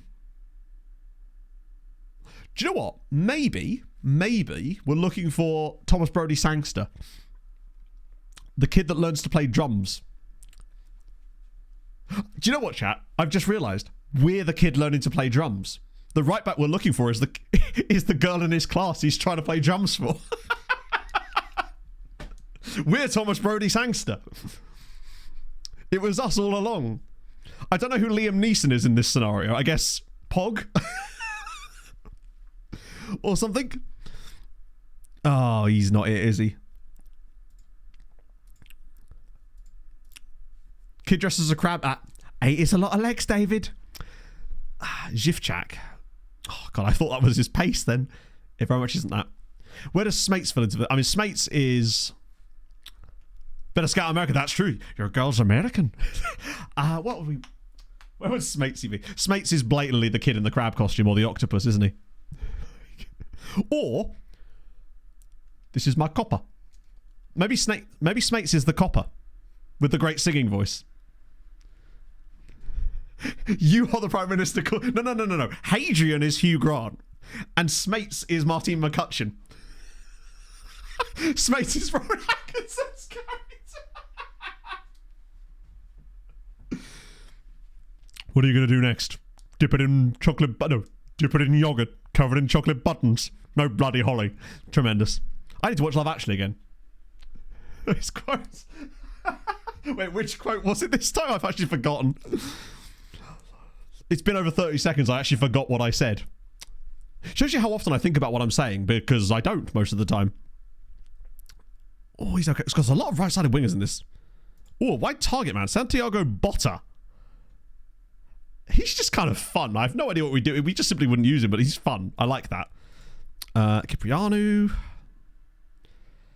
He's okay. Got a cap. FCK guy. Ooh. What do you reckon? His name's Philippe Turning. Frederick Turning. And he could do it fairly well. Oh, me too, Dan. Honestly. Or at least at some point over Christmas. Pog and I have to watch Love Actually in the holiday. It's just a tradition. Back when especially Love Actually used to be on like ITV2 every single night, it felt like. He's probably just not got the speed. He's only 17 years old. He's pretty good for 17 as well, actually. Karabali, another defensive midfielder. I really like Pierre, mostly just because he's Haitian, I'll be honest with you. I thought he was Swedish for a second there. Potion Stanley. This guy. Oh, yeah, he was. I do like that the game actually shows you that. That's a nice little touch.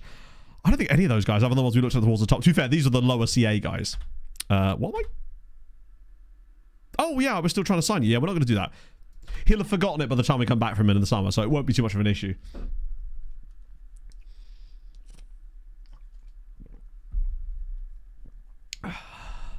Right, finally gets to another game, and it's actually against Alverca.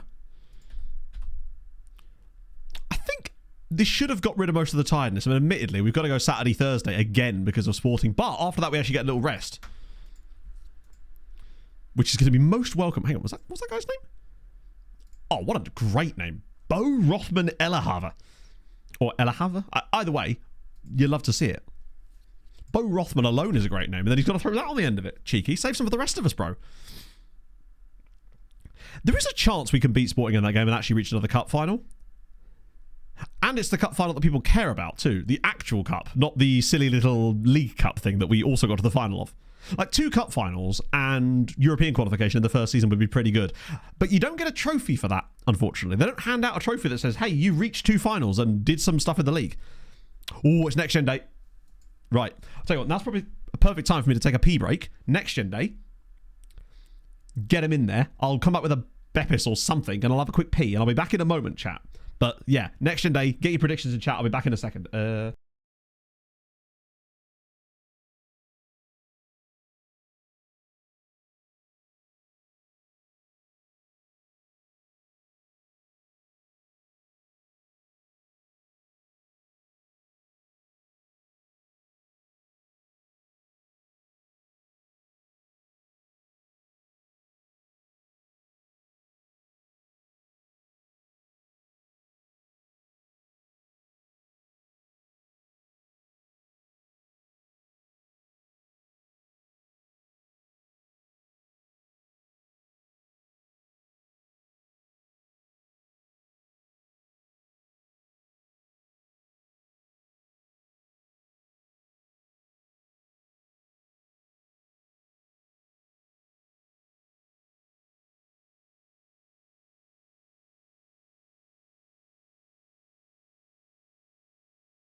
And yes, it was Helder.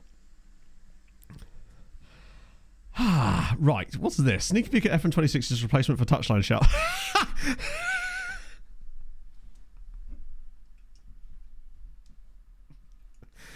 Now we're talking.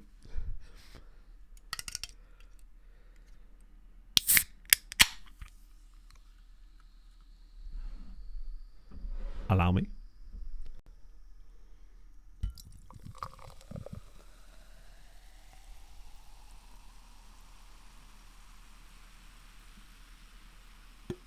Actually filled up more of that glass than I was expecting it to. Lovely. Back on the strawberries and cream Beppis today. Right, get off of that. Probably should actually start. It's almost like I should really start playing the matches. Right, what do we get? Tom. Oh, that was the guy from last year. Boring. There is a Leixões player in there. Oh, it's just Kiembe again. Cool. Yes, I think that might well be you, Leaf. Yeah, the Mexico Monterrey thing just never goes away, and I love it for it. Yeah, you've got to be hella audacious. Exactly. His name is Tom Muller. Yes. He's a guy from Rapid Wien who's now actually at... I mean, he's just clearly going to be world class. Algerian Costa. They've got the points. The next Søren Busk. Right. Yeah, Saz has been cooking in this. If you haven't seen this in the new version of the skin, it's goated. Faustin Agula. Oh, wow. Oh, no way. They poached him from a Gabonese team. Love that. Stephen Rowe. Well, was an Englishman at Real Madrid. Wait. He actually came through at Real Madrid. Did I say Austria? Oh, did I say Rapid? Shit. I meant Austria Wien. And be like that guy that got really upset at me when I accidentally said Dundee instead of Dundee United. And left me a really long comment about it, which was good. Yeah, we'll swing to the left. That way you can see stuff that I can't. So, Alistair Kidby, although from Brighton. Oh, so there's a Brighton guy in there. Batista, boring. Oh, okay. No, this guy's interesting. Because he came through at USM Elgear. Oh, he's a goalkeeper. Okay. Then we've got Vicente Vanzella. He cannot surely be pure Portuguese. Wow, he can. Okay. Oh, no. Vanzella didn't sound like a very Portuguese surname. I'll be leveling with you. We've got Iram Minyambrej. Great name. I think I've seen Iram as a first name. He has to be the Algerian Costa for sure. We've got Andrei Panfilov. I mean, 2 goals in 2 games for Ukraine. He's very good. But obviously Ukraine. So, huge price tags. There's a guy at Granada, Diego Vieira, actually does play for Congo. Give me some interesting ones. Tunisian did it. Liverpool was definitely last year. Nerman Karic. Wait, is that a different dude? No, this is him, isn't it? Yeah, this is the guy we really want. The weather. Oh, Basil. It is delightful. Yet again, it is resplendent out there. You could say that British summertime is truly here. No, honestly, it's like ridiculously nice. Has been for the last few days, actually. Yesterday, Pog and I went into town, obviously, to play the the dog fantasy football game, but also got one of those pizzas from the pizza van, got myself my Silver Oak. It was delightful. And just nice to be down there, as always. That was the guy I was actually just talking about, Orestes Sapolidis. He's a bit ridiculous, isn't he? Andres Pansvilov. It was embarrassing for all of us, so we don't talk about it. As a ridiculous Croatian here at City as well. Mario Fumic. I would be too. Now, the weather lately has been cracking. Oh, hello. Danish dude at Fulham from Norgeland. Dog fantasy. Hang on, one sec. Remind me in a minute. I'll re-explain it because I mentioned this at the start of stream today and I haven't actually mentioned it again since. But you'll probably like this if you like dogs and you like fantasy football. So, Arlen Ajazi, Albanian Dane. At that point, I would call him Aldanian, personally. Kameni here is a Cameroonian at Sevilla. Come on. Wait, is he from Liechtenstein? Oh, wow. Now that's more like it. There's a guy from Liechtenstein on the next gen list. Noah Winter. He was from Vaduz. Now he's on loan at Sunderland. Experiencing the sights and sounds. On loan from Inter, unfortunately. And he's worth £20 million. But I love that. That is tremendous. That's one of the best ones so far, for sure. Mamadou Carvalho was actually at Belenenses. He's worth £30 million at Belenenses. Wow. Not to you. Oh my god, in it. Like, there was a discussion in one of my TikTok comments yesterday about people talking about how FM doesn't rate Cole Palmer, because you know that it really doesn't. But the reason is because if you think about when he's burst onto the scene, and then you think about the last time that FM updated any of that sort of stuff, it shows you just how far it is behind, and how players have had multiple transfers. So I've got some players in the base database now, I bet, that are wearing shirts with a brand new face pack from before that are like 2 shirts ago because of that. It's crazy. Macaulay, what a name, Macaulay Hurley. Imagine if his surname was Hawley. That would be even better. Macaulay Hawley. It just works. Was he a model citizen as well? I don't know why I saw that. Adrian, speaking of Newcastle and Hadrian, there's Adrian Sedlacek, another crazy good Croat. Then Herman Kiembe, of course. Ooh, a dude from Paris FC. Yeah, Rafinha's had a cracking season. Bayern dude, random mid-Saudi, as always. I feel for Steiny. Ross Edwards, he's got to be on loan, right? Yeah. Oh, he was from Bala. That's kind of cool. Wait, his last club? Oh, yeah, so he was poached by Man United from Bala. Cesar de la Cruz. Wait a minute, he's American. We must do our game. Where is he from? He's from Miami, but I'm going to go... As in, he plays for Miami. I'm going to go Boca Raton. They're on the next list. I think they did, yes. I'd have to go back and check. But I think... Hey! I'm going to go Boca Raton. He's from Texas. Yeah, we always just think with the state that they're in. But he'll probably be from, like, Minnesota. Lauderhill, Florida. I don't know where Lauderhill is, I'll be honest. It's probably pronounced Louderhill. It's right next to Quiet Hill. Americans in the VODs. Help me out. Also, shout out to the VODies as well. What was it? There was a really nice comment in the VOD, and I've actually now forgotten it, which means from where I'm at? Somewhere. Who knows? Right, okay. Is it 2 dudes at Luzerne? Oh, he's actually contracted there. Fair enough. That's a great name. Oral Breckbull. Jesus Christ. He's insanely good. Then we've got Karol Fornalczyk. Yeah, he's wanted by everybody. Yeah, to be fair, our Anguillan is from a much better town. That of Blowing Point. Kent Henry... Oh, my goodness me. Kent Henrik Cirkiflor.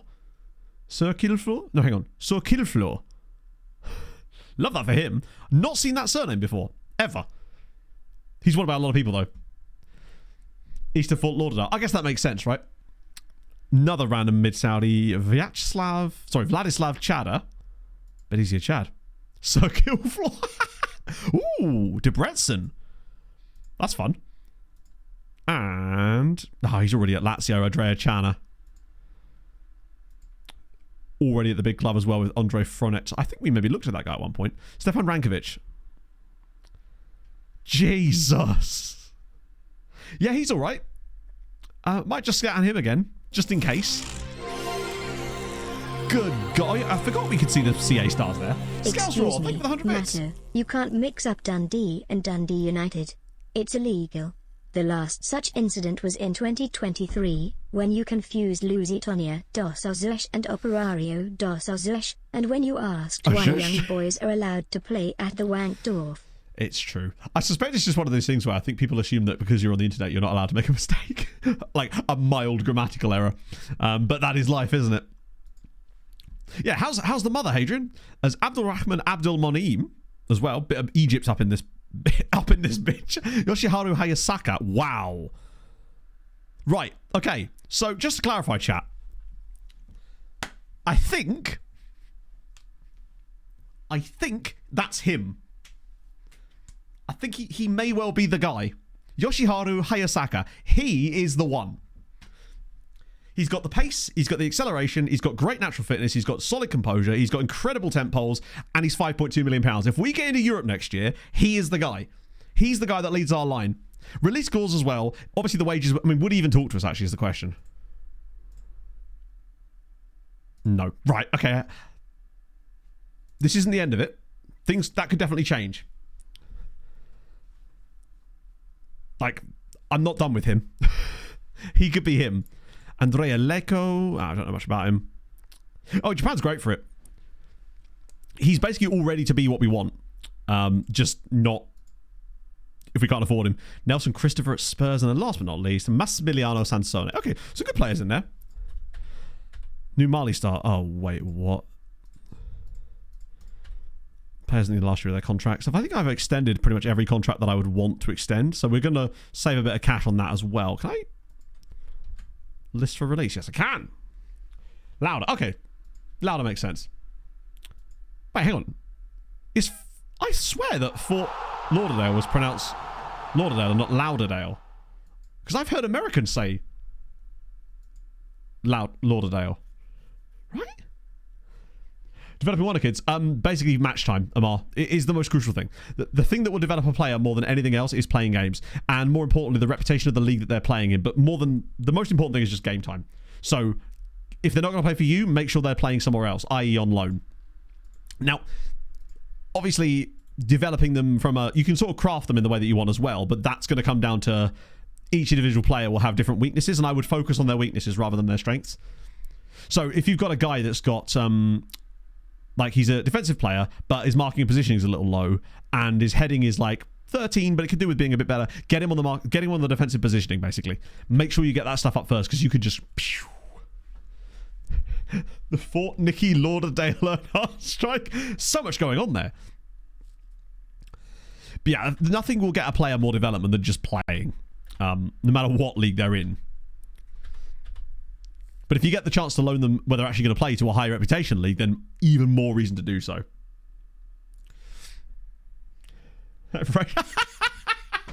I didn't even have to. You didn't even have to put Freddie Quimby, and I would have known exactly what you mean. Right, that's a Spotify, but that's a... Oh, they're both Spotify. Electric Call By. Oh, love me a bit of that. I am the elevator. I could elevate all the operators right now. Wait, operate all the... That works too. Changes position completely. Yeah, no, fair. But to say, when I said position, I mean like his positioning, like as in his defensive positioning. There's nothing I love more than finding a player who can't even play the role, like has no familiarity with the role, and it's a totally different thing, but you then just make it work because they are just perfect for it.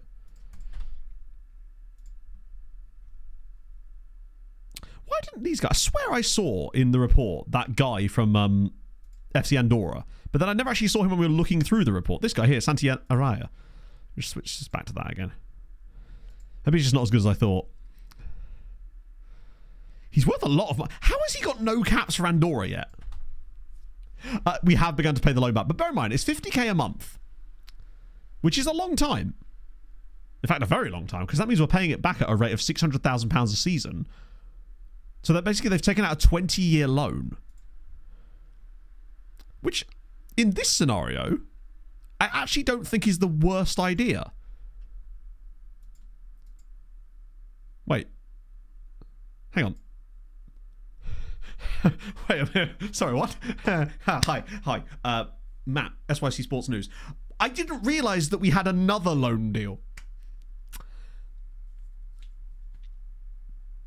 I didn't realise that they'd already taken out an £11.5 million loan deal. We've taken out a loan to pay the loan. Chat, I don't like giving financial advice, but I will in this scenario. Don't do that. We've taken out a loan to pay off the payments for a loan. That wasn't there before. Apparently it... Wait. Oh, no, I see. I see what you mean. Wait. Yeah, no, I think it was. It must have been, right? It has to have been there, because that's from 2028. Potential stars mean anything. Oh, 100%. But it will depend. Yeah, the second loan is brand new. That was literally happened just down here. But I didn't know there was the first loan. I wasn't aware of the fact that we'd already had a loan. That's a little bit more worse, because that means we're now paying back 150 grand a month. So basically, European football is very much needed at this stage, just to pay off our loan debts.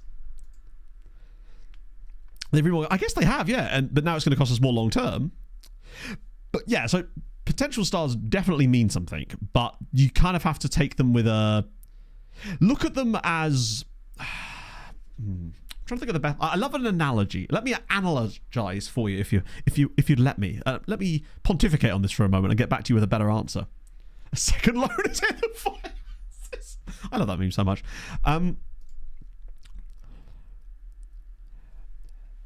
they are at best going to be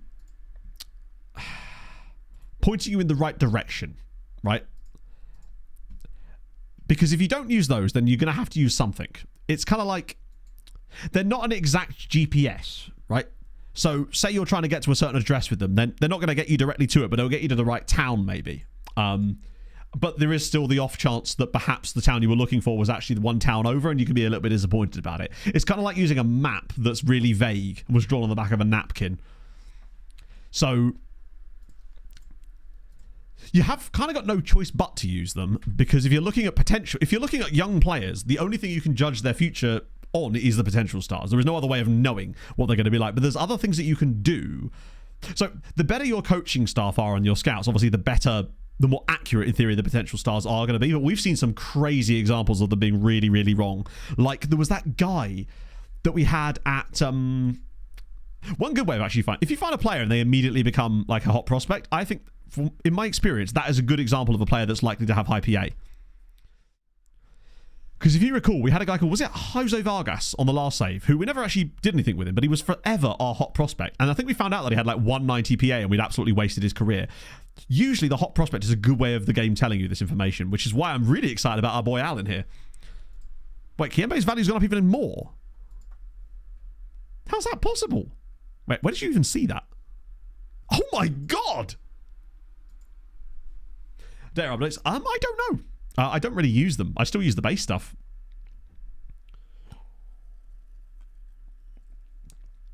There is also a way of like, so say you look at a player and he's got like 5-star potential and it's even got that little extra little half star where it's like 4.5 yellow and a little bit of white in the end. That's usually a good sign for me. But if you look at him and you go, not this guy, obviously he's goated. But if you look at a player and you just look at their attributes going, are they really that good? That could mean one of two things. Either their potential actually is really high, but they have really low CA. So it's going to take a lot of training to get them to that potential, which is still doable.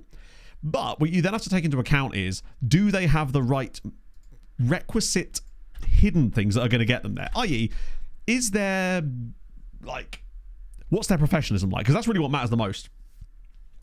Apply button isn't there because they have a caretaker. It's more likely the fact that perhaps they've got a caretaker, but they've already given the job to someone else. He just hasn't taken over yet.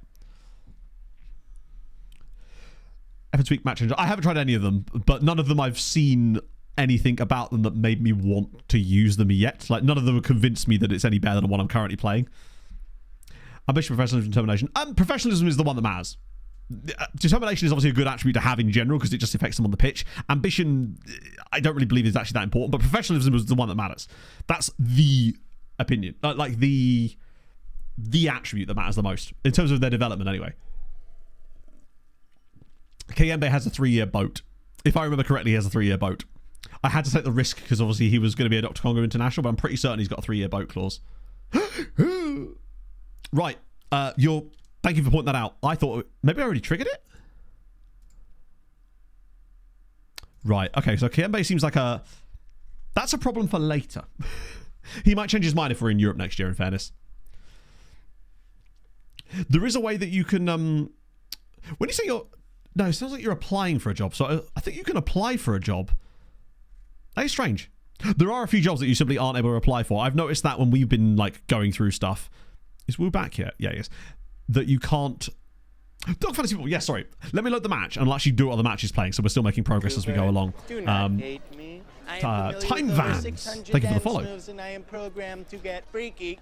I appreciate it. Hope you're having a fabulous day. Have I got any players on the bench? Sorry, I will explain the Dog Fantasy Football thing in a minute. God, wouldn't it be great if one day you just came to stream and I could actually concentrate? Amazing. Right. Is that the first team, basically? Trigger 2. Oh, isn't it great? There's nothing more fun than that. Particularly as when they complain, they come to you asking for a new contract, and you then trigger a 3-year extension clause, and then they get pissy at you about it. The best part about that, though, is that now when you offer them a new contract, they can only have the contract end minimum at the end of that bit. So you end up getting a massively long deal, even if they don't want it. So that is quite a useful trick to do. So yeah, the Dog Fantasy Football thing. Basically, yesterday, Steiny's injured, unfortunately. Right after I said to chat that he hadn't had any major injuries. Pog and I walked into town yesterday, and I hear this idea about... you see a lot of dogs where we live, just because it's a very dog-friendly city. And I said to Pog, hey, let's play dog fantasy football. And by that, I mean, basically, as we walk into town, we got 3 slots, and we got to pick 3 dogs that could go into those slots. Now, you could pick 2 of the same breed, but you couldn't pick 3. And basically, it was the first one to see all 3 of those got the points. Now, I'm still flushing out some other ideas with this that can go further, where you actually have 5 slots, and you get points based on the number of each dog that you see, but it'll be limited and maybe weighted in some way. And so I, for example, chose 2 golden retrievers and a German Shepherd. Actually only saw 1 golden retriever, which is a rare occurrence down in town. Did see a GSD though, so that was good. Got 2 points. Pog in the end. Holy shit. That just came out of fucking nowhere. Aaron, thank you very much for the 5 gifted subs. Let me just let the game go. No, owner doesn't factor into it. It was just the dog itself.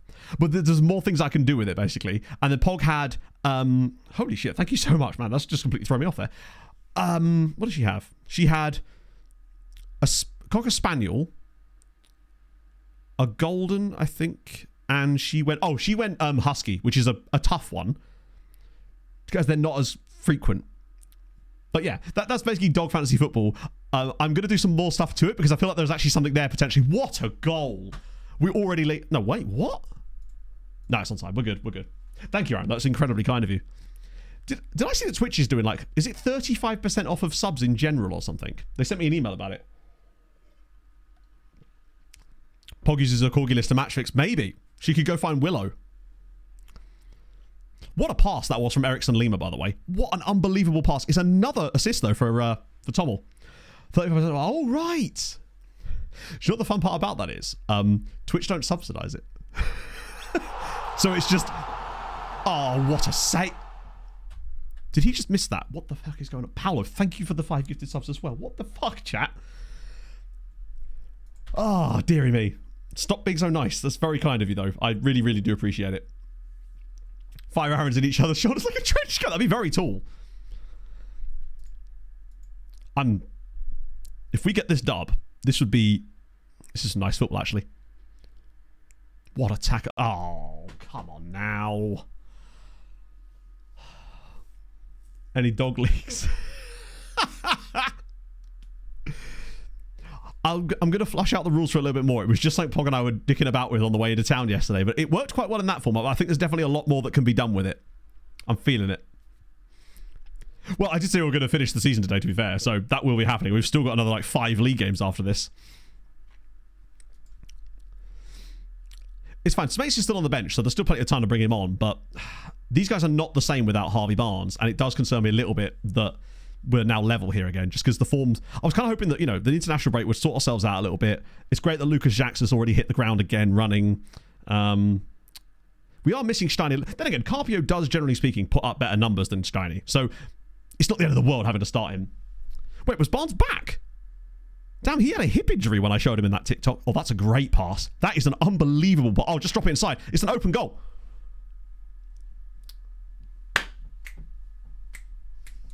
Right, okay. So, just to clarify, what are we doing here? I mean, he does everything right. The touch is beautiful, sets himself brilliantly, bang, straight off the post. Oh, dear. He's already got, arguably that was an easier finish than the one he actually scored. Oh, that's a lovely ball, but now there's no one in the middle. Oh, except, to be fair, that's not actually, we're creating some good opportunities here. Oh, Jesus Christ. Oh, thank you, Rico. Thank you very much for the 100 bits. That's so kind of you, man. I really appreciate that. Let's pop the train. And thank you both of you for those 5 bombs. That was very, very kind.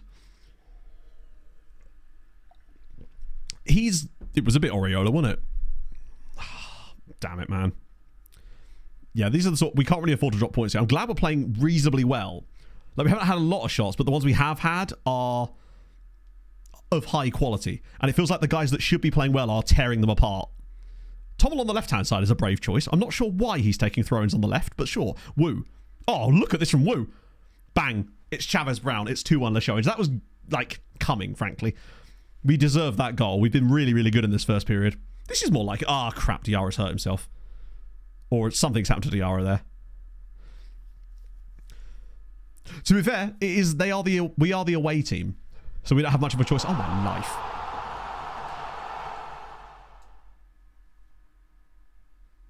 Fucking hell. Thank you, Pixelpin, for the 5 gifted subs again. What on earth, chat? Thank you so much. Hello, King Townicus. We do appear to be Jambalaya at the moment.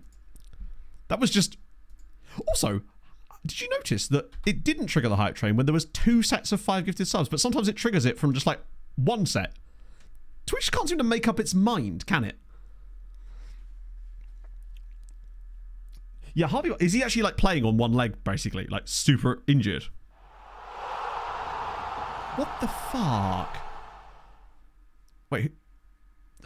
This is much worse when I'm standing up as well. Oh my days. Wait. Oh god, he is. Oh, Jesus Christ. Darcher, what the hell? Thank you for the 10 gifted sub. And Inky Mug, wow. Thank you very much as well for the gifted sub there. And Rico with the 100. Oh my god. Right, I've stopped pausing the game. The last thing I need is to be paused right now. I've not experienced this while standing up before. It's one of those times when I literally need to sit down. All aboard the hype train. Oh god. Right, okay. Thank you, chat. That's incredibly, very, very, very, very nice of you. God, I hate not being able to bring on Steiny. Valverde's not been that great either. Huggins has done okay off the bench at times. I'm going to give Smates his chance. They seem to fear him. Particularly as he'll be up against... Oh, they've taken him off now. Finally. Yeah, time for the first time in my life, literally. I don't stand often. Hello, you spoke funny. What did I say?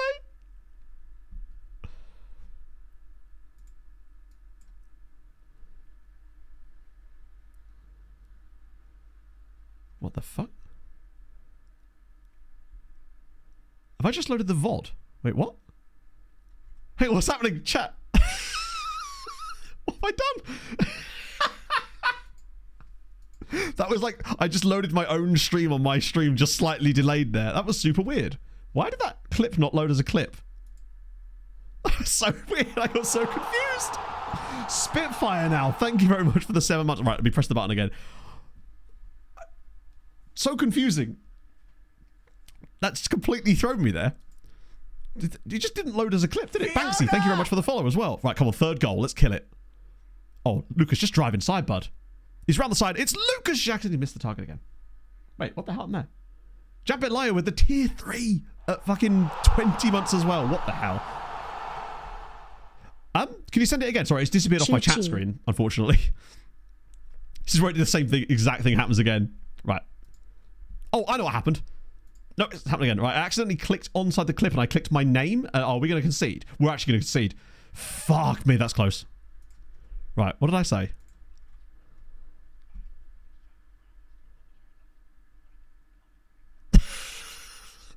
It's so juvenile and yet I'm totally here for it. Oh dear. TCS as well with the 13 months. My goodness me. Oh, go on, Smatesy. Set him up for 3-1. Kill it off. Oh, that's an F. What the... I feel like, you know that meme of the woman that stood with her hands on her knees like this? Like, that's me right now. A-bomb. What the fuck? Can we at least see this game out? Oh, go on, Lucas. Drills it low and it's saved again. Oh my god.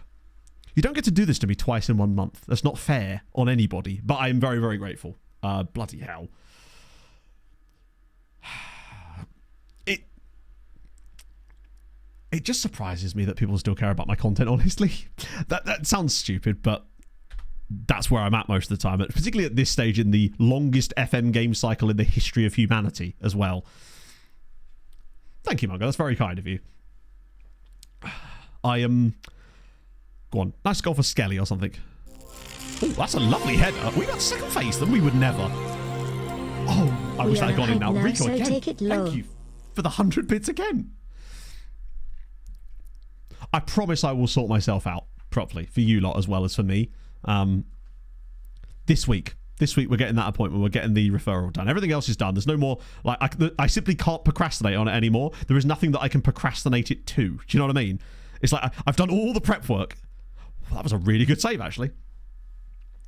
And I think if I can just see, if I can just see a GP and he's like, or he or she, I think actually most of the GPs up there are women. And in this case, that might be a good thing. We just, yeah, I'll sort myself out. Prep procrastination in it. Yeah, I do. I always worry that I don't want the inside jokes to become alienating. I do try to make sure that we have a balance of our silly little memes and jokes, as well as trying to be welcoming to new viewers every time that is the case. Because I want new viewers to be able to come in and hop on board really quickly and be able to just have fun with us. I don't want it to become isolationist and exclusionary. You know, that's the last thing I'd want. I want people to be able to have fun and join us with the jokes. You know, that's what I really want. So I hope I hope it doesn't come across like that to any new viewers. I don't know if we have. I mean, we do have some new viewers today, obviously. I think technically every stream likely does, but hopefully it doesn't come across that way.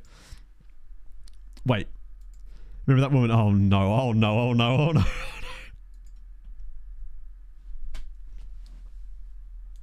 Wow, you're an artiste. But yes, that is exactly the meme I was referencing. Jesus Christ, Johnny! Oh, I'm missing chat messages as well now. Curse your gifted subs, I'm missing chat messages.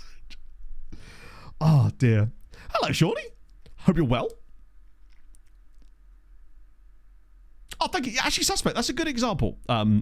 You are a newer viewer to the streams. Hopefully that is a common thing that is not just an experience that you've had, that other people as well, you know?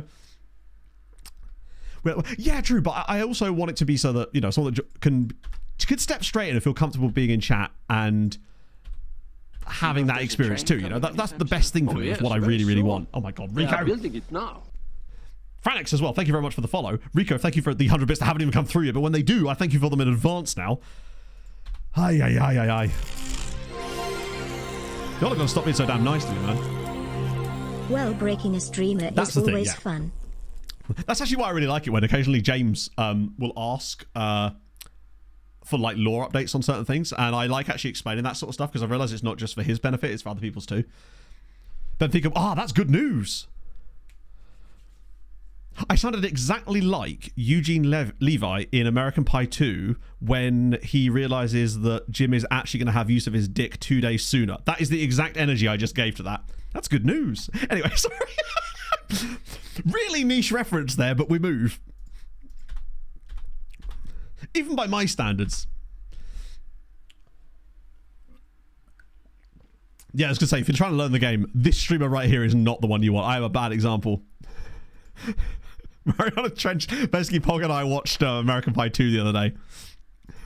But if you know it, you know it, right? It's the bit when Jim accidentally superglues his hand to his dick and they're in the hospital, and the doctor basically, his dad's like, you know, is there any chance he could get back in action sooner? And he gives him the special cream and he goes, hey, that's good news.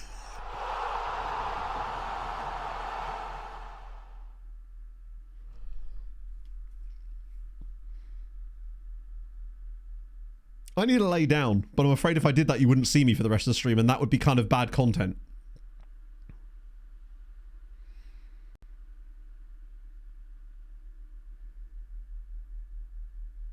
I can't even reach for the button to show how broken I am. Doesn't have the same effect when I have to reach down, does it? Right, okay, Matt, don't try to at least progress the stream while you freak the fuck out. Thank you, Jambalaya, for the 20 gift. That's insane, man. He's in trouble. He is in trouble. What's the song? Thomas Newman. I really want to know what song that's about to be, because we're getting very close to that. Oh, yeah, no, he's great. Pog and I randomly decided to watch the first one the other day again, and then I'll stand by this. I believe the second one is a superior film. It may have a lower IMDb rating, but I prefer the second American Pie film, because it used to be on ITV2 all the time back in the day. Spot the difference. Corporate wants you to spot the difference. Hadrian's been just doing it. Oh. Jesus Christ. Well, I said we were going to go to the end of the season today, so we may well definitely be going a bit longer. Oh, more points dropped. We're actually now 5 points clear of Porto. This is on, you know. Second place is still doable.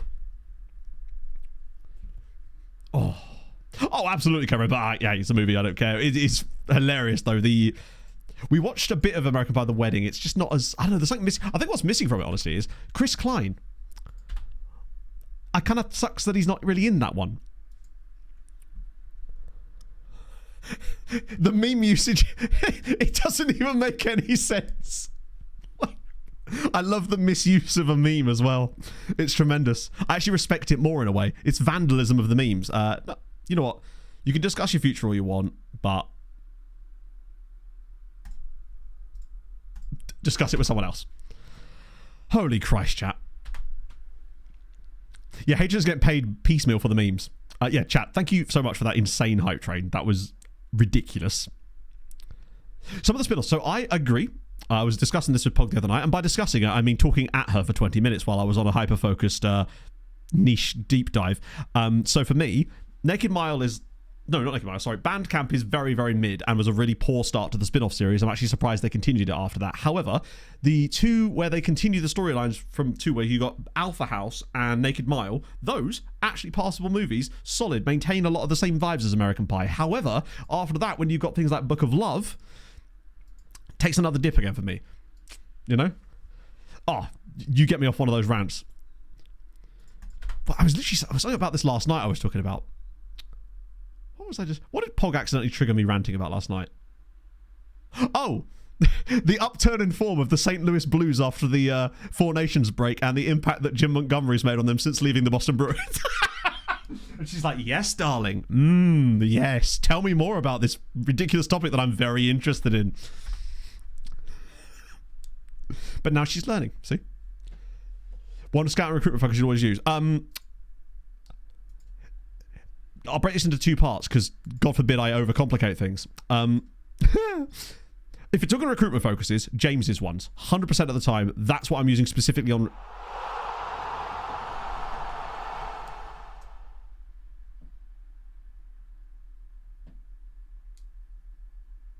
Help!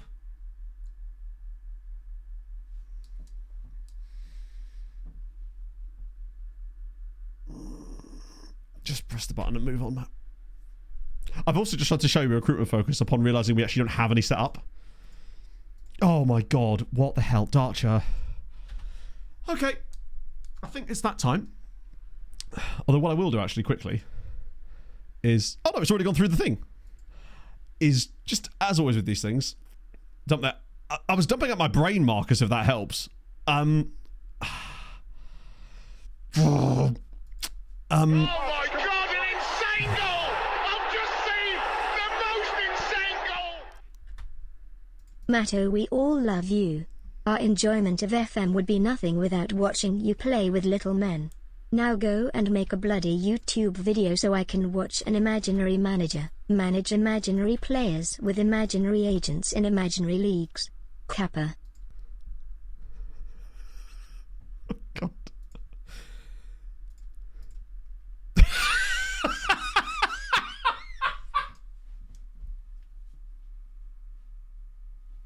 Hang on, thank you very much for the £20 as well.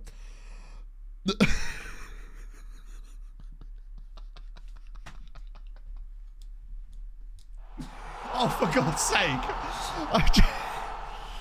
I'm gonna book... Oh, fucking what the hell. Veggie, thank you for the 5 gifted... I don't even know what to say anymore. Oh. It is. And it's really difficult for me especially because you know how scattered I am, and it's like I overthink everything, and the last thing I would ever want to do is come across... I almost maybe feel like I sometimes say thank you too much, and I will never apologize for that though.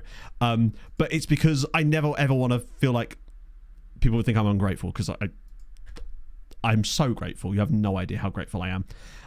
I will make a YouTube video. I think I might just push FM Wave. Honestly, once I've got that appointment, that's all done. That's pushed on, and I'll make the FM Wave video. I want to work on the Sarong one as well, but that's going to take a little while just because it's a 3-year recap, and with the way that I make them now, they just take fucking ages.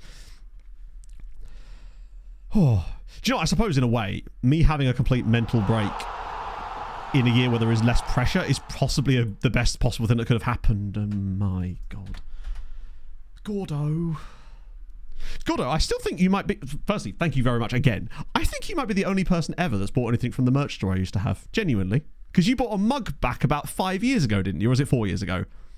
It was a long time ago, but I'm fairly certain you are still the only person ever... This is where you're like, Matt, that wasn't me. Save your mugs. 2 mugs! Good God! What will we do? It's 2 mugs! That's too many mugs. No man should have that many mugs. Certainly not related to me in any way. It's the same team in it, really.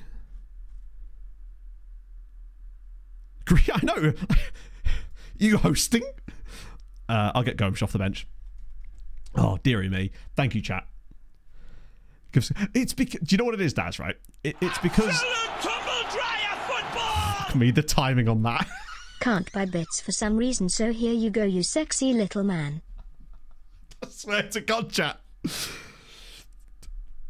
That could not have been timed better / worse there. Fucking hell. Mats, thank you for the £10 as well. Bloody hell. Instead of for the next game. Yeah, just hoarding all the video. To be fair, my video ideas list is massive. I'm one of those people that I can see the exact video, I can see everything about it, and I have the complete paralysis to be able to make it. I should stress, I actually am working on something else in the background as well. And on. It's the batshit thing that I told Hadrian about a little while ago. But I've one of those things where I'm literally not going to tell you anything about that until you see the first video, because it is going to be mental. That's what it is. I don't want anyone to feel like they have to contribute financially or in any way to enjoy the stream. That's exactly it. Hadrian's better at putting my words into words than I am right now. Or he never told him anything, exactly. First video. Oh, did I say first video? I meant there is a potential for it to be more than one. I haven't decided yet.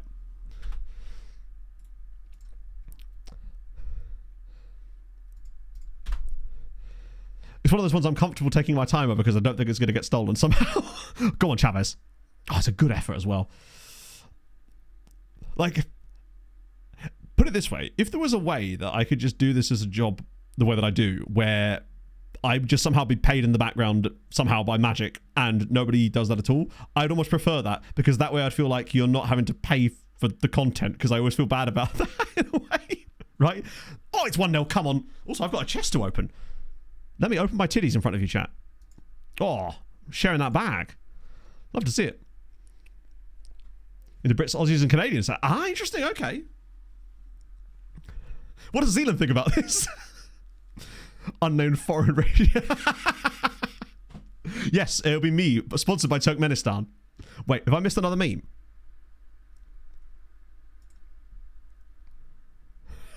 I like it because it's a bad meme within a bad meme, and it's what we're doing here. By the way, we're actually level in this tie now. We could actually reach a cup final today as well. Lad, there are places you... There we go. He was going to be the draft excluder, but then decided against it. I respect it. Holy Christ. It's good. Code Dare, thank you very much for the follow. If you are new to my content today and somehow you've gone, yeah, this is a guy I could watch, then I would appreciate you dropping a follow. I stream on Tuesdays, Thursdays, and Sundays normally, and I'm pretty consistent with it, generally speaking. I take like one Sunday off a month, generally speaking. That's when... Okay, no, that's sorry, not entirely true. Occasionally I have to have a midweek streamer, but that's usually only when my dad has the absolute audacity to get a brain aneurysm. Like, who does he think he is? You got a golden train out of it? No way.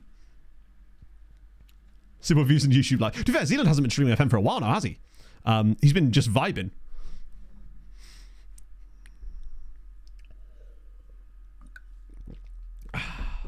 Treat him in the club. I know. Exactly. Let's just send him home. Hilariously, no, not even hilariously. He's feeling better. He's definitely feeling a lot better now, which is dope. Oh, slide him in. Here we go. Come on, Tumble buddy. Friday, I'm actually trying to sort out. I was going to potentially do one this week, but things just got in the way because Pog was working late. We may be able to do it next week. I'll have to have a look on that one. Kingdom Come Livers, yeah. I mean, fair play. If he streams what he's enjoying, right? Oh, it's 2. As if we're actually winning. We could make the cup final here. Ericsson Lima's finally woken up.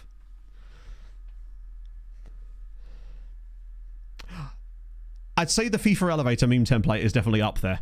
Shout out, Stewie. Hockey Legacy, man. Oh, I played a bit more of that on...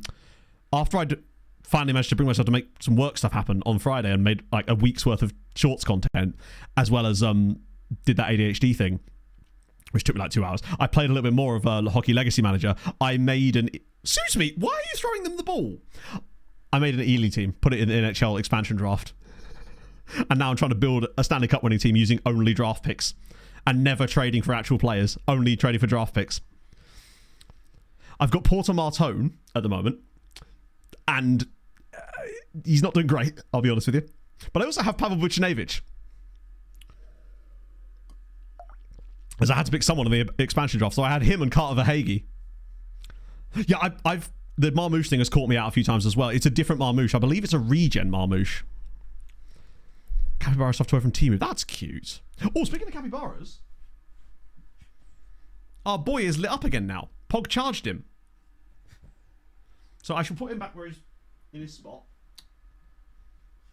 There we go. We're doing a bloody great job here, by the way. Defender region. Yes, I believe is he Egyptian? Yes. But with a name like Marmouche, he was always going to be, right?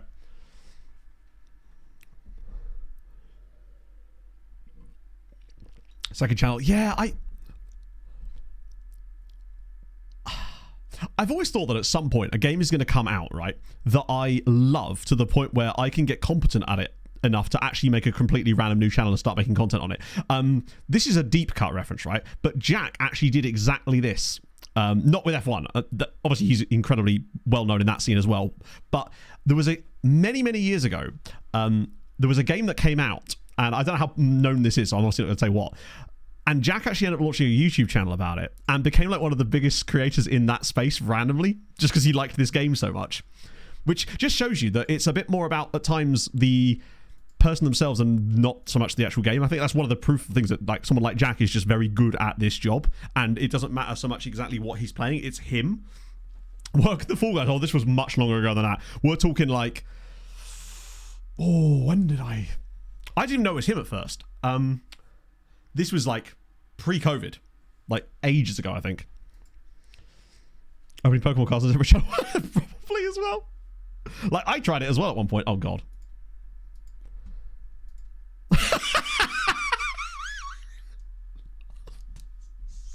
So much worse.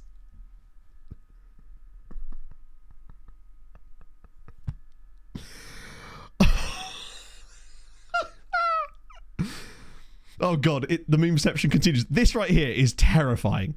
If you just had some way of like using like exposure filters and stuff to like color match it, it would be terrifying. Oh, that's tremendous work. That takes a level of dedication, and also the AI tools in Photoshop to get rid of that kind of stuff. Now it's absolutely insane. Make that an emote. I could do that. I could make that into an emote that we only use during insane hype trains. No. I meant to the just to clarify, I meant to the to the, what's the word I'm looking for? Like to match the lighting of the original photo.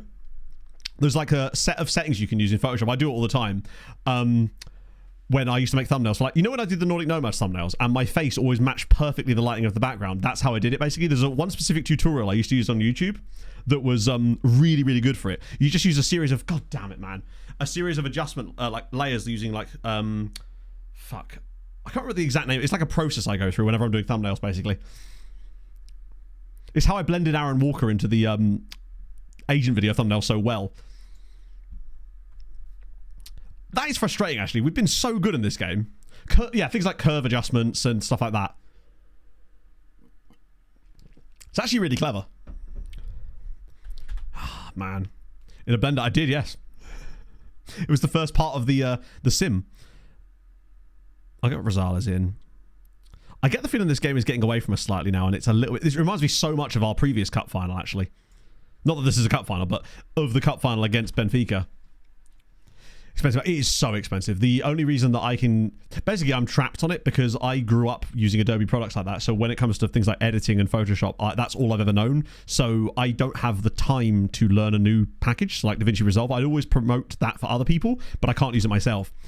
Luckily, I was able to get a really good deal on Creative Cloud for the first year of use, where I was paying like £20-something a month. Now it's nearly 60 I'm paying, but it is like a tax write-off. So I can at least... expense it. You, Matty, hope the Journeyman going well for you. Thank you, Chuck. How's it going? Lovely to see you in chat. Thank you for the 55 months. I hope life is treating you well, friend. Good lower league team to try to get to the Prem. Ooh. I think it depends. I mean, can I suggest Ely City? This might be Smates for extra time, you know, unless there isn't any extra time. I was so unlucky not to be just winning this outright. But it is a Smatesy run.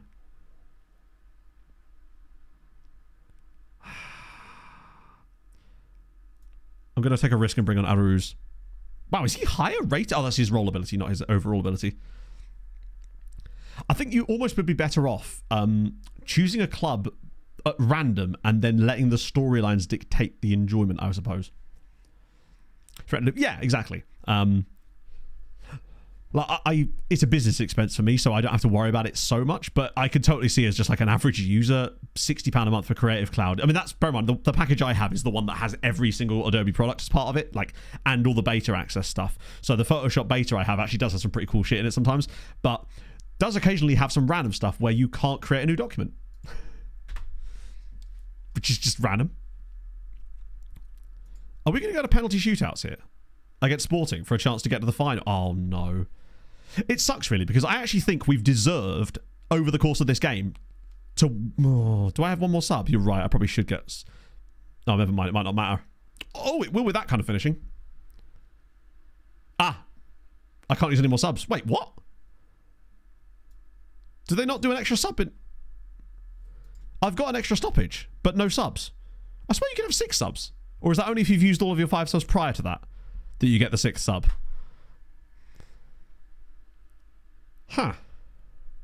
See you later, Basil. That's frustrating. Yeah, Huggins would have been the perfect one to bring on. They must just have different sub rules here, true. Portugal are just like, no, I don't think we'll do that. Oh, Christ. Right. So we want basically penalties with decent composure. Skelly up first. Herman is fine, and he's also not aggressive or anything like that. Santiago Valverde. Rosales is okay. They're just really shit at pens. I love how... Do you know what? Because you've got to, right? You just have to. I'm putting Sven as penalty taker number 5. Whereas the Loco... Do you know what? Pog had it downstairs, and she was doing the crossword in it yesterday, so we're going to have to make do with Calfax. Unless there's one in the window. No, weather's still delightful. Oh, have I got anything else I can read, man? Oh, wait, what's this? Oh, yes. No, now we're talking. Now we're ready. Lose a bet or something. A bet of what? What are we saying? Could I interest you, chat, in Hilton Park Care Home? And a brochure about it, which for some reason was put through the door the other day. Why, we're in the shit. Ah, what a wonderful thing to say on your first time in chat. Simmer down. So yeah, where are we at? I can give you some positive dining experiences. Let's go. I think Svenny is the hero that we all needed. I think he's going to be the one. Right. So... Bothered. Oh, I mean, he could be bothered all he wants. Like, it's just a weird thing to get pressed about, isn't it? Pog's just planning ahead, exactly. She's actually signed me up for all of these. Right. They've got a 7-step plan here, chat, and I'm going to give it to you right now. Dedicated care and support. Great care is delivered by great people and are committed. This sounds like it was written by AI. Committed, well-trained team. We aim to attract, develop, and retain only the best caregivers in a caring and inclusive view on life. Understanding each resident. We make time to learn each person's preferences and life stories to deliver the best possible care, keeping families at the centre of our decision-making. We've missed a penalty, fuck's sake. Best penalty taker right there. Supporting residents and families. Families and friends are encouraged to play an active part in their loved ones' care. This is achieved through great communication, and we always welcome feedback. Good times. Good times. We've lost this, by the way. Skelly should have edited it, yeah. Oh, I have to watch this now, because we're just going to miss them all, aren't we? It's cooked. We're cooked now.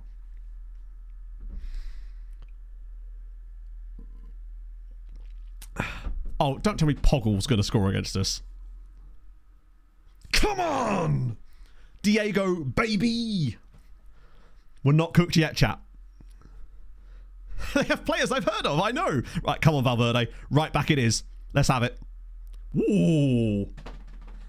This does kind of make me think that Sven's penalty is actually going to matter here, though. Because I don't think there's a way that... Oh, come on, Pinto. Oh, it's a good pen. The hilarious thing is, I don't remember even wearing this shirt at the moment just because I got too hot in my jumper and had to find the loosest thing I had. Right, Rosales. Come on, buddy. Make it happen. Brilliant. That's a... Ooh, I like the animation on that. He's given the keeper the eyes. So Sven is definitely going to be taking a penalty here. Also, how's it going, Rob? Lovely to see you, man. Hope life's treating you good. Come on. Toklamati. Oh my god. No. No.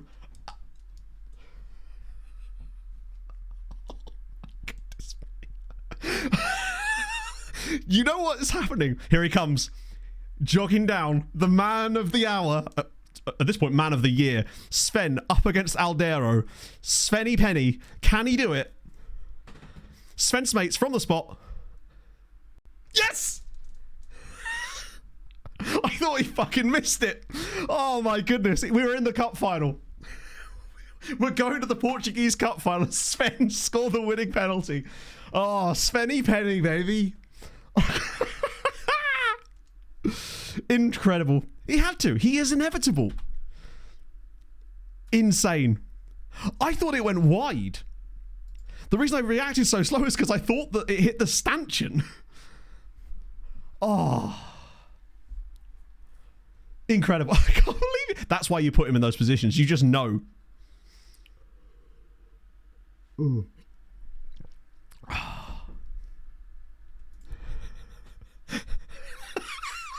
There's so much to break down here.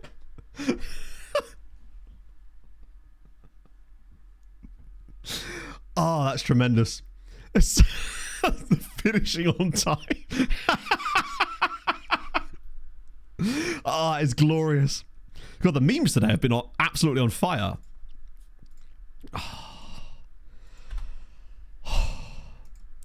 Made your terribly misused meme even better.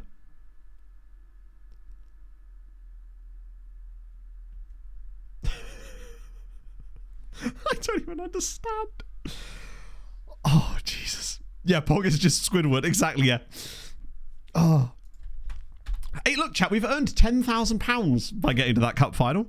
Wait, Tom got 2 assists in that game. Shout out him. Always has been. Oh.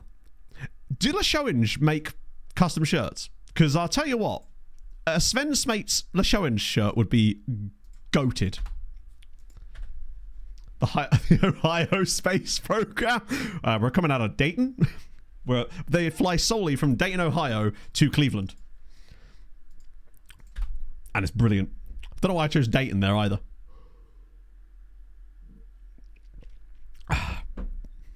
Francesco Totti version of... Wait, what? Oh, I see. You just mean... Wait, I'm actually not sure what you do mean, Hadrian. Context, please. Do you just mean look the club up, or do you mean... Because they've actually been quite good in this save. Look at my chest. Oh, Roma. They've not been so good in this save. They are extremely mid in this save, unfortunately. Their last 2 seasons have been 15th. See you later, suspect. Yeah, they've not been great lately. The fact that they've had back-to-back 15th places in the league is actually kind of disgraceful.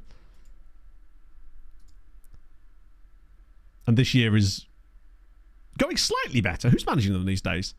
Alberto Bartolini. I recognise that name. Why do I recognise that name? God, they've just been carving through managers at this point. Oh, no, I have no idea why I recognise that name. Maybe just Bertolini's just a good name. Can't argue with that. Right. Oh, we got another break. 10 days off. Lovely. I'm actually not going to put a friendly in there because, 1, I want to get us all back to fitness levels, and 2, we've just got to a cup final, so the morale is going to be goated right now. The thing is, the cup final is going to be against Benfica, so unless we pull off another miracle, we're unlikely to win that one either. But 2 cup finals in our first season in the top flight is pretty sick. And we probably should have won the first one too. Yeah, they're going to party. We're going to do an open top bus parade around the Matosinhos. Even though we've already got to the final. But that's our cup final. That right there was actually our cup final. Ericsson Lima showed pleasing progress. Good news. Yes, she kind of is. They don't do custom shirts. That sucks. Particularly as Sehong actually do. And I actually looked into getting a Steinmetz Sehong shirt at one point. Yeah, Lima is looking lovely. And to be fair to him this season, 10 goals, 7 assists. He started the season in insane form, has dropped off a little bit since then. In fact, an inordinate amount, but he's finally chipping in with some more goals again now, so we like that. They do. Oh, they do. Oh, they do, yes. Tremendous. I do like their kit as well, actually. Yes, so when it says all time, it's not technically all time. It's only since you joined the club. But yes, you can. And you can give it different breakdown periods. So you can see like over a certain amount. Well, I always tend to set it to all time just to get a better idea of the insane development of a player. Also out that shit. Maybe next season? So Juve have been pretty successful in this. Have they though? Actually, no. I'll tell you a lie. They haven't been successful at all. They've actually not won a single Scudetto in this save at all yet. I mean, this is the year that they maybe will do. Goal difference-wise, at least. They're looking pretty tasty. But, I mean, last year actually won back-to-back titles there, I hate to say it. Shout out to Sassuolo being especially awful.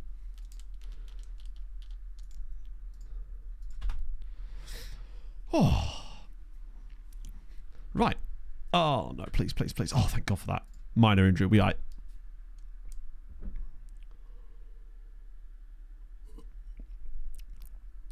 Yeah, I've got to wait for the 31-32 season. Now you see. That's the pro move. Right, get a bit of that.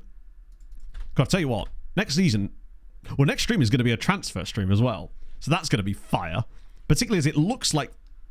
Touch wood, anyway. We're going to be building a team for Europe next year. I think there's very little chance of us falling off of it that badly at this point. Given that we're 11 points clear of Braga. With 5 matches to go. In FM. Do you know, weirdly, the team I've seen get the most points deductions in any of my saves over the course of FM24 is Man United. I've seen multiple points deductions for Man United. Oh, I also have a save file where Celtic have got a 15-point deduction. Yes, we are desolated. This season has been absolutely insane. Not only are we second in the league, but we've also got to both of the cup finals as well.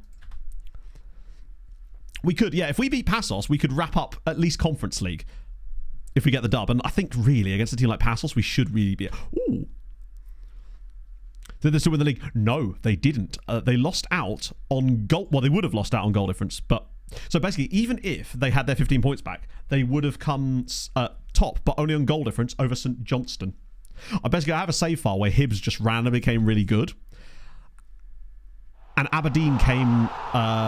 second 8 years in a row, but to different teams constantly. They could just never quite make that step up. Desolate, thank you for the 9 months as well. And it was like Celtic dropped off massively because they went into administration. It was just like Hibs, randomly St Johnstone, then back to being Hibs again. Super weird. You'll see a TikTok about it in a couple of days. It's from my other random simulation that I did with the I did Outcast Icons. I did the Outcast Icons sim from scratch again, just to see if there's any kind of mad shit coming up. And yeah. There's some mad shit coming up. Tonight's video is about Reading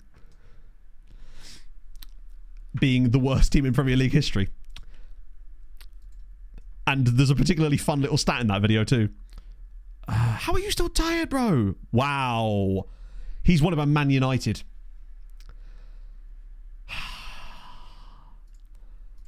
I worry that that Kiembe gets sold this summer, but if he does, it's going to be for like £40 million. When you paid $500,000 for him, that might be enough for us to build an entire team. This is one of these few moments, you know, when people say, oh, you should sell that dude, right? And I'm like, yeah, but we replace him with who? This is not one of these. This is the type of moment where I'm like, okay, particularly as he doesn't want to stay, and he'll be up, his contract will be up at the end of next season.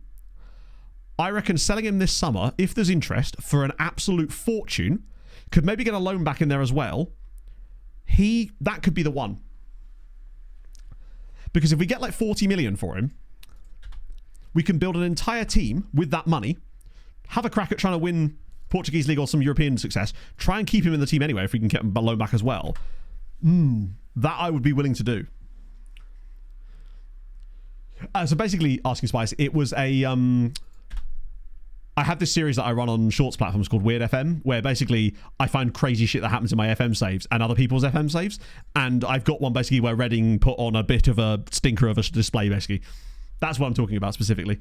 The board's telling, oh, don't. But you're right, that could definitely happen as well. Right, what is the run-in looking like? I love that they've only included us two.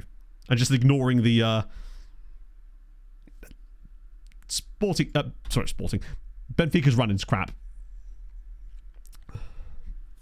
Find some better physicals too. I mean, it'll be tough for us to find a direct replacement, but I feel like we can recreate him in aggregate. Because I think that we can make our squad... As in, he's a good centre-back, but he's not world-class yet. I think he probably will be, though, based on the teams that are after. I think we really have lucked out with him. But I think we can find a guy who's probably maybe even better than he is right now, but maybe doesn't have the ceiling that he does.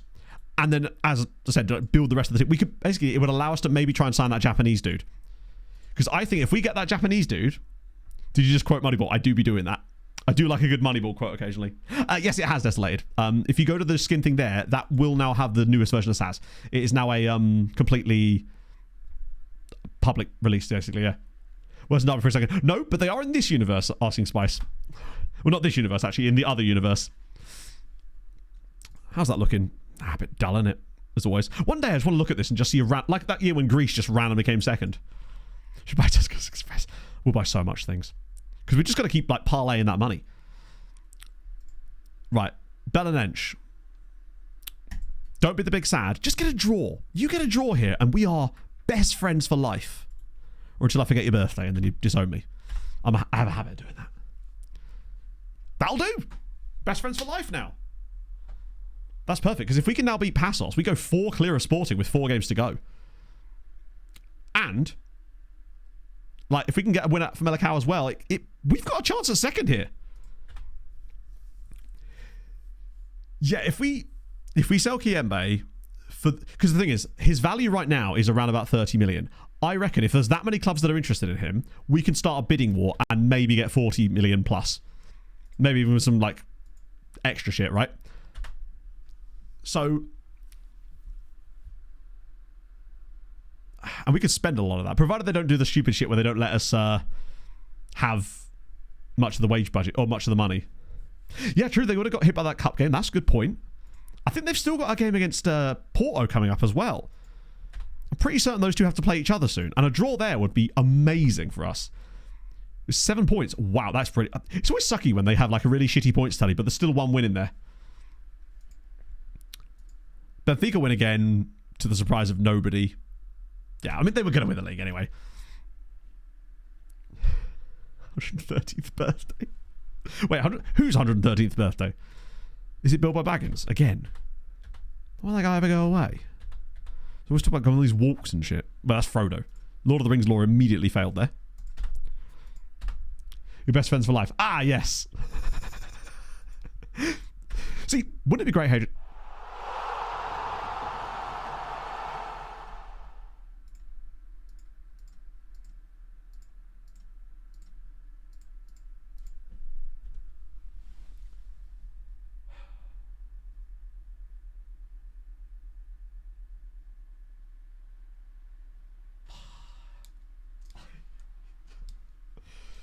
Oh, God. Ruskin's probably, like, really confused right about now. This is 100% going to be an emote. For God's sake. Ruskin, what the hell? I don't know if you even were present 20 minutes ago when we had an insane hype train. But regardless... Oh, my God. Thank you for the 10 gifted subs. That is so What on earth, chat? The thing that I don't get is the fact that you've essentially done this to me twice in 1 month. That doesn't happen. Like, that sort of thing that happens to me, I don't know, every sort of 5 or 6 months, maybe. And I'm always very grateful when it does. But fuck me. Oh, yeah. Payday weekend. Oh, is it? Is that what... It's actually the one weekend where I don't get any kind of payments, ironically. It's just I know that the council tax is coming out. Luckily, that's gone down a little bit, so that's nice.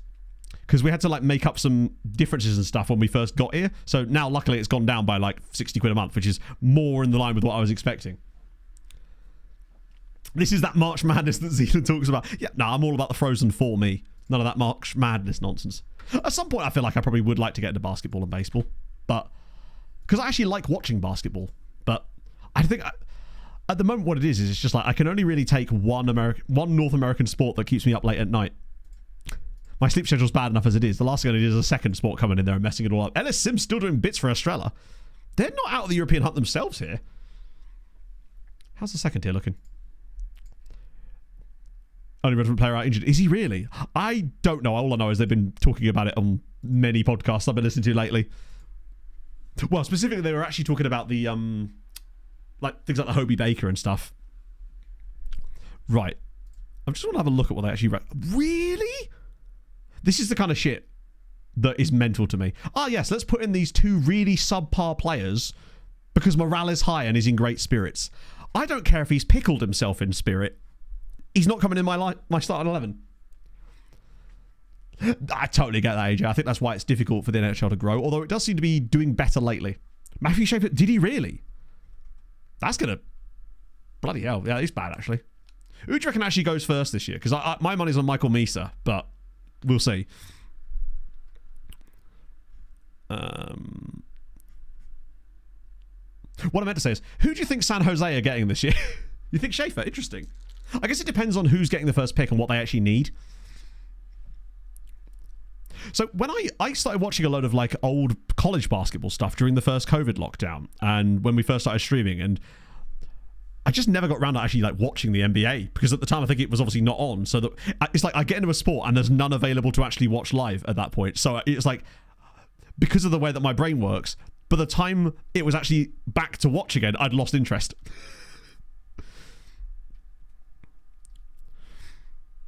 I think what I really appreciate about college and high school sports in the States is that's essentially what gives them the fan culture that we have in football. I feel like that's a much closer representation of it, because it's much more local, much more tribal. And whenever they talk about, oh, they don't have good atmospheres, I think it's just because they're looking at things like the major professional leagues rather than college and high school level, where you see the crowds for that. It's so damn cool. Especially that, yeah, is it Michigan? Michigan State or one of those two. Those different universities, aren't they? The ones that have got like the insanely, it's like 110,000. Victor Eck. Well, so what I did actually in my second year with my expansion team was I actually drafted this guy. I didn't take Gavin McKenna because the Ducks somehow jumped up the draft lottery by like 7 places and got Gavin McKenna. But I went for this guy called Victor Bjork, and he looks ridiculously good. Right. Let's beat these guys and keep cooking, because right now, even Tommel's nearly up to a 7 now. He's been having an underrated hockey words in it. Yeah, I apologize. I do talk about, wow, look at this. In his 1, 2, 3, 4, 5, 6, 7, he's contributed a goal or an assist in each of his last 7 matches and has put multiple contributions up. He's really cooking now. And he wasn't doing too bad before that either. It feels like pretty much since the turn of the year, he's really gone. Like, he's popped off. Like, 12 goals and 9 assists is actually really solid. That's a totally passable season for me. If he could just finish the year strong and get over a 7 in rating, I'd be very happy. Like club. Yeah, that's sort of the way I look at it. I think I'm really quite looking forward to as well, because there is the potential that if Landy is going to come back for the Avs, he can be sent down to the Colorado Eagles on a conditioning stint, which means there's a chance that he might end up playing minor league hockey. Those jerseys are going to be sought after. Confusing in equal measure. That's fine. Also, feel free to ask questions about this stuff, Daz. I'm not an expert by any means, but I'm getting there. Getting back into it again anyway. He's learned the language. Maybe, honestly. He's learned his obrigados, and now he's ready to go. In Honolulu. Oh, you love to see it. I bet that's delightful. Holy Roman Tobble. Let me get this back on again. Nice. Less nice. That's actually really not good at all. I think Rosales has done an underrated job in that role this season. His ratings aren't always there, but the numbers that he puts up are actually reasonably okay. Okay. Is that going to... I mean, Chavez Brown has been decent, but we'll see. Yeah, we do have a stick puck section of the Discord now as well for things like that. What's the injury? I don't know. It doesn't actually usually tell you. It would normally just like isolate it to like an area of the player rather than like the actual specifics.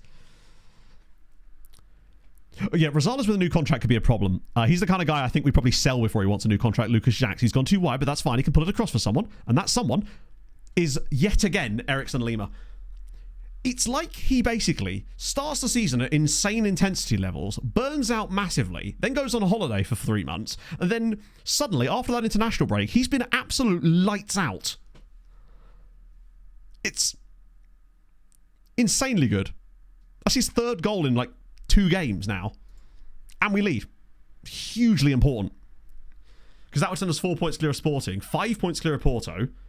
It would all but wrap up... in fact, I think it would wrap up European football for next season as well, but gives us a great chance at actually qualifying for the Champions League. He is very purple patchy, yes. It feels like the patches are getting bigger as he's growing to become a more consistent performer, which is nice. I think each year he's getting longer and longer purple patches, it seems. It does. It kind of gives you a bit of hockey injuries. Upper body or lower body. He definitely did need it. I think he was showing signs of the fatigue before he even had the rest icon pop up, but our squad depth just simply wasn't there yet. Next season, we could probably get away with that, but also we'll have more football to play next season. Here he comes again. Okay, he has to be scoring those, but it's encouraging to see him getting those chances. That for me is what's more important there. He's getting into the positions to have those shots and miss them, admittedly, but that's better. 1-0 is still a little bit worrisome because it just takes one little opening for Passos here and we're in trouble. Against Norwich, they are very... Yeah, because there's a lot of red on their badge. Not a lot of red. They do look quite Norwichy, don't they? Not many clubs play in that colours, that specific combination, I guess. Right, come on, Lima. I love seeing him on the ball like this. He always just pops up. Now, see if anyone tracks his run inside, because he's slowly going to make his way back into that position. I'm just curious. Oh, hang on. That's a lovely pass. Valverde, here we go. He's got support. Finds Tommel. Oh, he's there again. No, it absolutely does. The fatigue is important. I think that's possibly why we... Well, one of the biggest issues we had as well was...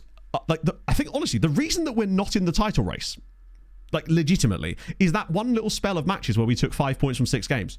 That's our only real bad patch of the entire season. And if we just took, like, 10 points from that, we're right in there.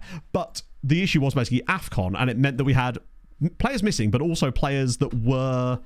We then couldn't rotate the squad as much. There was then loads of fixtures during it too, and it just kind of all came back and caught us in the end. Yeah, gee, Townicus, I wonder why you think that. Also, Townicus.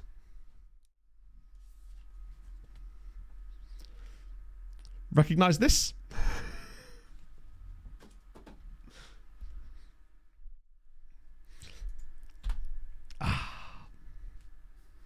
Ooh, Diarra's. Still got it. Sometimes I read it sometimes to remind myself. Oh, he's actually not the best time of it so far. Have you read it yet? No. Sorry, I mean, I'm lying. One of those. We get Aru's on as well. I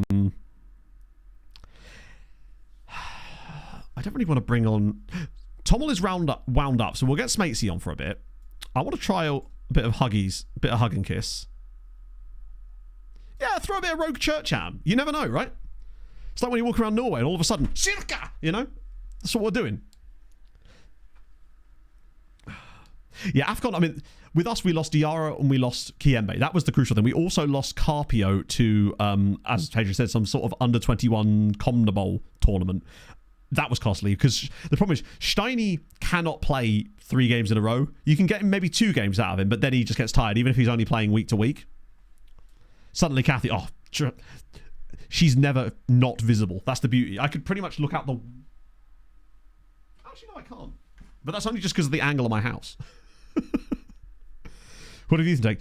Yes, but there's a lot of factors that go into it. Who are you managing on what league and what season?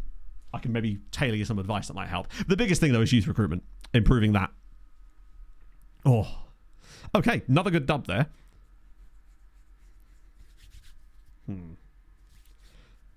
A duck with an eye. No, you... honestly, Bay, you could never.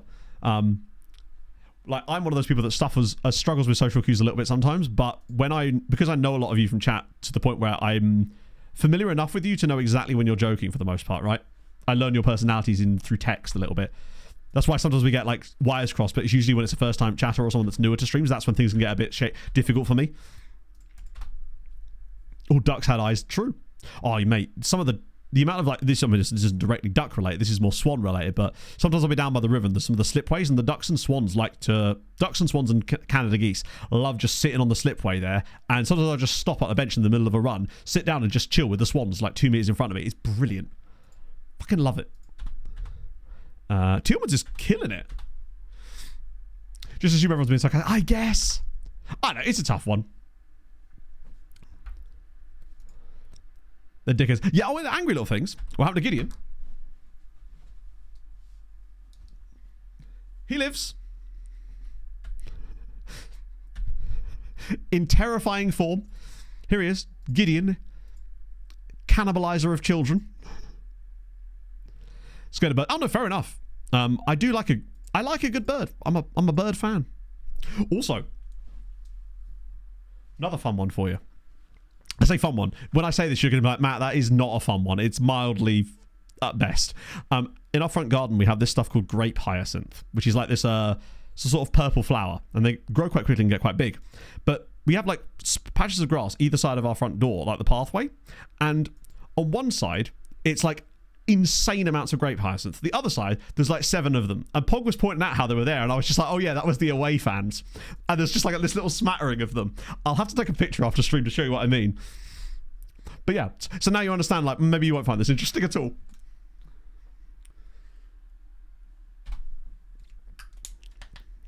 Going to sniff pretty Marvin, yeah. She just stands there and admires them, frankly, with her dragonfly. We've got some tulips coming up as well, which is kind of cool. Oh, Royal Gibraltar. Oh, of course. Sorry, I realised I literally made your stadium picture for you, didn't I? If you're in Gibraltar, no matter how much you change your youth recruitment, it isn't going to likely make any difference. Because even if you've got 20 youth recruitment, you're still going to be picking from a pool of players that are limited by Gibraltar's youth rating. It's kind of like picking first in the teams at Fat Camp, right? Like, if I was there, I'd be in it for sure. I'm getting picked last anyway, but my point is that it's the worst of a bad bunch. It's like turning up at the supermarket, no one is there, but all the food's out of date.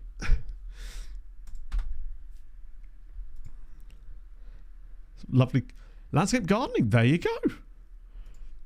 See, Pog hasn't... I mean, to be fair, the problem she has, basically, is that by the time she's not working, she's usually too knackered from all the shit of working, and it makes it really hard to spend that little bit of free time she does have looking for jobs. But I do keep trying to, like, not stay on her about it, because obviously, you know, you don't want to be a nag. I just want what's best for her, right?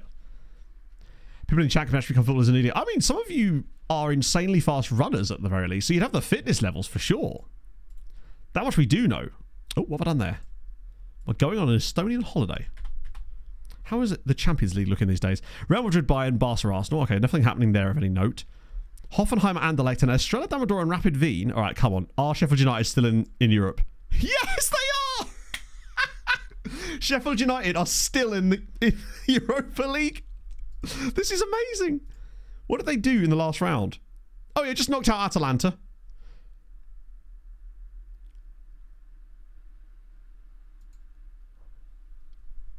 Un momento, por favor. If you could just bring your attention to the screen for a moment, second monitorers. Brighton lost 5-2 at Old Trafford.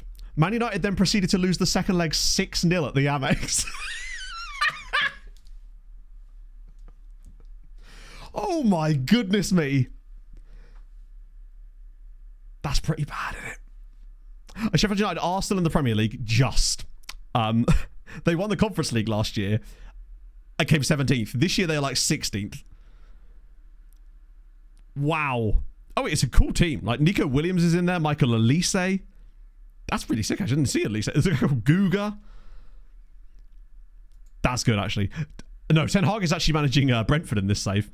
Oh, no shit. Sheffield United are now back in the relegation zone. What do you reckon? They win the Europa League and get relegated? Sheffield United are going about it. That's mad. But that is going to be a really fun end to the season there. Because, I mean, obviously... Oh, shit. Sheffield United are obviously already off the list of teams we can manage anyway, but miraculously. Any chance of them get relegated? A very strong chance. Sporting Maritimo. Come on, Maritimo.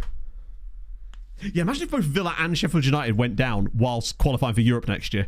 Just 2 random championship clubs competing in the... That might be the only thing that could take to get England... Ah, that was expected, I suppose.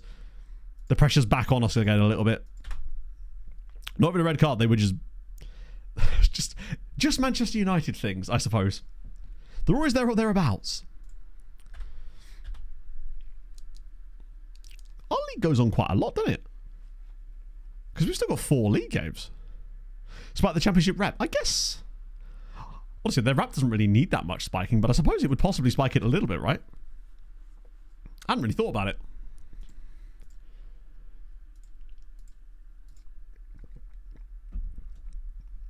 Yeah, if they somehow manage to win the Europa League this season, that is mental. Considering they got promoted, came 9th in the Premier League, bit of a fluky season, and due to like circumstances elsewhere, 9th was enough for them to get into the Conference League, and then they then won the Conference League and then qualified for the Europa League. They're now in the process of being relegated whilst winning the Europa League potentially. Oh. Yeah, I was going to say, get that on there with the SYC bet and I'll see what the odds are like. That's perfect. That surely has just wrapped up Europe for us, right? Oh, because technically we've still got... Wait, what? Is that because the cup final hasn't happened, even though technically both teams that are in the cup final are already going to be qualified for Europe? 300 games... Wow, is it only 300? Hot damn. 13 scouts, great ones. Family like 15 players. It depends on what type of scouting you're doing. I personally find that things like recruitment focuses are nigh on meaningless. I think your best bet as far as scouting at someone like Spurs would be team report scouting. It takes a little while to set up, but particularly if you're looking for younger players, although frankly in South America you can find some pretty much goated ready first team players as well doing this. But yeah, I would say team report scouting is what you want to do. So basically, essentially, the way I would set it up first, I mean, I have a video that talks about this specifically, but what you want to do is go to like national teams, just South America as an example. I do this every goddamn time. I think it's just because the scouts are going to be bringing people that are in line with your transfer budget, no matter how expensive they actually are. That's the issue I find with scouts again, is looking at like national team squads. One, these players too, but also going and looking at the teams that are producing those players and then right-clicking on them and getting a team report. What will then happen is the team report will come through your account like this. This is a bad example because this is a Finnish club, but you can get an instant report on players from these clubs, and then you can choose which ones to scout further. That's the way I do it. I end up queuing up. I've only got about 200 in the queue right now, but it can go as high as 1,000 in some saves. Early prototype memes. Oh, I don't even have Discord loaded. So I restart my PC before every stream. 13 years old. Oh, I might have already seen this then, if this is the one I think it is.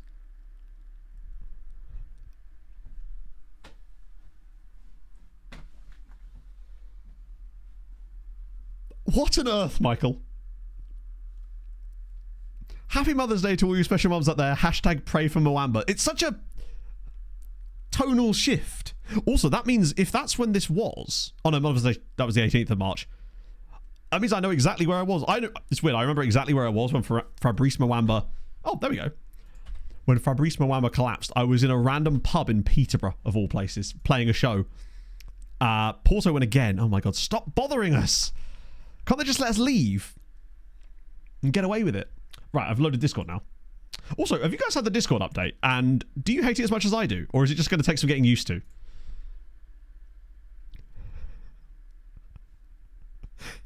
I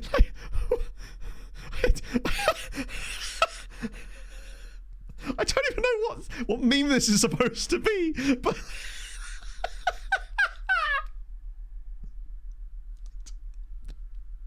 It works tremendously. I just don't understand it. Oh, I don't hate it that much. I think it's just that it's like with anything new, it's taken me a while to get used to it. Oh, Jesus Christ. Am I missing a meme here? I feel like I'm missing a meme. For once. I'm not chronically online enough, chat. Looks like good standards. I'll take it. Oh, make a dark mode. Yeah, I guess it is a proper dark mode. If nothing else, it does have that. Oh, shit. That could be the worst thing imaginable. Could really do without that. Hopefully it's enough to get through. Because Shiny is not good enough to be playing again yet. I don't think. Gets back in. Right, what have I got? Let's make sure I've got enough bench slots. Was it? I think it's 2 missing, right? We'll whack in... Oh, Mustafa Cissé's nearly back. Actually, I will put Shiny back on the bench. God, I can't believe Cissé's actually nearly back. I'd totally forgotten his even existed. I don't think I'll be able to click that just because it'll autoplay and I'm worried that it will come through. Think you should leave. Oh, wait. I've literally seen I Think You Should Leave. Why do I not remember that specific scene then? Is there a new season out that I've missed or something? Because I've seen I Think You Should Leave. It's absolutely brilliant. You're not using this on Tuesday? Oh, God. Aw, it's not available. Wow, I must just remember that. How to order player attributes say by aggression teamwork, and you could lock the aggression attribute as primary, then... Oh, yes! One sec, Rapper Ramble. So, basically, just say we're in scouting or whatever. I was actually going to make a TikTok about this. I'm going to do like an FM tip series with like shit like that. So say you're using, let me just use my amateur. So basically what you want to do, so say you want to lock tackling is the number one thing and then sort by something else. If you then take your other hand, hold down shift or whatever shift is on a Mac, and then click the next one, then it will allow you to do more sorting. As long as you're holding down shift, it will create a secondary and then a tertiary sort. And you can technically go down as far as you like, but that's how you do it. So shift. Is it shift on a Mac as well? I don't know. I'm not a Mackie man. That's not true at all. I'm having Mac. I'll get Mackies later because they've got the they've brought garlic bread dippers back, and I just needed that in my life. I just needed to share that with you. Right, let's go.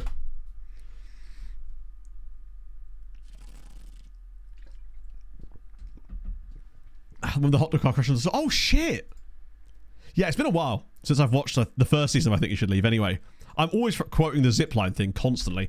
There was when Pog and I went to Duxford Airport to like the Imperial War Museum, there was this giant zipline there, and I saw it and I was like, right, the moment we get there, I know what I'm about to say. I said it, obviously. Got to make my joke. I'm more of a Fleetwood Services Mac man. Oh, mate. God, I've missed, not Fleetwood Services, Fleet Services. I've not been to Fleet Services in a very long time, and it makes me sad. That used to be the only time I'd ever eat KFC, and it still kind of is, because despite the fact there is a KFC literally half a mile from me, we've not been there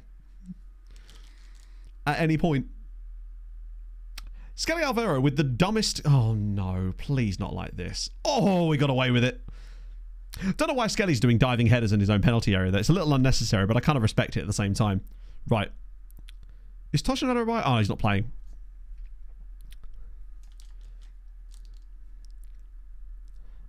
For me, Fleet Services clears. Yep, we're finishing it.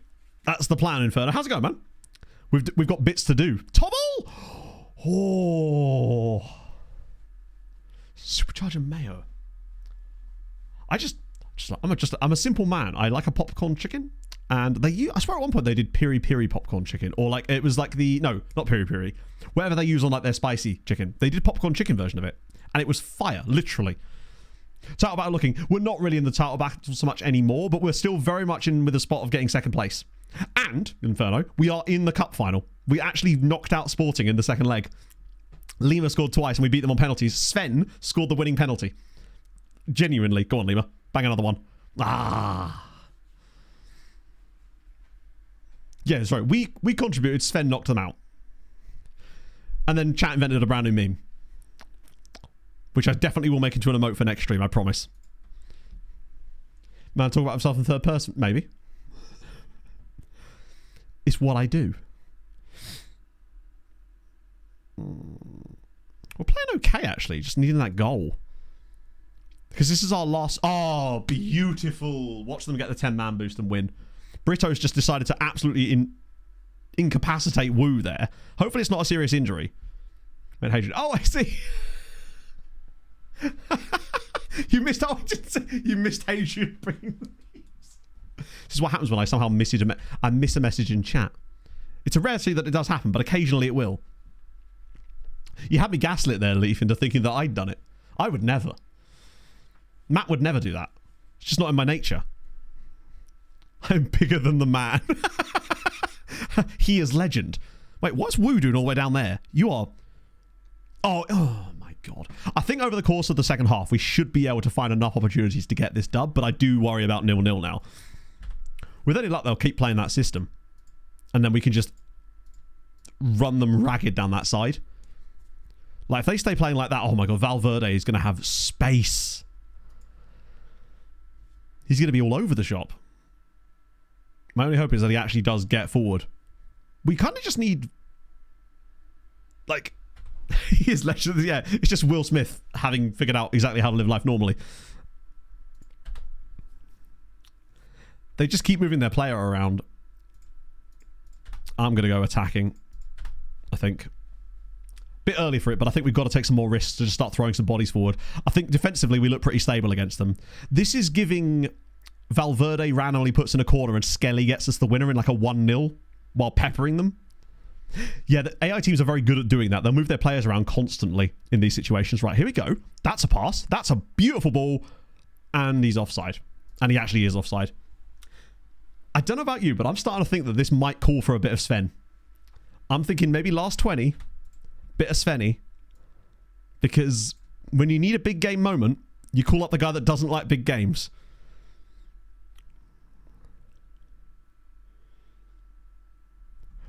If in doubt, break glass for Sven. Yeah. Oriola Carnegie, maybe. He's played well. Lima's done poorly, but do I really want to bring on Steiny in that role? Probably not. Let's do it. We'll go to the standard 2. Sven and Oriola. 25 minutes or so of Sven and Oriola. Will it be enough?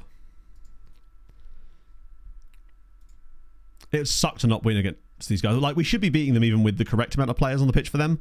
So the fact that we're not with... Wait, are they down to 9 men? Oh, no, not quite. Lads, could you... Seriously, what are we doing here? How are we not creating chances against them? They have 10 men. Right, come on. Breakaway opportunity now. Sven's made the run. He's in, you know. Valverde's... Oh, go on. Drop it around the corner for Svenny boy or something. He's going to make himself available for sure. Wait, that better not be the highlight. That can't be the highlight. That wasn't even a shot. It was just a cross gathered by the keeper. This is a build-up to a highlight, which does make me think that there will be a goal on the end of this because it's a long highlight. Or at least an incredibly good chance. Sven's gone. Peel away, buddy. Make the run. Oh, slide him in. Slide him in. Yes! No, wait. Imagine.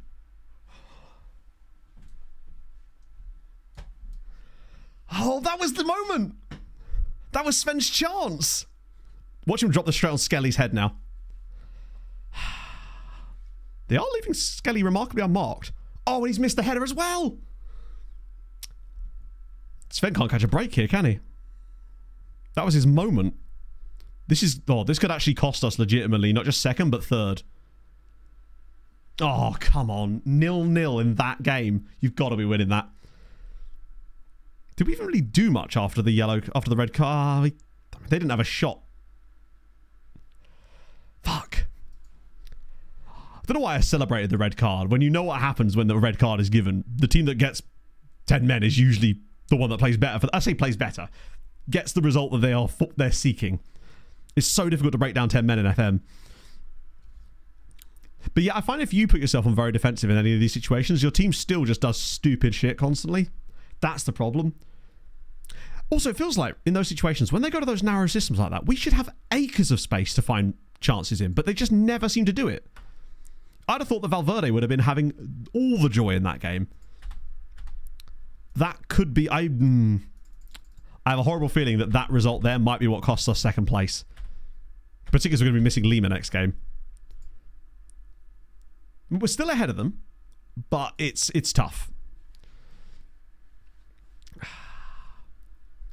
I think I wouldn't have... that's the problem. If you're going to go down to 10 men, or if your opponent is going to go down to 10 men, you've got to be in front when they go down to 10 men. Because then they'll just shut up shop and you'll win the game. You usually get 2 or 3 more in those positions, but if you haven't got that first goal when they get the red card, then you're screwed pretty much. Jack Rigby, thank you for the follow. Sporting, I think, do still have to play Porto. That might be what saves us. I'm fairly certain they have to play each other. Or may have already, actually.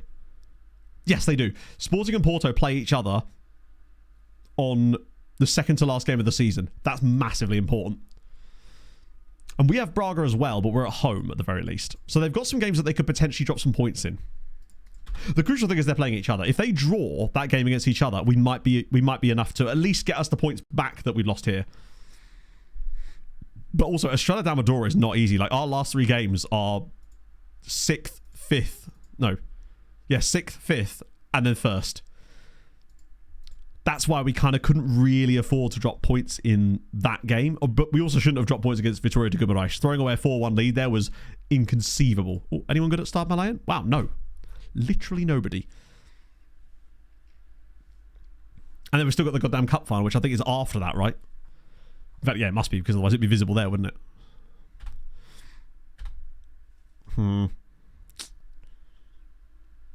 We're not cooked yet. At the very least, we are definitely going to have European football for the first time in this save. But I really want that European football to be Champions League, because the money we'd get from that might actually keep us a chance at... if we get Champions League football, there is a chance that we could maybe use that to get that Japanese dude. We are sort of being prepped right now. Sorry, are we heated to a sufficient amount, accomplices? There's a scouting update there, which is annoying. Well, no, it isn't annoying, but like, I'm not going to be able to give it the attention that it deserves.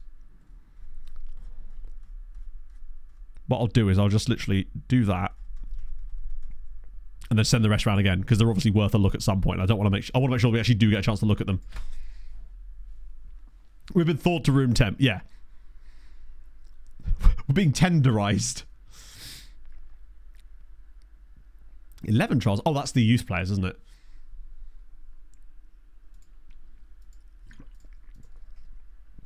What's popping with the Villa Preston game as well? Is that actually kicked? Oh, it must have kicked off ages ago, right? Oh, yeah. Oh. Thank you, Scouseraw. You just signed up for the Patreon. That's very kind of you as well. Bloody hell. Why are you not being so bloody nice to me today? Jesus. I feel like I get more patron sign-ups when I'm not making content on YouTube, but thank you. I really do appreciate that. It's incredibly kind. Boring 0-0 at the moment. So basically just like last night's game as well then. Then again, it must be coming up to half time now. That's pretty impressive from Preston. Right, come on, Farench. Oh, close, but no cigar. And now they've gone above us, and we're going to have to beat Braga to get back above them. And, oh no, we've got to beat us. I think winning away at Estrella is going to be really difficult. They've got a really fun team. Also, fun fact about Estrella Amadora that I didn't realise is they actually have Kaoru Matoma on their books, but he's on loan in Russia. Explain that one. Or it certainly was when I last looked. I don't suppose they've brought him back now. Whole team meeting? Absolutely not. Yeah, I'll show you in a sec. Bobby Clark. Wait, who? Oh, wow, Jamie Lloyd did a thing. Good for you, bud. It was a waste of a signing, but still. Pinto's done it again. That's like the third time this season he's done that. Am I manager of the month? Nope. To be fair, it's hard to win manager of the month when Marco Silva is in this league as well.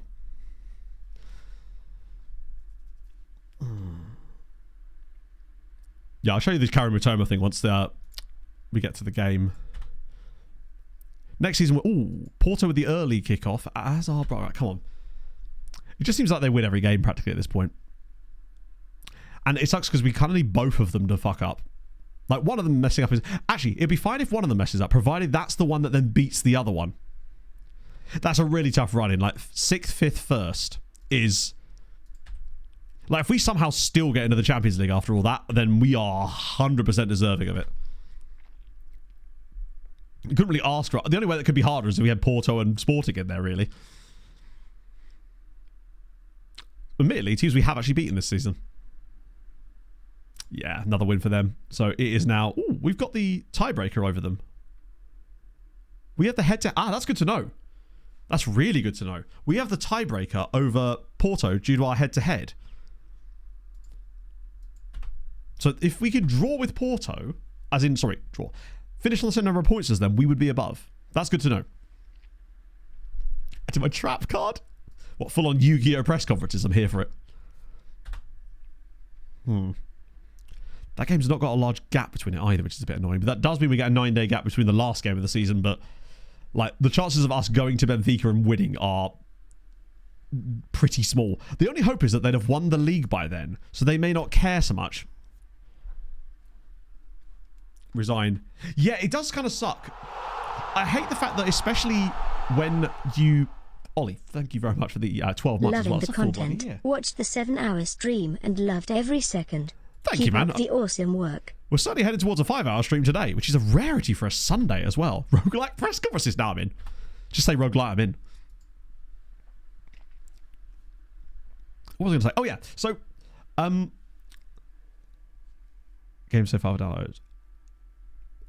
Save in Portugal loaded. Which save do you mean, Louis? I don't have this exact save file in this exact spot loaded, because obviously then people could spoil stuff for me. But I do have the save file for this at the very start of the save, which will have Portugal loaded. But you know, you can't just start a save file and load Portugal yourself. Portugal is in the base game, or are you talking about like scenario databases? But yeah, so with the teams. Hang on, let's see if I can get my words correct here. Oh fuck, this is a problem. We're going to have to do Oriola midfield. Right. Brain go bye-bye. Yes, sorry. When you resign, yeah, it's annoying that you have to resign and that you can't just let your contract run down. because when your contract expires, you just go month to month, which makes no sense. There should be an option that's just like let contract run down or leave at end of contract. Because you can do this thing where you can take over clubs at the end of the season. That's an option when applying for jobs, but you can't do it when you're in a job currently, which is a bit silly for me. So yeah, I agree. 1, 2, 3, 4, 5. Is there anyone obviously missing? Ah, yes. Kiyembe for a start. Cisse's not back yet. That'll do. That's why. Oh, no worries. I don't have this exact save file available for download, no. The main reason, basically, is just because in the past when I put out save files, people have gone in and looked at, like, CAs and PAs of players and just spoiled stuff. This was more from YouTube back in the day when I did it, but I just stopped doing it after a while just because it's no fun then, right? I don't like to spoil the mystery. Ah, we'll have to take him off the bench, aren't we? Shit. However, I do have a longer-term save file that you could probably have, Luis, that's using this exact same database setup, but it's not one I'm playing on. I just seem to in the future to have a little look. So I've got some of those you might potentially want. Yeah, see Smates is 200 PA. Oh, that's the dream. 72 PA. I think that right now his CA has got to be like 120 maybe? At that kind of level? Given that he's sort of decent for where we're at now. It's got to be something around that kind of... Maybe even higher. No, maybe not higher. Maybe I'm getting a bit ahead of myself there. We'll put Bruty on the bench because why not, right? What is this? Let me just have a little look before. Okay, interesting choice. I mean, it's cute. It's a strange choice for a first-time chat is what I mean. Right, Skelly's getting knackered again. 150, 160. I mean, hey, if Skelly has 150 plus PA, I'm super happy with the fact that he came through with us in a third tier. Is Travis Brown back again yet? No, fuck. All right, we're in trouble. Oh, God.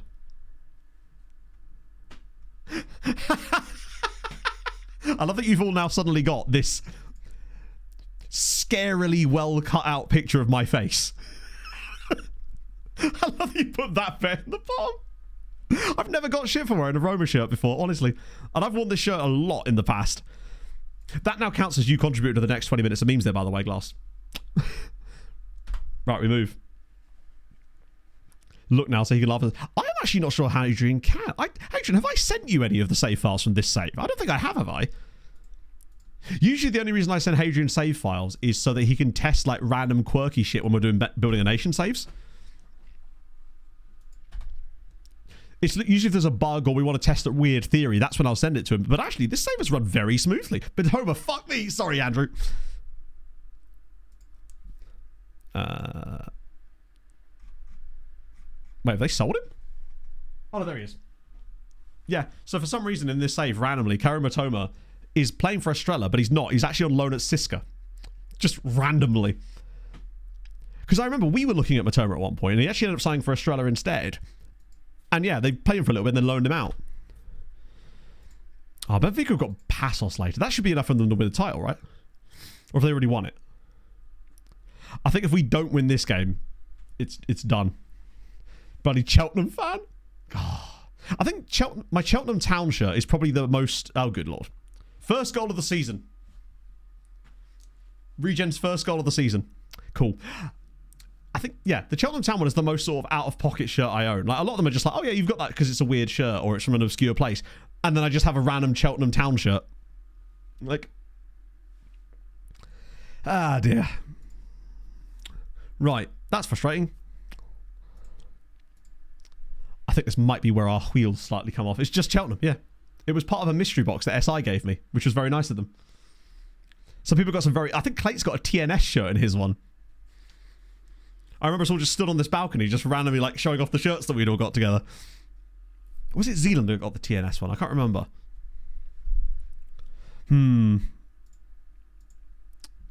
Also, I feel like I haven't seen us playing this kit very often at all. Here we go. It's early days yet. We've got to score. We've come from behind so many times this season that I feel confident that we can do it again. Oh, look at the build up here. Oh! Wait. That was sex. Look at the link up between Tommel and Valverde, and actually all of them really. This little link up here pops around the side. Tommel drops it across. Oriola's waiting on the volley. Bang. That's just beautiful football. I love it when they just go, you know what? We're going to create an absolute masterpiece. Hold on. This is the kind of masterpiecery that gets you into Europe. Oh, Valverde's up for it today. He's feeling it. This man is on it today. He's going to be making some impacts. Oriola, yeah, I mean, to be fair, it was on the full volley. Oh, Christ. Watch us concede immediately. Wait, Almiron. Surely it isn't, you know, the Almiron. Oh, I think we'd have noticed it. Hadrian would have seen it if it was Miggy. We're going to have to sign another round of these random guys from, like... Because it's just... No, maybe we can extend his loan, but I feel like it's almost impossible to extend a loan in FM24 when you're the club trying to extend it. I don't think I've ever managed to do it. Why did he just throw the ball straight to them? Is this part of some 500 IQ play? Christ, it might actually be. Here we go. Tommel again. That defender's not going to... Oh, look at it. It just ghosts past him. He's got it again. Bang. Brian Rosales, 2-1 Leixões. Yeah, he's probably old enough. We are 9 years in right now. Yeah, he would be 40 years old. If they had a 40-year-old Biggie Almiron playing down that wing, that would be really something. That was lovely from Tommel there. I mean, that was a terrible touch, but it's another assist from him as well. Rosales scores. There's the 5,000 IQ. Ghosts fast. Hey, I didn't specify what type of ghost, Hadrian. I specifically meant it was a poltergeist. He's poltergeisted past him. Moving his furniture on the way. Oh, hello. This is right in Kayembe range. That's the mountain range at the back of his house. Come on, buddy. Make it 3-1 now, and all of a sudden we are chefing. Or they do some cool stuff where he drops it short, maybe. I think he scores this. Oh, no. Come on. No! How is that? Oh, my God. As if that's not gone in. Oh, I can't believe that. Bounced down off the bar, and they couldn't get to the header because Diarra was the man on the other end of it. Usually from that kind of range, those ones are goals. That's why I was actually, for once, quite confident about it. Well, 2 half-time subs as well. They're feeling it. To be fair, they need the points as well. Long flat throw trait. 12 at long throw isn't the worst. It's not great either. But there are worse things. Such as when our inverted winger learned Hug's line. Bear in mind, that's the exact opposite of what we want him to be doing. And I never asked him to learn it, more importantly. He just went, yeah, I feel like that one day. And now we're going to spend the rest of his career trying to get rid of it, I suspect. Here we go. Oh, the link-up's cooking again. Oh, it's a dreadful... It's the inverted wing-backs through. It's Diarra. Oh, for God. I mean, I'll let him off because he is a fullback. But that is another chance that's gone a begging. Yeah, it could be that that's the reason... Do you know what? Tommel has got a lot better since he got that PPM, has he not? Now that I think about it. Like, he's had this crazy upturn in form after Christmas... And it happens just... What the fuck? Oh, my God. Oh, what a block. Do you know what I mean? Like, I feel like that's around the sort of time that Tommel started becoming like a contribution per game type of player for us. I think he's pretty much been... maybe I should should cancel that thing on him getting rid of it. Because he's got 2 more assists today. He's just taking up different positions, and I think it's actually helping us, potentially. So maybe we leave that on him. Maybe that's what he needed to carry him up. Oh, really? Oh, God, man. These last 2 games have been so fucking annoying. That last game we should have won. Now we're going to do it again, aren't we? Oh, Insta highlight. A Soccer's just scored against us.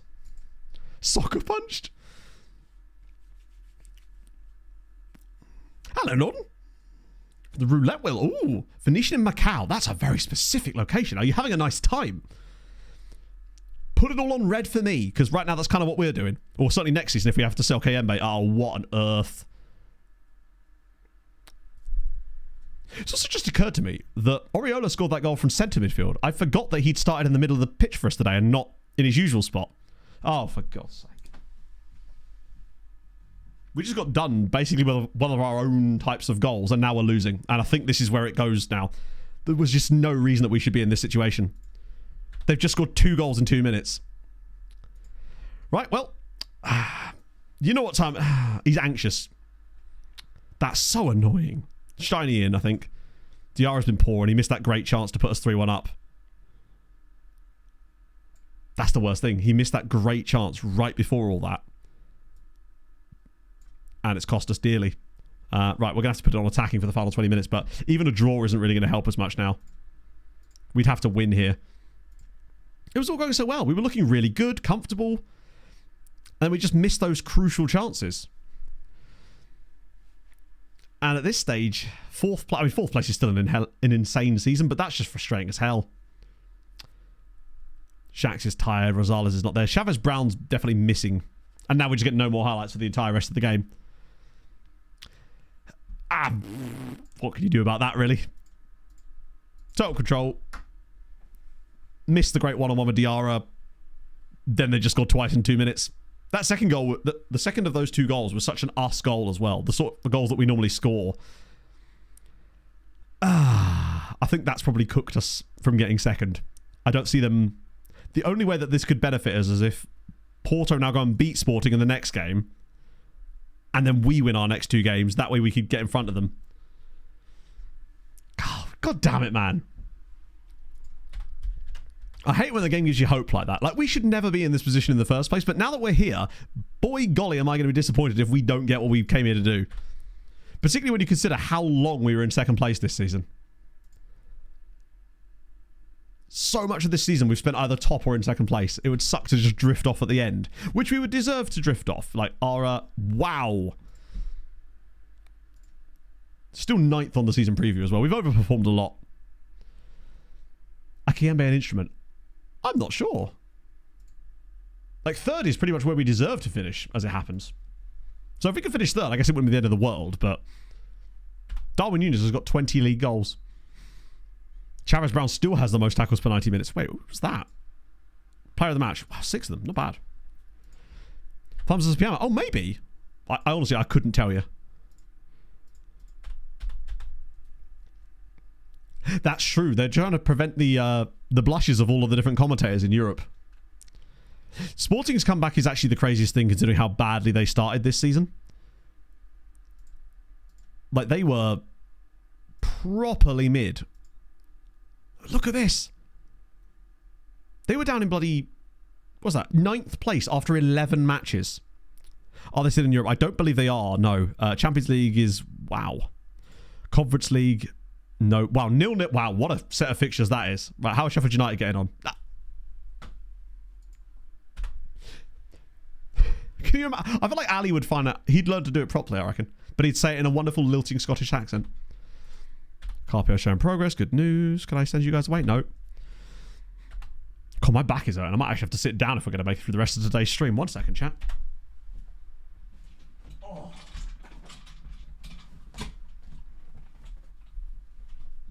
It's almost like standing up for 5 hours is actually quite bad for you. Well, not bad for you, but like it's going to hurt after a while.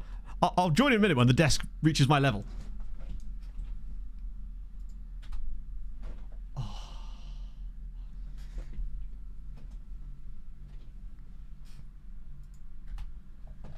Oh.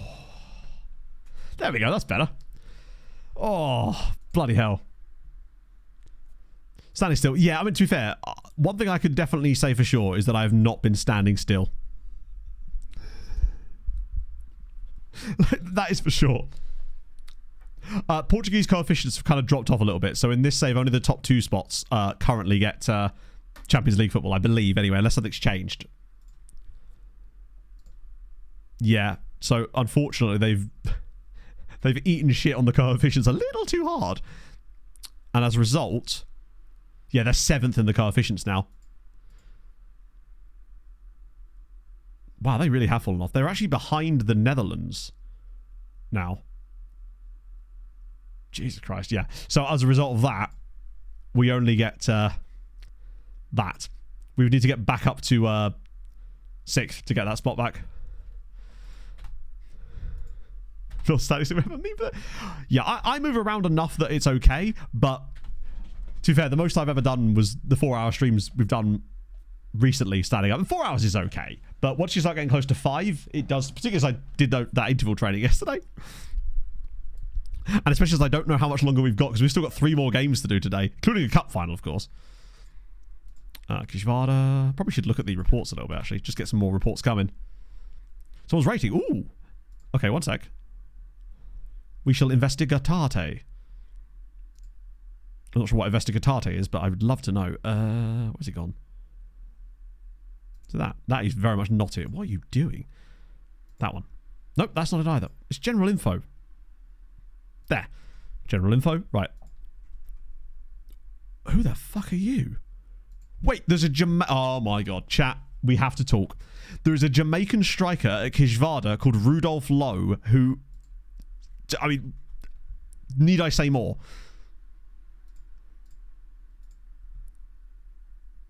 Oh, why couldn't you be faster? Sorry, Rodolph Lowe.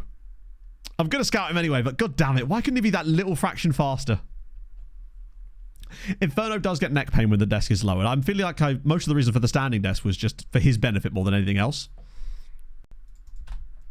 Medicated coin, but it's funny you mentioned them actually. We were just looking at a player from there. Transfer budget at the beginning of the season. I believe it was £11 million.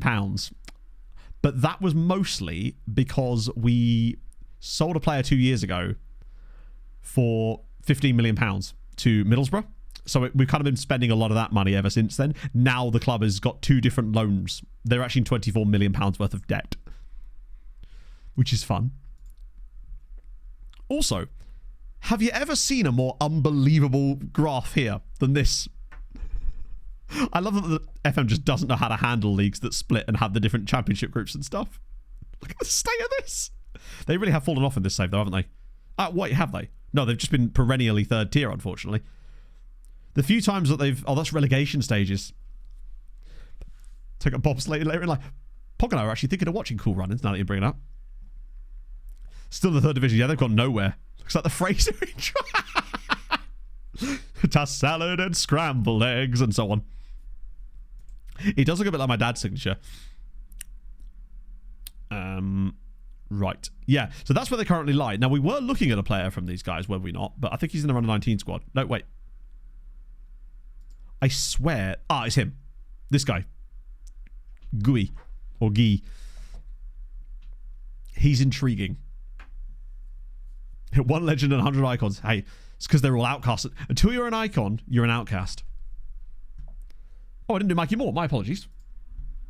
He should be prime right about now, right? Is it still nice weather? You bet. Oh, the sun's gone round a little bit. I can't be dealing with this. Oh. Wait, he's on loan at Juve from Tottenham. And he's joining... Oh, my days.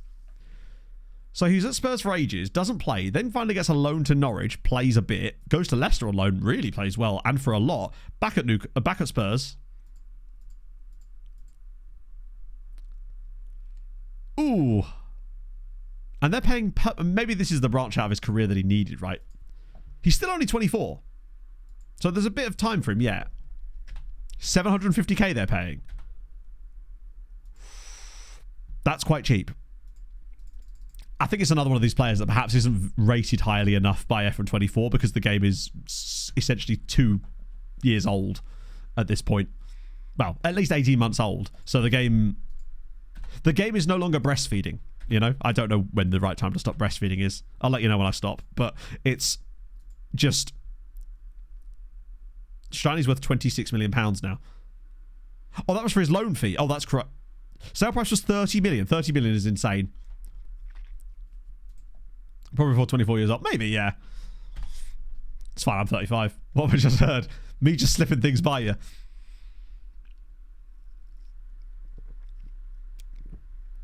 So they all used to be... a bit like...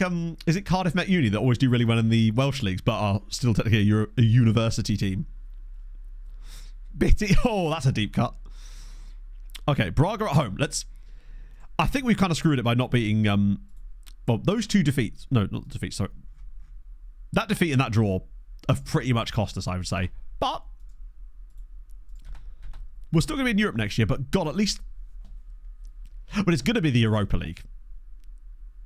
But, I mean, there's still a chance it could be Conference League. If we came 4th, we could get a really tough draw and potentially drop into the Conference League. The issue is the money side of things, that we wouldn't have a lot of money to spend to build a team that could potentially win the Conference League. I reckon we could clap in the Conference League. Like, we're perfectly ready for that. Right, I feel like there's definitely some players that need to come back in. Lima's back. Very familiar with it. Good.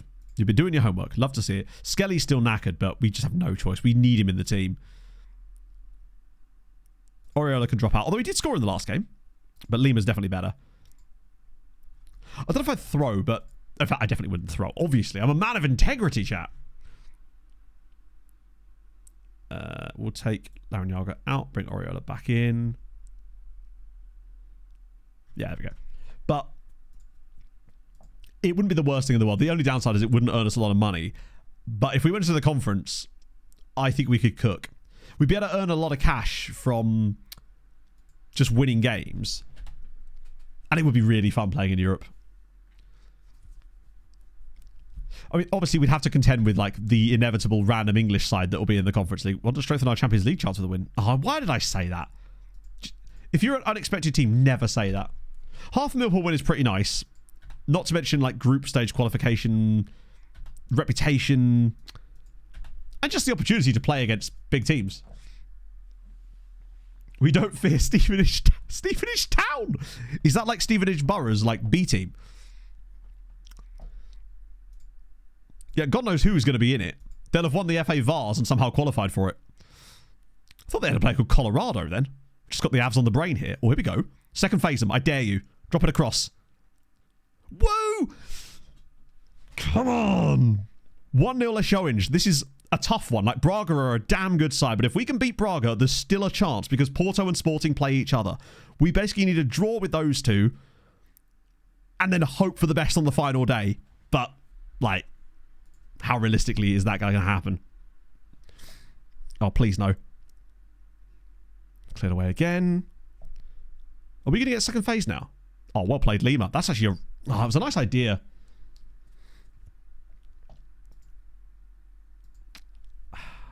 Bit of kick clash going on here a little bit as well. Oh, go on, slide him in.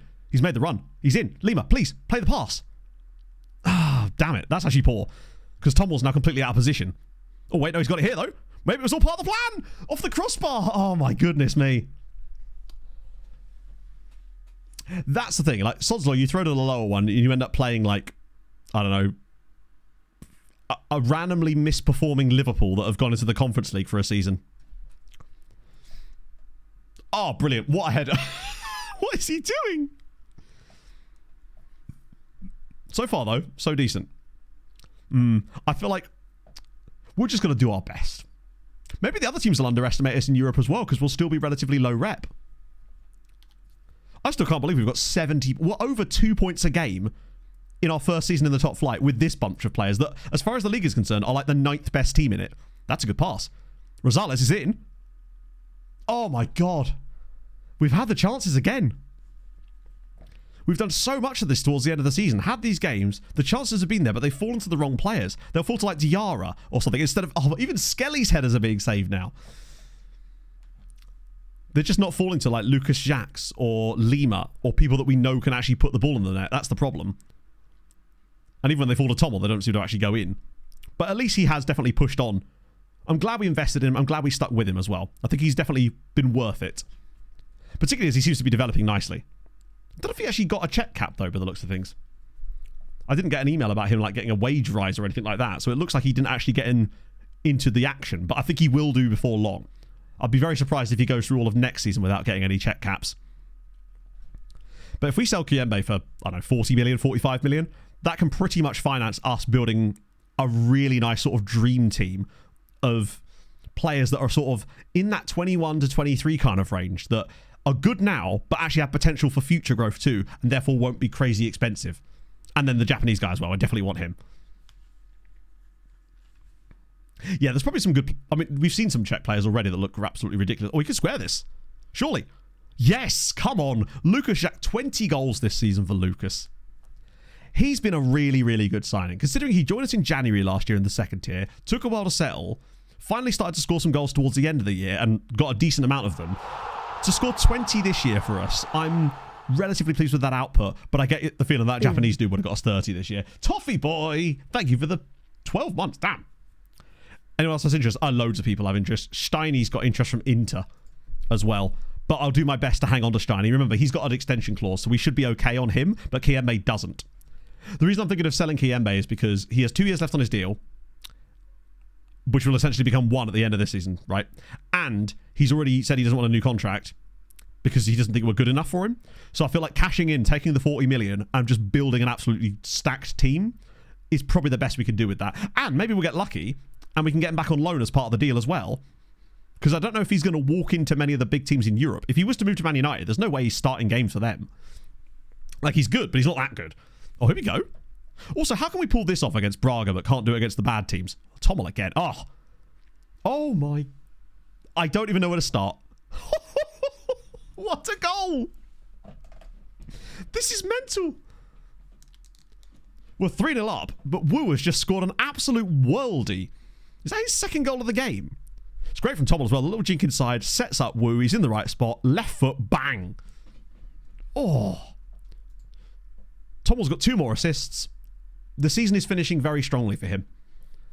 I definitely... Can someone remind me after the game to... Actually, can I do it in the middle of the game or will it not let me? I swear there's a way that you can tell him to... there we go. Yeah. I don't want him to lose that trait now. For whatever reason, he's got so much better since he got that trait. I don't think it's even necessarily because it's that specific trait, but it's causing him to be in weird positions and the game just seems to not like it, so we like that. Halloui, thank you very much for the follow. His numbers have been absolutely exemplary for the last, pretty much I would say, since the end of January. Like at one point, Smates actually had more goal contributions than him, and now he's got fucking... I think he's close to 20 goal contributions this season now. Sarcastically celebrated. I mean, in a way. Oh, hang on. Wait, Lehman out. Tommel! Right place, right time. 2 assists and now a goal for Tommel as well. He's everywhere. He's all things to all men. We're 4-0 up against Braga of all people. Watch us now go and beat Benfica on the final day and it still won't matter. Damn. What a performance. It will now finish 4-3 because inevitably when we get to this part of the game, this is usually where we just randomly give up the ghost. Learning the language, I think, has helped. But I think that PPM does seem to be doing something too. That's a good save again. Because I feel like... I personally felt like that PPM was going to harm him because of the role that he's playing. But I think it's a combination of the two. But I still think it's more about that PPM. Oh, it's a good effort, to be fair. Can't really argue with that. But this is where it all starts to go wrong for us. We do have a bit of the complacency in us. I could totally see Braga getting at least another goal back in this game. And now Lima's hurt himself as well. Oriola, why not? Rosales has been poor. I'm going to do a risky one and put Smates on the other side here. Yeah, let's do it. I want to keep him on. I want to see what Tommel can do. Because I pretty much every game I take Tommel off. I feel like this is the one where he's earned the right for a full 90. See what he can do over the final half an hour of a game that he doesn't normally end up playing in. I want to see if he can still be a worthwhile contributor to us in this final stage of a game where Sven is actually operating off the other side for once. Plus, having both of them on the pitch at the same time, that's surely going to do some crazy, like, karmic justice situation. Oriola on the ball now. He's got runners left and right. He's going to go alone and shoot, probably. No? Diarra? He will. Oh, the patience. We don't have anyone out wide at all for us now, so Carpio's going to go all the way back. What a reset. Tommel's through. Can he drop it across for someone? Please tell me that's onside. I really hope that's onside. Oh, it's not. Keep swapping positions. Ooh. That's such a shame as well, by the way. That was such a lovely bot. He deserved his hat-trick of assists there. He just couldn't quite hold his run long enough. Oh, bloody hell, man. That was incredibly tight. Right. Let's do it.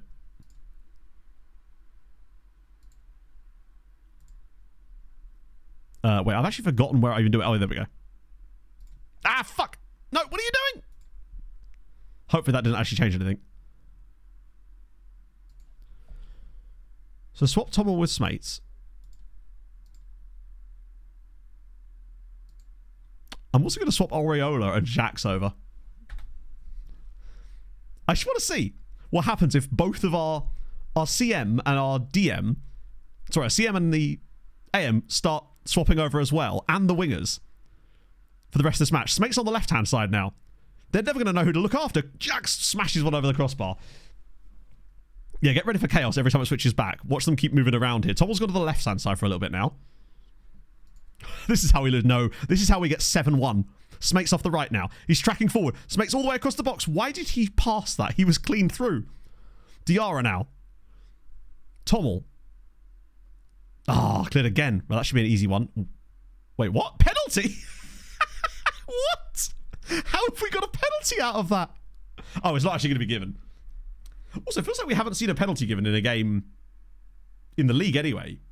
Like, all day.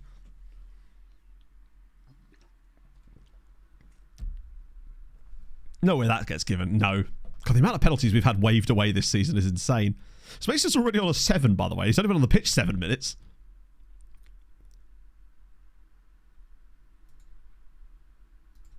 Oh, another little switch there.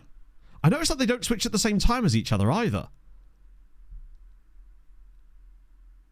They just randomly do it.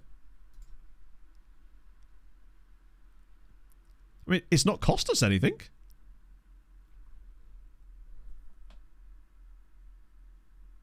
Hey, we got away with it in the end. And in fairness to Spates and Areola, they both put in really good performances. Or, like, at least decent ones. We've not got a penalty. Ah, that sucks. Well, I guess it was going to be... They were always likely to win that game. Prostitute have held on fairly well, though. Longer than I would have expected them to, at least. That's given us some hope there. A 4-1 victory over a team like Braga with those guys. God, I love the fact that we could actually get away with making those players move all over the shop. There's definitely something that could be done with that. Maybe something to try next season in Europe. Experiment with, if we've got players that can actually play on both sides, constantly getting them to swap. Or the middle swaps as well. That's going to suck. Tommel was so good there, though. What's he got this season, then? 13 goals, 13 assists. In the end, that's actually pretty solid. Like, he had a little couple of iffy games there, but he's back to being himself again now.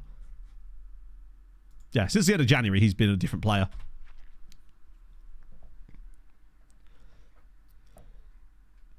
That's a good point. Yeah, I'll just make a secondary version because then it probably won't be the end of the world because they won't lose too much familiarity by having two tactics because it'll be like minimal changes along the way, I would have thought.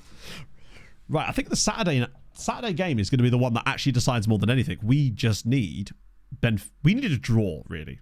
Nah, even then, I don't think it matters. Unless we win the final game of the season, I don't think it's going to matter. Because even if we're ahead going into that game, they're not both going to lose. That would be a very, very large surprise. Although I do find it weird that it does seem that having just one tactic being trained is very, very useful. Right, Sporting hosting them. So what do we want to happen here? I guess the draw? Get rid of the minimum clause. Bear in mind, his minimum clause is absolutely massive. So it's 22.5 million quid. I don't think we'd be able to afford to get him a new contract at this stage, given he only signed a year ago. Like this summer. He's not even been at the club a year. We can't really afford a new contract on him right now. Plus, the whole point of signing him with that release clause in there was kind of with the knowledge that even if we did lose him for £22 million, it would be like a reasonable... I mean, it's starting to become less reasonable as we move into Europe, but... Well then. Interesting. Huh. So we are actually going into the final day in second.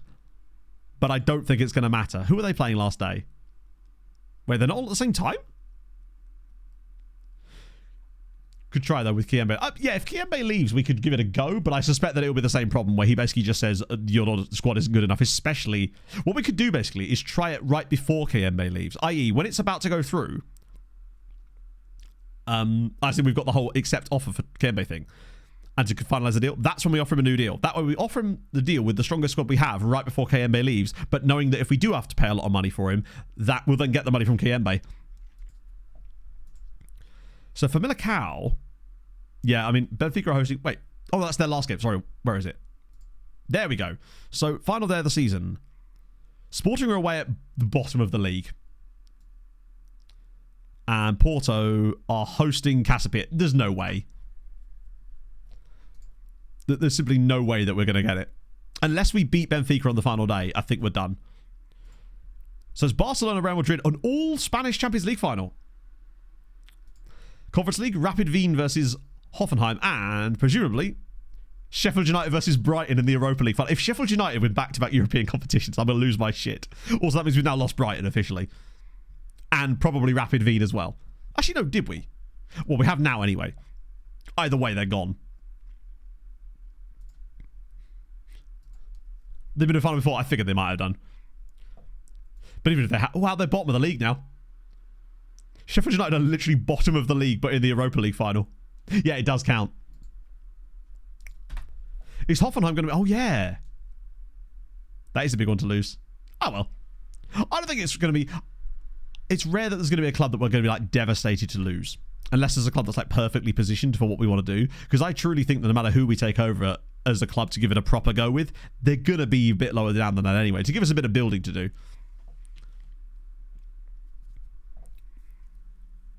Sheffield United could very well be in the Champions League and the Championship next season. If they beat Brighton in that final, that's what happens. We just actually... When is it? 29th of May. It's a good way off yet. Is that before or after today? I might actually have to... When's our final? 25th. Okay, so that might be one I have to update with what happens with that after stream. Because it is a little bit after that. They actually are doing the... Who was the manager of Southampton during that? Was it Hasenhüttl that was in charge of Saints during that absolutely mad run I saw them go on? Where they won all 3 in a row. Yeah, they just got their destiny. I think it's more likely that Brighton will win that anyway. Because Brighton are just much better.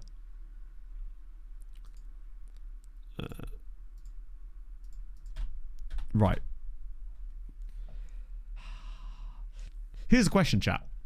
What would we prefer? If we've got a choice of winning one of these next 2 games, which one do we want? Do we win the Cup or do we win Benfica away? And I think I'd still take... Oh, so far. I know. Good for manager rep. I guess so, yeah. But coming second and qualifying for the Champions League this season, which would happen if we won the game. Because I'm not even sure we need the rep anymore. I think we could take whoever we like. Like, we're at... What we up at rep now? 60% rep. Got some coaching badges. I'm not sure it would make any difference at this point. I think just the idea of taking us into the Champions League would be crazy. It's both an option. I mean, imagine. Although I think our record against Sporting is pretty naff. Sorry, not Sporting. Benfica.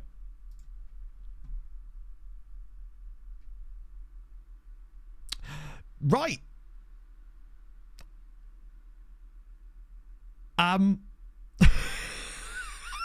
Sure. Just need to do what we've not managed to do at any point so far. Yeah, I'm using SAS25, Keeper. In that thing, you'll find the latest version of it. I get the feeling that we're probably not going to have to worry about this because I suspect that we're probably just going to lose both of them. Wait. Did I misread that? Oh no, their game's the 19th. So actually, we will get to find out whether they're going to be in Europe or not. So I confused it with the Champions League final. We're in the League of the Cup. Honestly, I think for this save, I think I'd genuinely rather come second in the league than win the Cup right now because it would get us into the Champions League for next season. And I think that would just be funny. Sheffield United are bottom of the league, yes. Oh, he's back in the squad again. Right, take me away from that. Unless anything's changed since then. Oh, they're relegated. They've already been relegated. I think you already mentioned that, chat, but yeah, Sheffield United have already been relegated, so now their only hope of European football next year is to win the Europa League. I really hope they do now. Nothing against Brighton, but I just really want Sheffield United playing in the Champions League while being in the Championship. Do you think the fixture congestion would essentially mean that they then wouldn't end up getting promoted anyway? There's a nice long gap after that. That'll at least make sure that we've got a full fresh squad for it. Woo's improving. Good stuff. The other thing is, I think that means that Chavez Brown is going to be ready.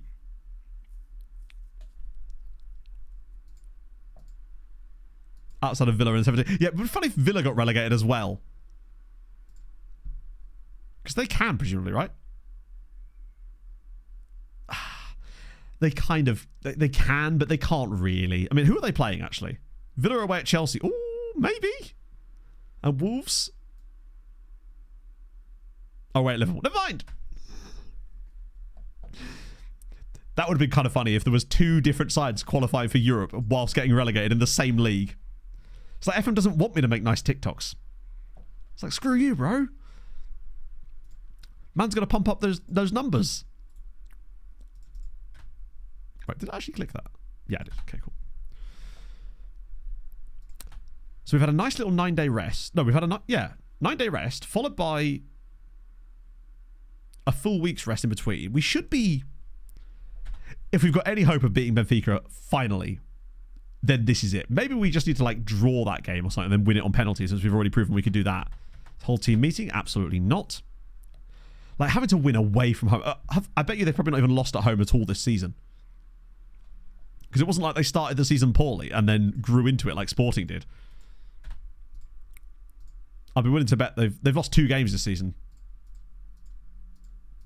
Yeah. Oh my God. Chat, I think we're in trouble. Owen, thank you very much for the raid. You join us at a crucial moment as we're going to our final league game of the season. And the only way that we can get second is by winning away at Benfica, who have won every single home game and only conceded 6 goals. Yeah, I mean, we might well be done here if they've won every single home game and conceded 6 goals. If we score against them, it'd be a surprise. Now, yeah, if I was the human player, like, which I am, / not a robot, doing my capture code real time here. If I was managing Benfica as the human player here, having won every single home game this season and only conceded 6 goals, you bet your arse I'm going to lose the final game of the season. Because that's how it happens. But it won't happen to them, will it? It just won't. They'll club us like 6-0 or something. They have to lose a game sometimes. They don't though, do they? That's the thing.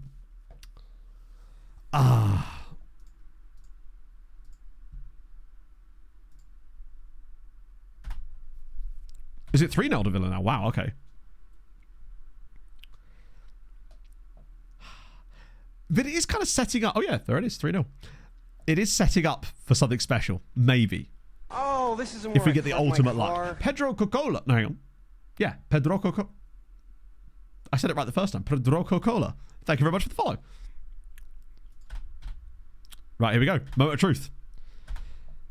Who's in the team? Oh my days. Ericsson Lima is he's absolutely wasted. Right, Oriola it is then. Chavez Brown? Oh, as if he's not back yet. He'll be back for the final, but he ain't going to be able to play today. Tommel's finally managed to get over the 7-point hump, the ratings hump. Diarra's fallen off a little bit. Like, only 2 assists is actually kind of low. I guess all the assists come down the right-hand side, in fairness. With that in mind, is there anyone that's on the bench that shouldn't be? No, I think we're good.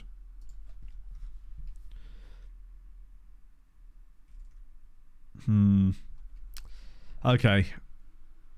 We're going to just do our darndest here, but I don't think we're going to quite have enough. The one game that I felt like we had a chance of beating Benfica was that cup final against them in the League Cup earlier this season, when we were leading and actually looking like the better of the 2 sides. From Riga Booty. No. Oh, do you think we should have him on the bench just for that reason? He's there, actually. I reckon we're 1-0 down. 70th minute. I do my change. I bring on Smates for Tommel, who's had a poor day on this occasion. Smates scores 1 and sets up the winner. There you go. Show me your goalkeeper. Show me your goalkeeper! There's my goalkeeper. This could be considered harassment. I'm calling the cops! Ooh. Right. Set the winner from Steiny. Oh, yes. Steiny off the bench. Long range, like proper piss missile. Top corner. I'm feeling it. Jeez. What? Is this just the smoke? It's a cracking stadium to play in. But imagine if he did get that early lead. Oh, he's missed it. Rosales. He's not the man I'd want on here, but can he finally do something? Yes, he can. Come on. Brian Rosales, we already lead away at Benfica. Surely we can't get in the Champions League for next season. I mean, admittedly, it's a great pass from, who was that with the pass? Is it Wu again? It's a great ball, but that is dreadful defending from Jimenez. But the fact that Rosales has finally done a thing when it was needed most. Dreadful goalkeeping from Trubin. He's just... The keeper's given Rosales the entire net. I mean, admittedly, if that's Oriola... Oh, God.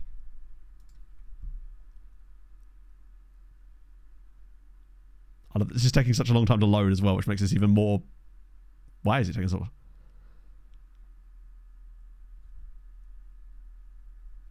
It just isn't loading.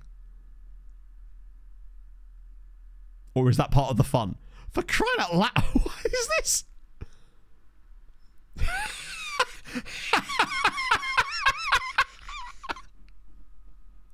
Completely worth the wait. Just absolutely, completely worth the wait.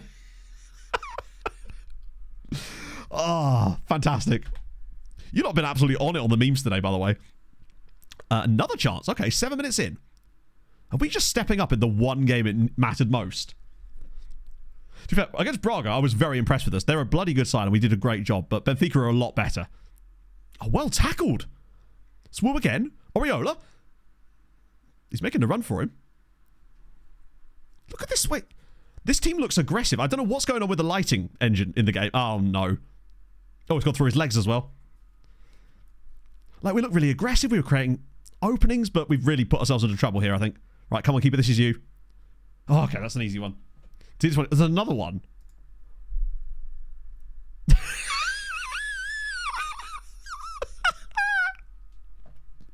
Sorry, I don't know what that squealing noise I just made was, but I'm sticking with it. Ah, yeah, it looks like we're getting Liverpool Nunez here, which is at least something. It's a slow start to the game for Tommel. Oh, no. The keeper's really close. It's Lee Kang in as well. Can he Lee Kang... Oh, my goodness me. Wait, Rosales could get this clear. Or just stay really still for some reason. I don't know if this is actually... I think he's still got the... Oh, he's got it! Oh, that was aggressive. That was nice. We looked good on the breakaway there, though. Which is nice to see. Definitely need to get Tommel on the ball a bit more and actually have him impact the game a little bit, because that's one thing he hasn't really done so far, is have a noticeable impact. That was great from Carpio, though. He's going to lose it again, isn't he? Oh, he's found Valverde. Right, where's the run? Come on, Tommel. Show some of that speed that you've allegedly got. Yeah, that free kick always seems to hit the post as well. This highlight is continuing, which is scary, because that means they're almost certainly going to get the equaliser now, because it is the... what's the word? The infamous long highlight. Because he's going to run all the way through and just score. Yeah. Oh, that's a shame. We're giving it a go, but when you just let their striker run all the way through you like that, not really... Oh, he's taken that from nearly his own half. Once again, we've actually done okay. They're leaving little gaps, and we are managing to find some space in them. What are the other games? That's what matters, right? So Porto are 0-0 in theirs, Sporting are 0-0 in theirs, but they will both win. There's no way they're not... There we go, Porto are in our head. And it is going to be down to that little... The dropped points against... From 4-1 up against... was it Maritimo? No, it was Vitória de Guimarães. And that draw when they got a red card in the first half. Those are going to be what's going to cost us the Champions League, I think. That's just not getting enough points. It's all the matches in conjunction. It's still been a hell of a season. But it would kind of suck to come away with nothing, particularly when you've been to 2 cup finals and nearly qualify for the Champions League. It's going to be the season of nearlies, I think, of what could have been if we'd just been that fraction better. But I think what's happening now is Benfica are just growing into the game, much like they did at the cup final earlier this season, where they started off quite slow, took the lead in that one again, and then just slowly over the course of the game, they just worked their way into it, as Darwin Nunez now is offside that time. Tommel's struggling, which does mean that my premonition of us being behind and then Sven coming on and making it happen. The live feed currently right now has us in third, because Sporting are not winning, and now Rosales has hurt himself and we've got no immediate substitute. I'd probably bring on Suarez there instead of Svenny boy. Oh, it's a very good team. They're miles clear at the top, and there's a reason for it, and Rosales is hurt. Oh, this isn't where I parked my car. Let me just see if he's hampered. To be fair, if he's carrying an actual injury, then we can't really keep him on. Ah, dear. Axbot, thank you for the follow. It's going to come down to the fact that we couldn't get those other results when we should have done. Being 4-1 up and pissing it away, losing that one to Maritimo at home when we were the better side, and that bloody 0-0 when they got a red card and we just couldn't break them down after that. I'm doing it. I'm mixing up at half time. We're doing an early dice roll. Steiny's on. I feel like we haven't had a Skelly set piece goal for a little while. We're going to get Steinmetz on for Carpio. We're going to get, more importantly, Smates is on as well. Going to give him the full second half, for God's sake. Ooh. Yeah, who have I actually brought on? Yeah, Suarez needed to be on. Steiny, God, Steiny's lost all his match sharpness as well from that injury. This is his first game back from injury too. Probably not the best time to bring him on, but, you know, it's written in the law that he could maybe do something, so I'm letting it happen. It's still only 1-1. Actually, I almost want to I'm going to go attacking. Losing this game wouldn't make any difference. The only thing we can do is win. That it would have a genuine impact on us.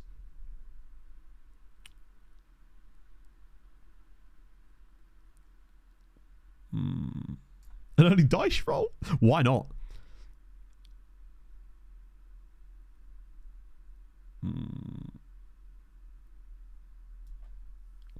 I'm about to do something really silly, but sometimes needs must.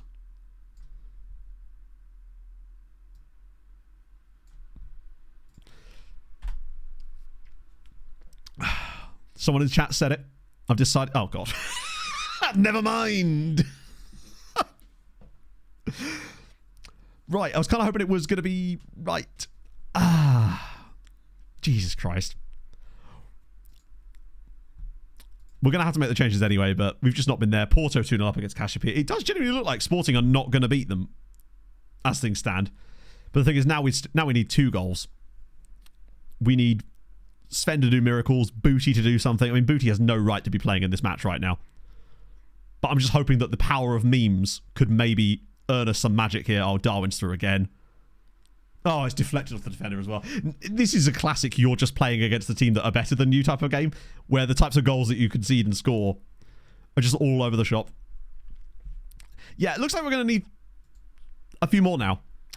Fuck it, very attacking it is. It's not going to help us, but... yeah, you're right. They will get a penalty now. For a push or something. They've just grown into the game. Oh. Good work there, but I was kind of hoping if he brings that under control, maybe there's a chance.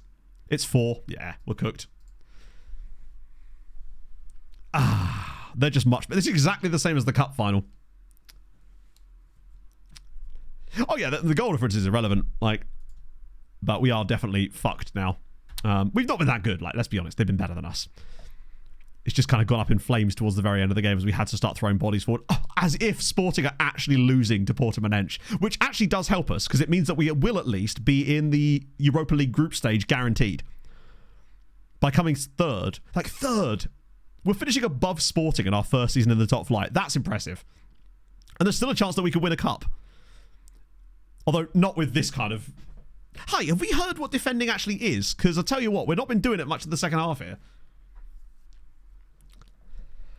Oh, if Cassiopeia could just find 3 goals in the next 2 minutes, that'd be ace. Porto at the last moment sneak ahead of us. Nunez is just, they popped off really. For the last 20 minutes of the game, we had to throw stuff at it. Basically. That was our only shot of winning that match was, a draw meant nothing to us. It takes out some fixtures early season. It guarantees us the bigger sum of money. The one downside is it is Europa League, which means it's going to be a much tougher opposition. Although it does mean more games. So we get 8 league games instead of 2 league games to play. So that's going to potential chances for money and TV revenue and stuff like that. So there's potential for us at least to get a bit more cash out of it. And we'll get more more base round cash for actually getting in there in the first place. I can't believe Sporting lost at home to the bottom and already relegated side, and we weren't able to take advantage of it. All in all, though, I think we were probably the 3rd best team in the league this season, so we probably finished exactly where we were supposed to. I can't really complain. Qualify for Europa League. Yeah, more coefficient points. That's what we really needed. That was the final game in the league. We do still have one more game because we've actually got the cup final in a minute. And also, it's our first season in the top flight. We've come third in our first ever season in the top flight. Oh, the XG table's buggered off because FM's useless. It'll be in here, won't it? Yeah. Conceded a bit more than we were supposed to, actually. Wow, that means our goalkeeper hasn't actually had the best day. So, we finished where we deserved to finish, really. I'll 100% take that. As if we were actually deserving of third place. That's mad. What a lovely little team we've got cooked up here. And now, midweek game, Brighton and Sheffield United. See what happens with there. See whether Sheffield United are going to be playing Champions League football from the second tier. Yeah, I don't know how Harvey Barnes has even managed to make that happen. I think we're going to have some suspensions, but those won't be for all Portuguese league competitions. That's fine. They'll be in the final. Yeah, no, I mean, we deserved to finish above Sporting in the end. They were the one of the three that it felt like we had their number a little bit. I know we beat Porto in that one game, but no, we did Porto home and away, didn't we? Adventurous manager. Ooh, let's have a look. Tom was on international duty after that. He probably will get a cap there. Oh, there's 100% more. I mean, they'll have to go to the back of the list, admittedly, because I've actually recorded weird FM videos all the way up till next Thursday. I've made 7 of them on Friday. There was so much stuff I found in that save I was looking through. And obviously stuff in this one too. What was I checking? Oh yeah, their manager. And it's Bruno Fidalgo who is attacking. Okay. Maybe they're just going balls to the wall. Tremendous. He's the new lad. Oh yes, you're right. Yeah, they had a random regen guy before, didn't they? Seems to have done okay for them. I'll have another look. Yeah, their previous manager got poached by Bilbao. Basically. I'll just find him the old-fashioned way. In fairness, the new guy's done okay at stabilising them. It was this guy, Rodrigo Almeida, who is very cautious. No way. Wow. If they did get into Europe, they'd have been absolutely useless. That's surprising. That was like one of the worst ones. Although that would sort of explain the random XG anomalies that they're having, perhaps. Sadly not.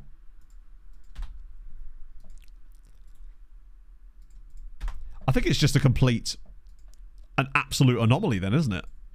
Has the Premier League finished now? It has. Who actually got relegated in the end? Oh, wow. Sheffield United actually won their last game of the season in prep for the Europa League final. Villa do survive in the end, barely. Brighton are actually going to end up just getting into the Champions League like totally fine, aren't they? Any crazy shit further down? Birmingham Forest is the Championship playoff final. Sunderland actually won the league. The usual suspects go down. Oxford United back to the Championship along with Plymouth and Pompey. Wrexham don't go up. Actually, we've got things to be doing. What we're doing. Youth Intake. We did get an Anguillan in the Youth Intake, and he's not that horrendous, and he's from a place called Blowing Point, which is something. Or was it Point Blowing? No, I think it's Blowing Point. But there wasn't any really amazing players in the Youth Intake, sadly. Barely. Well, by barely, I mean they came 17th in the Premier League. I'd call that barely staying up. Did Preston break it?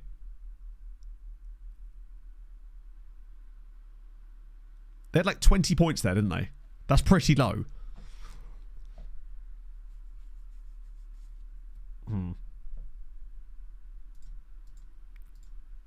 Right. Tom was training quite poorly. I wonder if that's going to affect his development a little bit. £24 million he's worth. I mean, he's got... Oh, I forgot I actually had a contract extension clause in him as well. Thank you, past me. Bigger and Goy is still pretty solid. Yeah, Pog, I figured that once I got to like 5 hours, it was probably about time I sat down, frankly. Praise some conducts. Yeah, we probably could, actually. Let's just check out the Sheffield United and Brighton. I think Brighton will end up winning it like 3-1 in the end. Just because they are a better side. And they finally... Oh, no. So close. Oh, yeah, I forgot you can't do that, can you? Nico Williams and Joao Pedro. Damn, that would have been such a fun story. Curse you, FM, as usual. It gets you so close to having nice things, but not quite. Let's have a little look at some individual trainings. Basically, any player that's like a first teamer. Kiembe for sure. Oh, he's not needing a rest again, is he? Good Lord, Hernan. He really does, like, struggle with a bit of that. Has he got really poor natural fitness? Just any little bumps we can give these guys before the final would be great. Jarrett training. I think he was. I'll have a look in a sec. Maybe that's why he's training so well, because he's not training anything. Damn, a lot of the really important players are actually training really nicely, which is good news. I realised this is the wrong diet. I was meant to be doing Rosales, there wasn't I?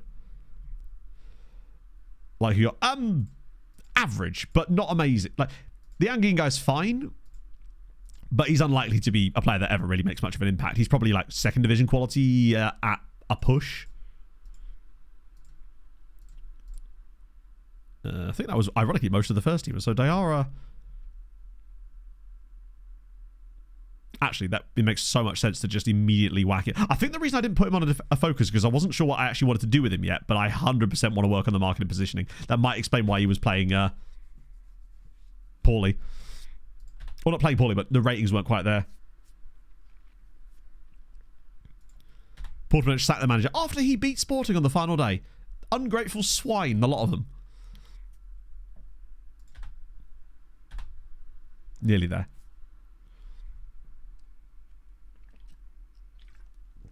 Yeah, it's the Junior League. How was your run, Basil? Yeah, grow up, Brighton, indeed. Like,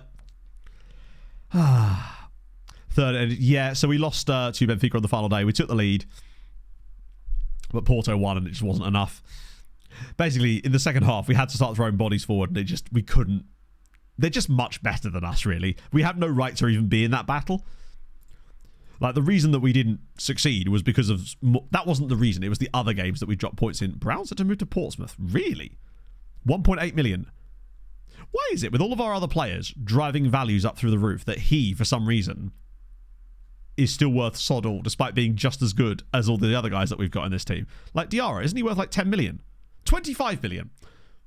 Like, he is better, of course. But it's just crazy, the difference between them. Transfer budget. We haven't been given a transfer budget yet, weirdly. I think that's because of the cup final still to come. They've not actually set our budgets. And he's English. Yeah, I know. English tax, right? Like, Pompey can give me 10 million. I won't take it, but they can give me it. I assume the board are waiting to see, even though we are in the cup final, we're going to be in the group stage of the Europa League anyway, but it is weird that they're waiting for that. But I guess it's just because it's still, like, outstanding situation. I like that even if we win this cup final, we still won't get... The prize money we get for winning it is less than what we got for losing the League Cup. Because apparently the FA of Portugal really do not value this competition at all. I actually don't think we're going to get much in terms of value. Wait. That's amazing.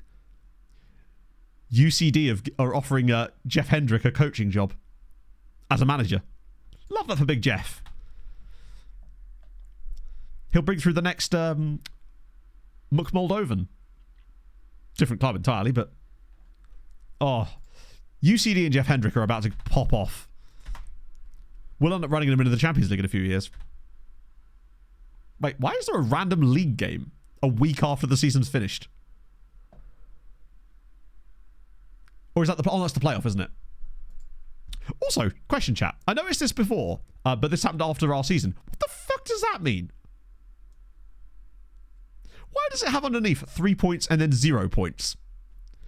Is that a visual glitch? Like, because I noticed this when I was doing the off-camera bit at the end of last season after we got promoted. In the playoff bit, I saw all these things where it said 3 points / 0 points. Do you reckon his chav's got relegated again? Hendrick managing in Ireland? I think it must be some kind of visual glitch. Because the only time I've seen it is in Portugal. But after last season finished and I was just finishing things off to get to the next jumping on point, I noticed it in there. How the draws go. You know, yeah, maybe. Imagine if there was a way you could... Oh, so it factors in the league points, like if there's a draw or something, it could potentially say, hey, the team who finished higher in the league is the one that gets the bye. Kind of like in Serie C. The hype train was insane, Basil. Again, chat, thank you so much for that earlier. That was Very, very ridiculous of you. But I am, as always, with these things, incredibly grateful. Lima's starting. He has to. We need that extra oomph that he provides us. And Chavez Brown is just better than Rosales. Got to put the best foot forward. And they are them. Although Rosales will definitely come on the bench instead of, sadly, Rigambuti. UK summertime. If anything, it's actually brighter than last time now. We take that. Fair, I've eaten and left none for later. It looks like they're wearing my face as a skin suit. 35% less grateful. Yeah, that's an interesting... I was surprised by that, where they went, 35% off subs. And I was like, that's kind of cool, because they do this thing sometimes, like September, where they just reduce the price of subs. But what they've just done is they just reduce the price, so you just get 35% less of it as well. It's like, okay. Glad we had some say in that. Get the show's job done. Matt to go. Superb work, chat. Under 18 training, I don't tend to touch under train. The only time I mess with under 18 training is if it's a player that I've taken a specific interest in, and then I'll take over their own training for the most part. But a lot of the time, unless they're a player that I care loads about, I will probably just leave it to my assistant, and usually they won't mess it up too badly. Steinmetz is, his average rating definitely hasn't been there, and we do need match fitness, but Chavez Brown's ratings are good enough to keep him in the team. Let's go. Pinto is unhappy. First, he was unhappy because I didn't sell him to PSG. Then he got over it, and now he's unhappy because he wants to move to a bigger side, so he's got more chance of being in a national team, which is hilarious because, again, we're third in the league and have just qualified for Europe next year, but he doesn't believe that he'll get noticed. Even though I feel like, personally, you get more noticed by being that good in a team like ours. Oh, I think the lighting engine just randomly switched itself on again. Ego's a bigger number, better person. I guess. It's true. My ego has been firmly... I don't know. Honestly, I tend not to see that number of... I started to base my personality around it. Let's put it that way. I more feel ego boost when people just say nice things, honestly. That keeps me going, makes me feel happy. Even though I'm really bad at accepting compliments. Right. Turns out it's chosen the cup final to start glitching out. It's tremendous. What personality in it? My personality is okay at stuff. What do you reckon? We take the lead again and then lose it, just like we always do. Valverde, what a chance. Pinto is not good enough. Not to play for Portugal, no. He'd get into some national teams, but he ain't getting in their one. Like, Portugal will probably have at least two ridiculously good keepers that would be ahead of him, for sure. But Diarra's really started well. He created that chance, which is good. But this always happens when we play Benfica. We start strong. And we often score as well. But then they just wake up. Inevitably. And that's when it all goes wrong from there. I think our best bet might genuinely be just try to get extra time against them and win on penalties or something. Oh, for God's sake. Yes, we beat Sporting 2-1 in the second leg. And then we beat them on penalties to get to the final. And Sven scored the winning penalty. Because of course he did. I am eminently flappable for sure. Sorry about this, chat. Hang on, I'm going to try the last resort. 2D Classic. Load in here. Back to TV. Bang. The church is right. They're ready for the occasion. Oh, good lord. Are we going to, like, mark anybody? Oh, no. Such an annoyingly simple goal as well. We just cannot beat Benfica.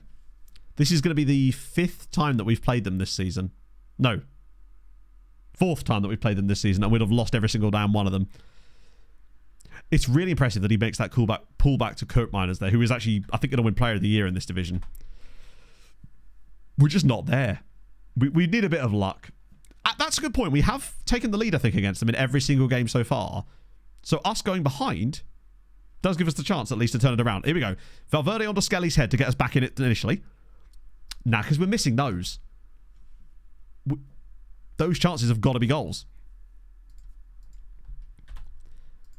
Might be my best work yet. Jesus Christ. Oh, Lima's hurt himself now. Oh, Coke Miners has hurt himself too. We're a bit harshly done by to be a goal down here. Like, the first half's been okay.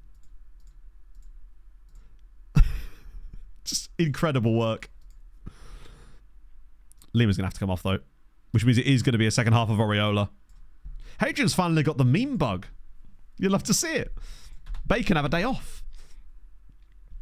Right, so, oh, they brought in Kang in Lee. It's got much easier for us, worry not.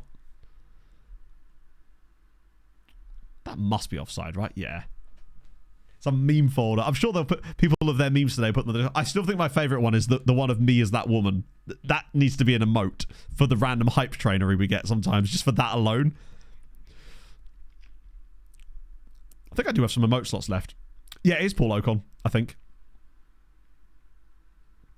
They are just better than us. It's only 1-0 though. Like, we get a random goal out of nothing, try and scrape our way through to something. Maybe there's still a chance. Tommel. Valverde. Wait. Oh, come on, man. The thing is, if that's not Benfica, that's just in the net, isn't it? Like, there's such a good chance that, again, it's just... Oh, that's what Chavez Brown is so good at as well. Those back post, like... Those back post headers. When he just makes those runs. He's so good at it. Oh, big save as well, actually. I thought that was going to go in. Right. Okay. Time to cook. I don't know what's going on here. Brown's been appalling, but Tommel's been appalling as well. Smates is in. Carpio's been bad, so it's going to be Steiny. And then we save the rest for later. 20 minutes. I might throw it on attacking as well, but my concern with doing that, basically, is I think that's what led to us getting ripped apart by them last time. I think against a team like Benfica, that just doesn't work. Because by then you're essentially just taking more risks. And I think we could still trust the strategy to create chances, because we have. Never mind. Literally, as I make the subs, Darwin Núñez scores again, and Benfica are going to win the cup as well. They're going to beat us in both cup finals and on the final day to cost us Champions League. Right, now we might as well throw it on attacking. Head down, not up. It's weird, because he's a really tall player as well, which makes it more annoying. In that he's the kind of guy... Wiggly Grub, thank you very much for the follow. Like, his height is what allows him to win those headers, but he just has this annoying habit of just blasting it over the bar every time he gets in those positions. Oh, I'm starting to dislike Benfica in this save. Like, to lose to them in both cup finals and on the final day of the season to lose out on Europe. Well, not lose out on Europe, lose out on the Champions League. I mean, we did better in that game. We gave it a go.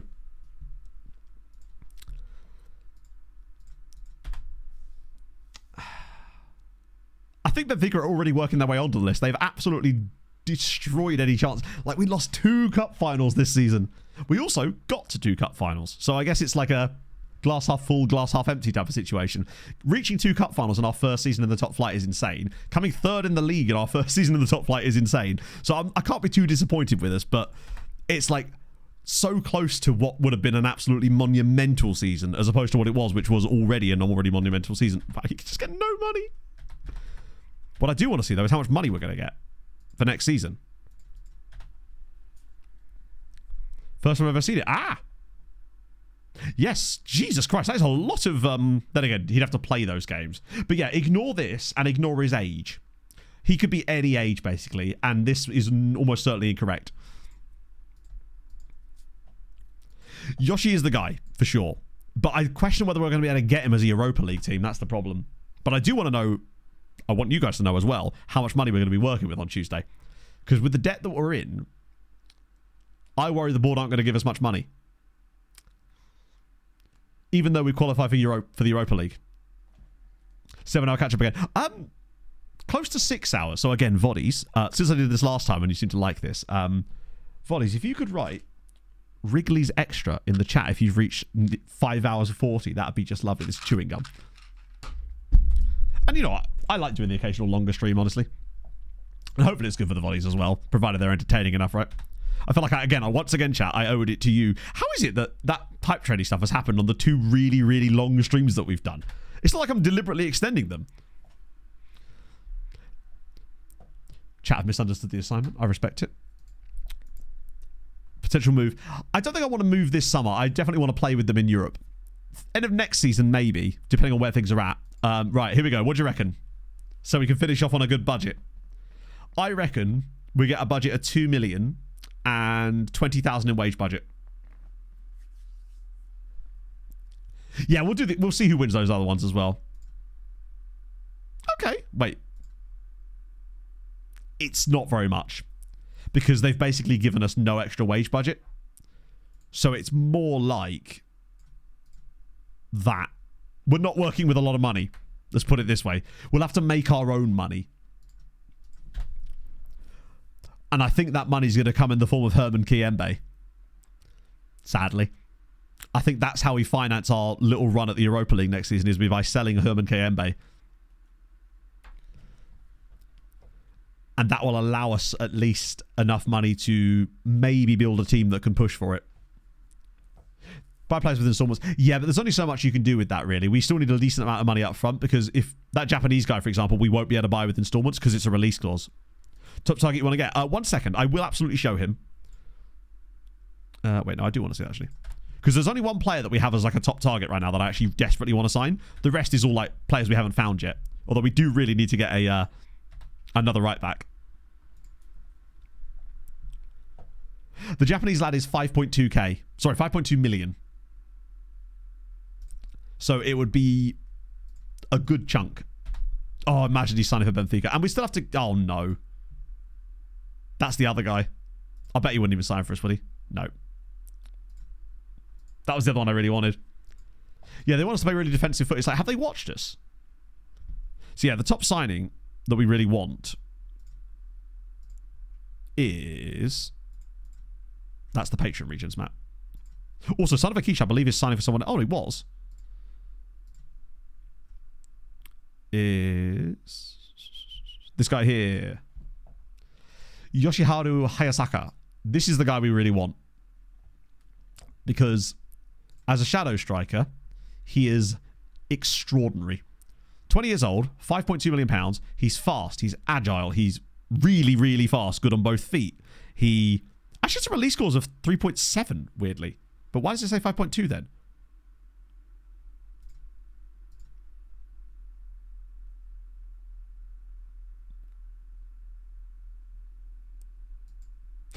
FMB weird like that. Old report? But it's weird that it has no foreign release scores. Sorry, no release scores normally. So where's that gone from? I mean, maybe it's a new deal, I don't know. But we... Strange. Either way, he's the player we've been looking for this role. Basically, he ticks every box that we want in this position. So he's the guy I would really like. I think he's the only guy that could really knock Lucas Jacques off his perch right now. And obviously, we need to find a right back too. Because I doubt we're going to be able to get that other guy back again. It's going to be the same situation as before. We're going to be spending a lot of the next stream trying to find that right back. Right, so Rapid Wien versus Hoffenheim. And then Barca Real is the Champions League final. Not that I really care what happens there anyway, but... Richest player in the world. Isn't that guy from Bhutan or something? All in any tips? I've really not really done most of them. I've only ever done one like youth only save, and that didn't last that long, honestly. Daz is really a man in chat to talk about that kind of stuff, honestly. Rapid were not on the list anyway. So the only team we've actually lost is Hoffenheim. Yeah, so the team with the Sultan of Brunei's son. The Leicester youth dude. Oh, but Rapid do win the Conference League. That's cool for them. I respect that Rapid have actually gone and won a Conference League. That's fun. Shout out Austrian football in general for that. Okay. Big win for them as well. Unless you enjoy pain. Ah, the masochist save. I see. Right. So just Barca Real. Oh, I'm going to need a long rest tonight, chat. This is why I wonder how on earth I'd ever be able to do like a really, really long charity stream. I don't know how I would have the energy to do it. I use too much energy when I do my shorter streams because I'm just quite an energetic person. That's why I try to limit them to 4 hours. Mostly for everybody else's sake more than anything else. Oh, yeah, we lost Brighton too, actually. Yeah, good point.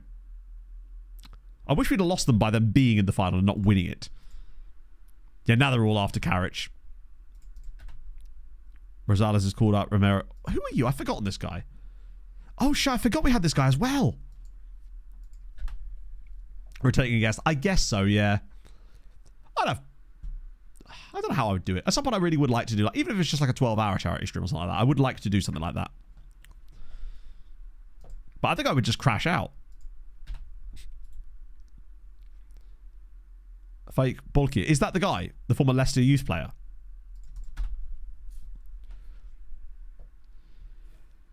To use a squad planner? No. No. You wouldn't catch me using the squad planner. My squads shall forever remain unplanned. I like my spontaneous squads. Pog is a relief streamer. This is the thing, right? She doesn't believe that she's that entertaining, and I disagree. But that might just be because she's usually interacting with me. End stream. Just have all the mods in a Discord call. Inferno would just be doing it from under the table, obviously. Well, that meme needs to die. That particular meme. Let me just check to... Yeah, I realised that the Patreon... Ah, shit, someone's retired. Chat, someone has retired. One of the Patreon regions has fucking retired. We're down to 68 players. Who is it?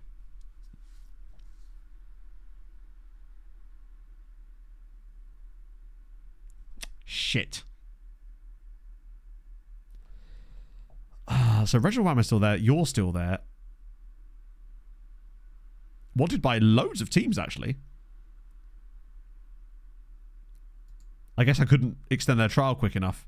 We've lost a Patreon, yeah, and I can't remember who it... I mean, fuck, man. Like, with these guys, I've been really trying.